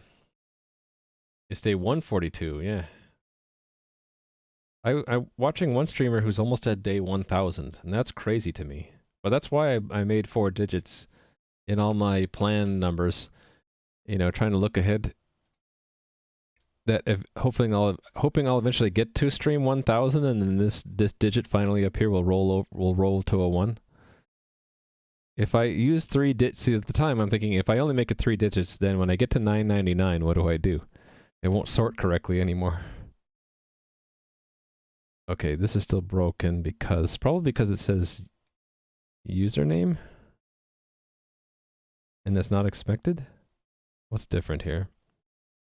Oh, player logout became logout. Okay, I can fix that. Okay. So expect it to be logout, not player logout.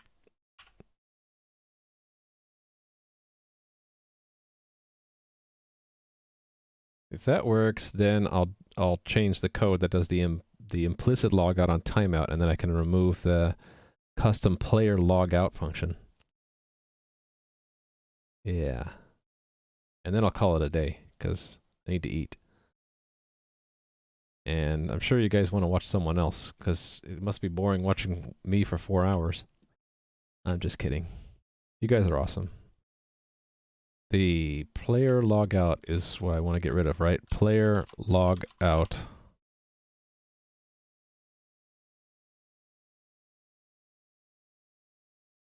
Wait a minute, why is... Oh, right, that's the old mechanism, yeah. I can change that now, actually. And it won't break anything.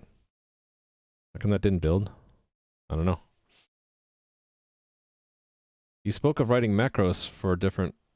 Well, how would that work? Oh, I'll show you an example of that. Where did I do that last? I think I did that in the mock-up. So it's just to make...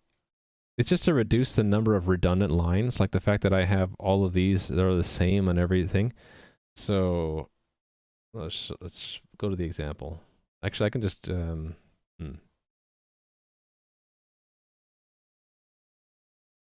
think I did it here. So here's another example where I used like templates, and that's like a table generated by a macro template. And here's what here's what it is. So at the end, what I wanted to just say make thunks. So a thunk, I think I picked that word, and it sort of means like a, what does it mean exactly? Like a front end to something. Like when you get to that thunk, then you look up the next step. So it's like a stepping stone. And so that is a macro, which uses other macros but passes through the type. So it's, instead of having to have 5 lines, this macro lets you just do in one line, do five things with the same input, right? And then each one of these things is declaring a function and then providing the implementation of that function, I think. Is that what I did?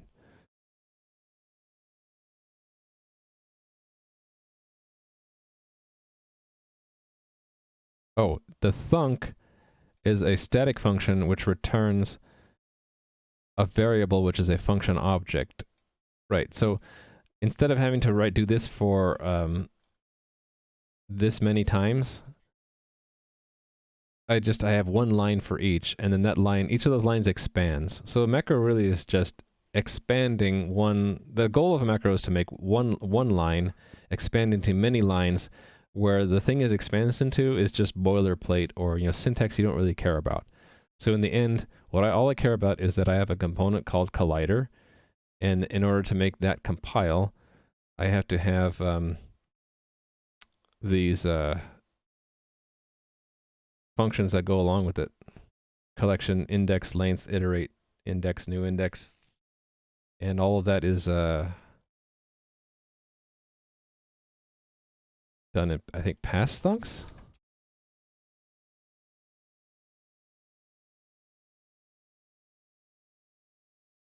Yeah, so all of these things that are required for one component in my ECS are all kind of hidden away inside the macro because they're all the same. You need the same things for every kind of component. So the fact that we have to keep redeclaring each of these individual things for every single component just got tiresome. So the macros kind of hide like redundant typing. That's how you do it, really. Wasn't sure how the implementation works. Yeah, the macros are just replacing characters in the input to the compiler. And one kind of cool thing is if you use the double, what do you call it, pound sign or hashtag, that is gluing together 2 symbols. So in this case, it's gluing whatever the input to the macro is to a constant string to make one symbol for the compiler. So I would do the same thing over here, right? The difference between these 2 lines is this is the same, this is different, and then this is similar to that. The check part is constant, but the front is not constant. So I would make this set password, I would make that the argument to the macro, and then where I need to use it in these 2 places, I would do that special double hashtag glue. So the macro was probably going to look something like this, right? It'd be like pound define register client message, and it'd be something like this. Actually, I'll just do the macro right now. I'll use it later. So it would be type, and then you put for this, there's a special way to stringify that I don't remember. Let me look it up. To turn a symbol into a string. I forget how to do that. Thanks for the follow. I don't know how to say your name though. Bunjakzuki? Okay, C macro stringify. Stringification. It's just to put a pound sign in front of it, I guess. Okay. So I can just do pound type. And then here's where I would do the type glue with that. And to make it work, since this is different, I'll need 2 other arguments, right? So subcomponent and then subtype. So it would be sub there and there, and then subtype here and here, and then I'll probably have two of these macros, because I'll want one for the old behavior. What was that again? Get username from message. So with username, right? And then that one has a true and that one doesn't. And then you have to continuation all these lines. And then I probably remove the semicolon so I could use it like a function. So if I had these set up beforehand, up here somewhere, then I can just do this. Type subname, so just do this. I misspelled username, didn't I? So it's log out profile. If I was really good, I would make macros that would capitalize for me, and then I would only need to say that once. Let me fix this name. So that'll still work now. Now it's using my one-line macro.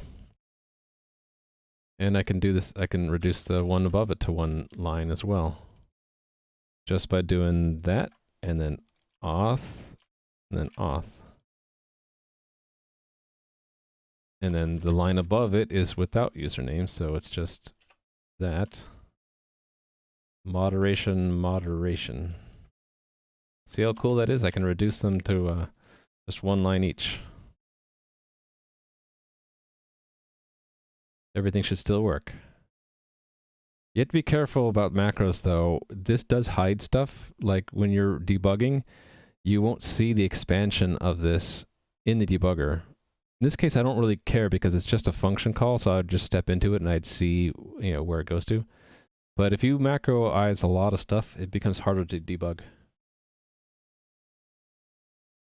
Banjo-Kazooie, I've never heard of it. Sorry. They're famous, huh? Don't know. Sorry. Okay, yeah, well, since I'm already doing it, let's just fix all these other ones. Player change state. Add note. Flag player. Change profile. This one's in the profile system. Password is in auth.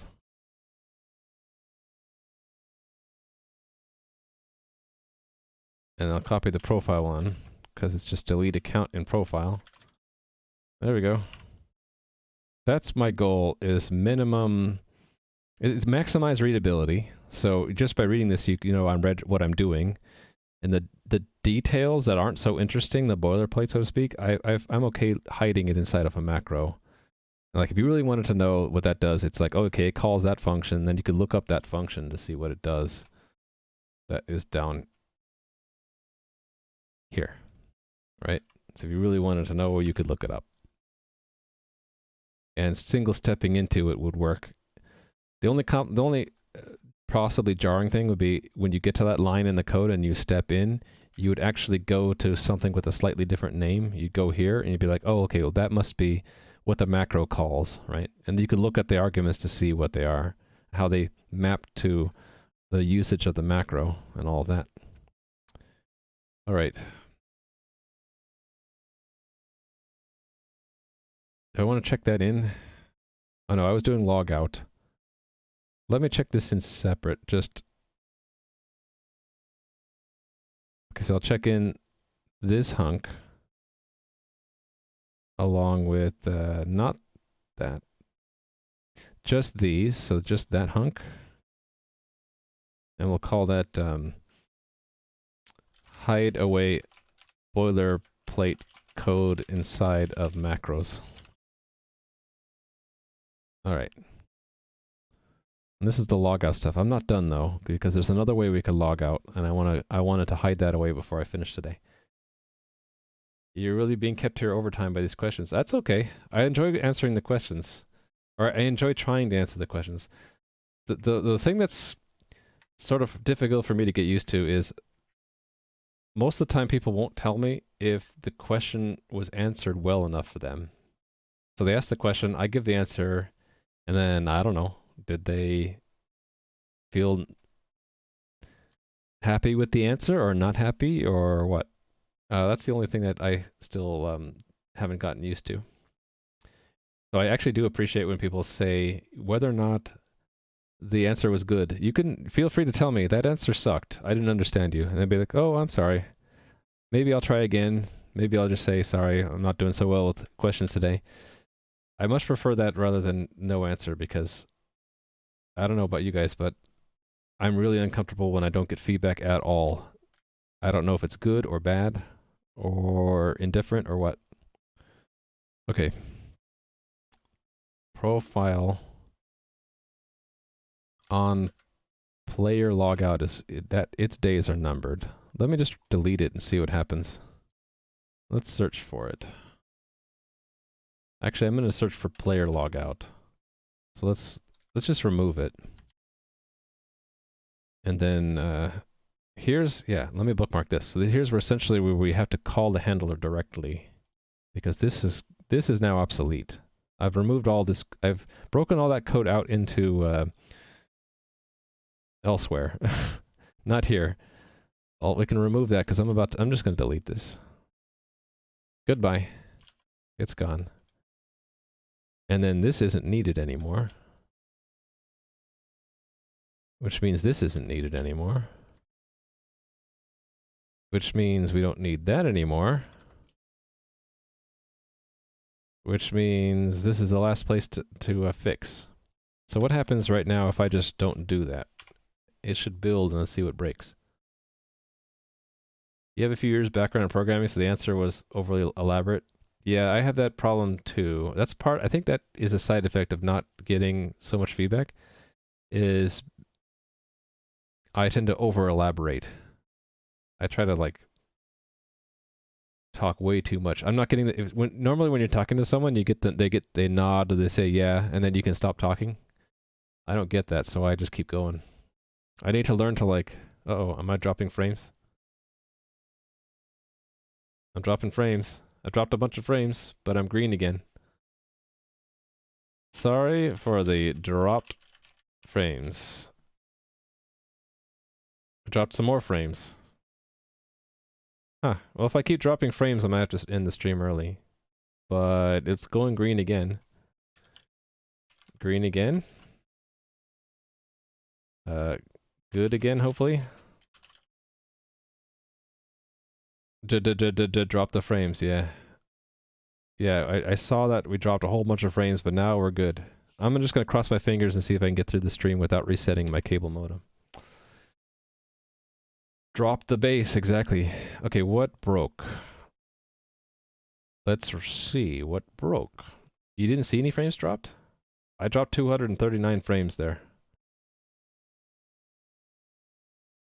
So that was what, about 10 seconds? Although I don't know if it was all in that last minute. That was for the last 4.5 hours, I dropped about 10 seconds worth.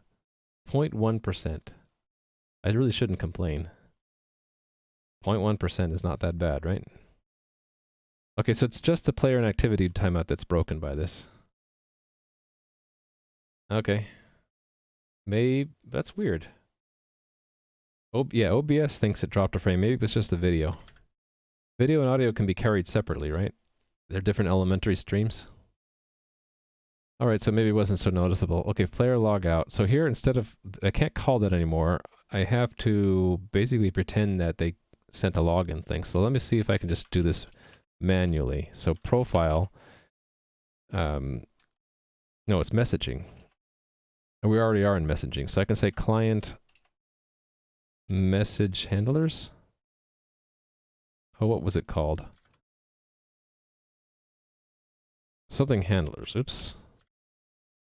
Okay, I do not remember what it was, so I'm gonna go here and cheat. Yeah, where is that being stored? Oh, they're in the main implementation. Okay. Alright. So impl client message handlers. I think I just look it up by logout, and then I can call it. Here's where I did not want to have context, because I don't have context to begin with. Not having context was bad before. Now, since I don't need it, it's good. I just need the WebSocket, which is what? WS? No, it's client.first. Right? No, client's entry. Dot first. No, arrow first. Thanks for the follow, Jess Christine. And now the second one is the client record, so that's just client. And then the third one is the message, right? So JSON, we have to simulate a received message. Actually, does logout need anything? It might not need anything. Let's see if I can get away with that. Thanks for the follow, Nephir. And actually, that message will do that for me. And that. Will I get a redundant login status, though? Is that that's the question. Let me bookmark that and then return. Yeah, okay, so this is a problem. I'll get a different login status. What if I take this logic out and make it, hold on, no, this won't work.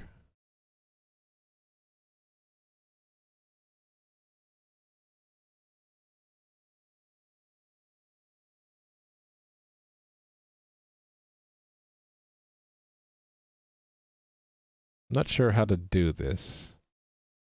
Oh, wait a minute, I think I might know. I can go by the type. Yeah. I can cheat. I can totally cheat. So I can put type in here. Timeout. Because normally the type would be logout. If I say timeout, then I can totally cheat. So I can remove this completely and put that here and turn this into a WS. And I can say if message type is timeout, then do that. And I can clean it up even more in a second. What are my thoughts on using magic numbers? That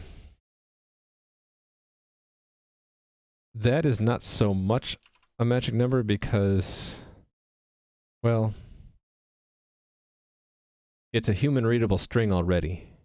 If it was something like 42, I would feel very uncomfortable and I'd probably end up doing like I did here and make a named constant. But because it's already a string name, like it's an identifier, I'm not so uncomfortable with it. I know some people would make a constant which maps to that string, but to me, that name has power. If I were to change the name, I would be changing the value. If I were to be changing the value, I'd change the name anyway, and so I'd end up changing this line nonetheless, right? So, yeah, 42 exactly.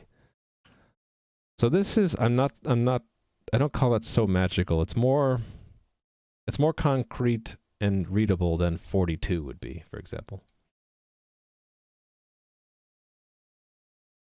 And I have a unit test to check that anyway, right? So if things were to break, the test would break. And it looks like it's broken. Why would it be broken? Won't let me click on it because it's still running. Okay. Oh, thanks for the follow, Smur666. Okay, the timeout thing didn't work. Is that because of the case sensitivity? Ah, yeah, look at that.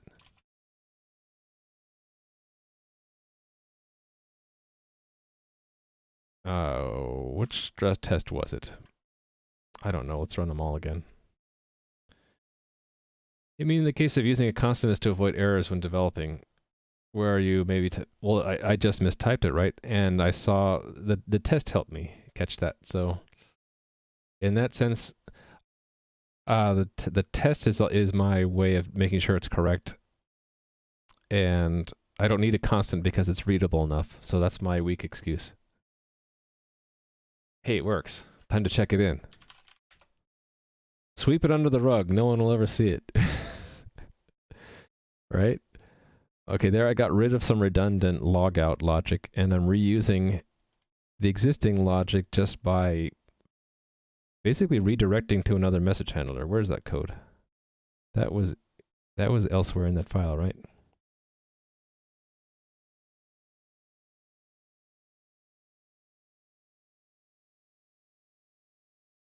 Where was it? Was it messaging? Oh yeah, here we go. This is inactivity timeout. Instead of doing our own thing, we are redirecting it to a message handler. Or we're simulating a message handler logout with a special type value. Kind of feels hacky, but the message handling machinery is now standardized, and so I'd have to make a non-standard way to reuse logic. I'm just going to go with this. So this is use the same log out machinery for inactivity timeouts. Let's actually put a note here since it's semi-hacky. To distinguish active logouts from timeout,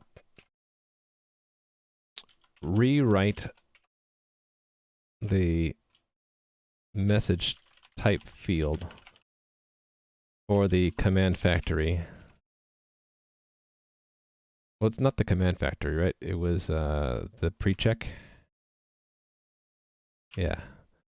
For the... Was it... Did I call it pre-command check?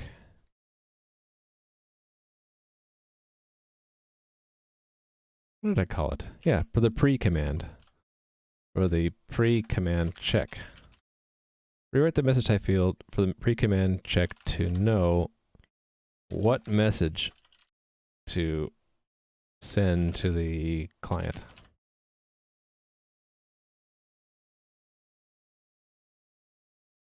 Okay. I'm actually getting a headache. I should probably start taking more breaks. Okay, see ya, Clayman. I'm actually on my way out too. Probably, let's see, what am I going to do tomorrow? Probably a little bit more of this. I really want to get that table down to nothing. I want to get this table down to nothing, and then I actually need to go through all of these too. And with a similar twist in that they are always received from an admin, and if it's not from an admin, we're supposed to disconnect the client because they don't have the authority. But I want to kind of do it in a way that supports promoting normal players to moderators as well. So that might be the subject of a whole other stream. I think what I'll do tomorrow is just burn these down. And these as well, actually. Yeah, okay. So I'm done for the day, I think. Everything checked in? So I'll be back tomorrow. In the meanwhile, I have a Discord. I announce if I'm going to stream, and I also, the night before, I'll put up my plan for the next day. So either you can come back to my notes, which is the today command, and see what my plan is for tomorrow, or you can check out my Discord to know what I'm going to be doing. I'll be back tomorrow at 10 a.m. Pacific Daylight. Oops, I did the wrong command. Not Discord. Schedule. Getting tired, people.